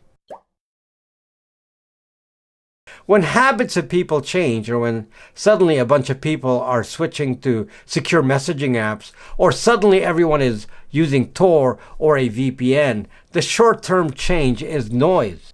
It's suspicious. But here's where planning makes it different. If your contacts are already using secure messaging apps all the time and are already using a VPN or Tor, then nothing will signal increased activity. This is the kind of preparation I advocate. Just like sharing a password manager opens up a lot of avenues. But still, even if there are ways of communicating, the key advice for the short term is actually to have hardly any communications. Keep changing the mail drop platform and keep messages brief. Hard to do because we are humans and we feel this guilt. But for the safety of all, including your family, the best solution is actually for you to accept that complete disappearance, if possible, is the best option. It should be obvious here too that you should never log into any existing account in any social media, as that would be the first thing I would check if I were the opposition. Traces of traffic would narrow down your location. Think about it. You're staying in some motel that takes cash. How many motels will be in an area that takes cash once the town you're in is identified? If you examine the big picture of the methods I describe here, you can see that this is something you should have already discussed with family. If something happens, don't expect communications. Expect mail drop kind of messaging, but very brief. Do not expect phone calls. Be careful with movement since your family will be watched. Any noticeable change in habits will be detected. So you see, it really is about thinking about everything in advance. You have to be thinking hard about each unique situation. There's a certain time period right after you make a decision to disappear that no red alerts have yet been triggered. So here's a time to see if a friend can drive you to a distant location, like another state, to give you a head start. Then you can take public transportation from there. This will be better than a delay caused by taking public transportation from your original city, which could be a bottleneck. Snowden, for example, managed to go to Hong Kong before his absence was detected. He was able to take a normal flight out. This is very important to really plan on. Once you've disappeared, you must absolutely never log into old accounts on any platform. Even the draft email solution I mentioned earlier should likely be only used once, and just to pass the next platform and new credentials to use. You must change your identity on any platform you use. You will have some difficulty with some platforms because of 2FA requirements, meaning having a phone number. Here, a solution is a Brax virtual phone. It will be used only for incoming text 2FA and to an unknown identity. At least to an outsider, it will not be attached to any person. This is key everywhere. You must not make the mistake of connecting your actions to the actions of a person being hunted down. You can basically never get a SIM card. Some tips will seem obvious to me. You would be foolish to go to platforms like Facebook, Instagram, and WhatsApp. The surveillance capabilities on Meta is out of this world. Here's another fear that I have that you really need to be aware of. I explained that phones are now set to use the phone's AI to recognize things on the phone. For example, Apple could trigger every phone in the world to search for a face using this feature called client-side scanning. All the iPhones in the world would search for every photo taken to see if your face exists, even in the background in the crowd, like at a public location. This is such a scary potential now that most people don't realize. It means you cannot just hide from building cameras. Every mobile phone around you could be controlled by an opposition. This means you need to seriously change your appearance in the long term, as there is no place you can go to that is not within the reach of phone AI doing client-side scanning. There are tons of details in the general statements I've said here. I could probably expound on one technique for an entire video, like client-side scanning issues, or the mail drop technique, or the dangerous identifiers in each device, or the location trackers. Depending on your interest to this kind of content, I will listen and develop more in connection with this topic. Please don't hesitate to leave comments about this so I know if this is worth doing. Folks, we have a platform where people interested in privacy come and get educated and discuss issues like this. This is on Brax.me. On this platform, I also have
ride the King's Highway, baby.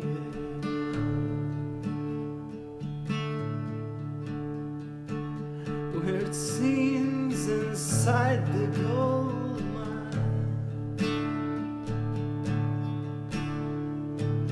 Ride the highway west, baby.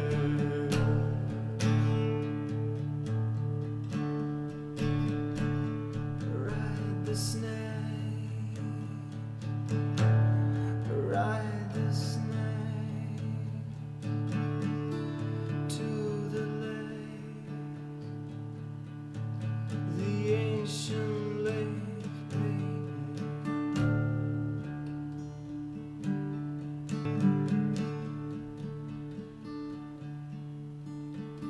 The snake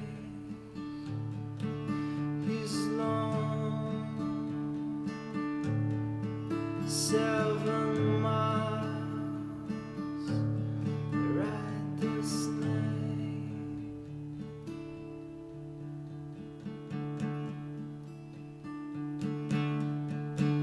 He's old and his skin is cold.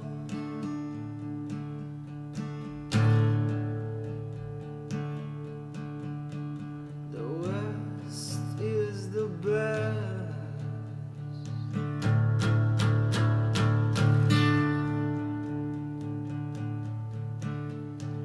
The West is the best.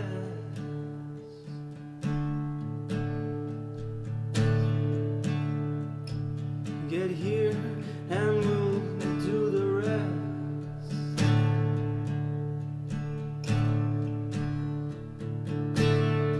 The blue bus is calling us.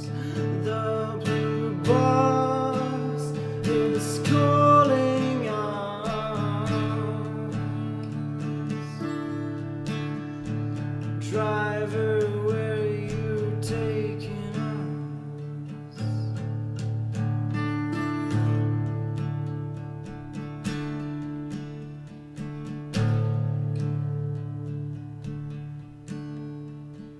The killer I walked before dawn.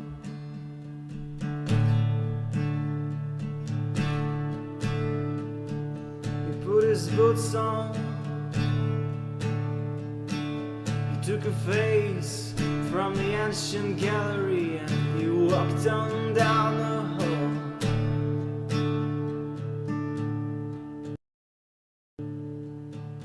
He went to the room where his sister lived and then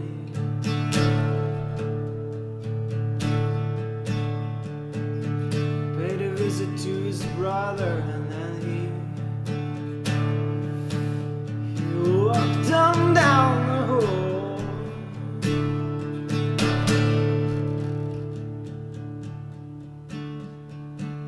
And he came to a door and he looked inside.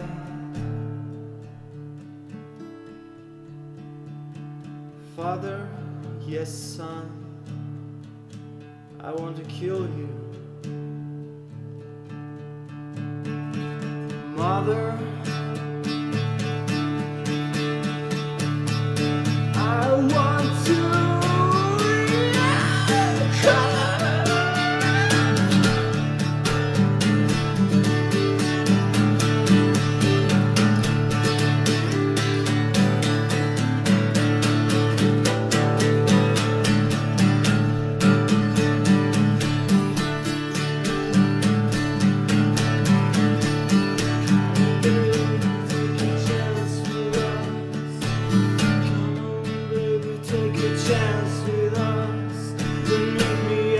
Back of the blue bus, blue raccoon, blue bus,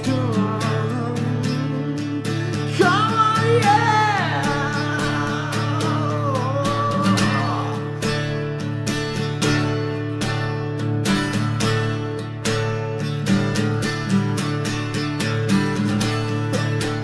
Yeah.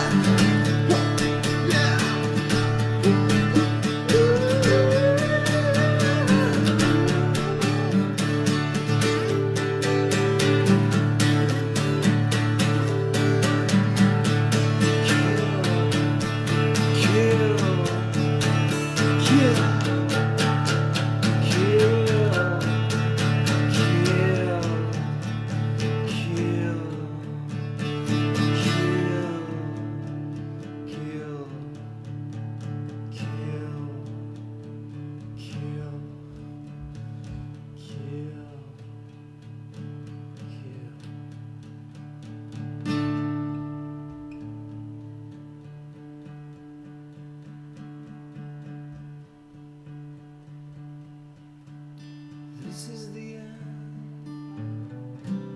beautiful friend. This is the end, my only friend. The end, it hurts to set you free. You'll never follow me.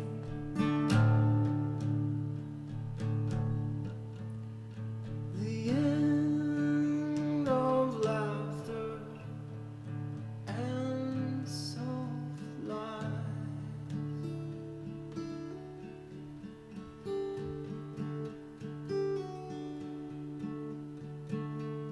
The end of nights we tried to die.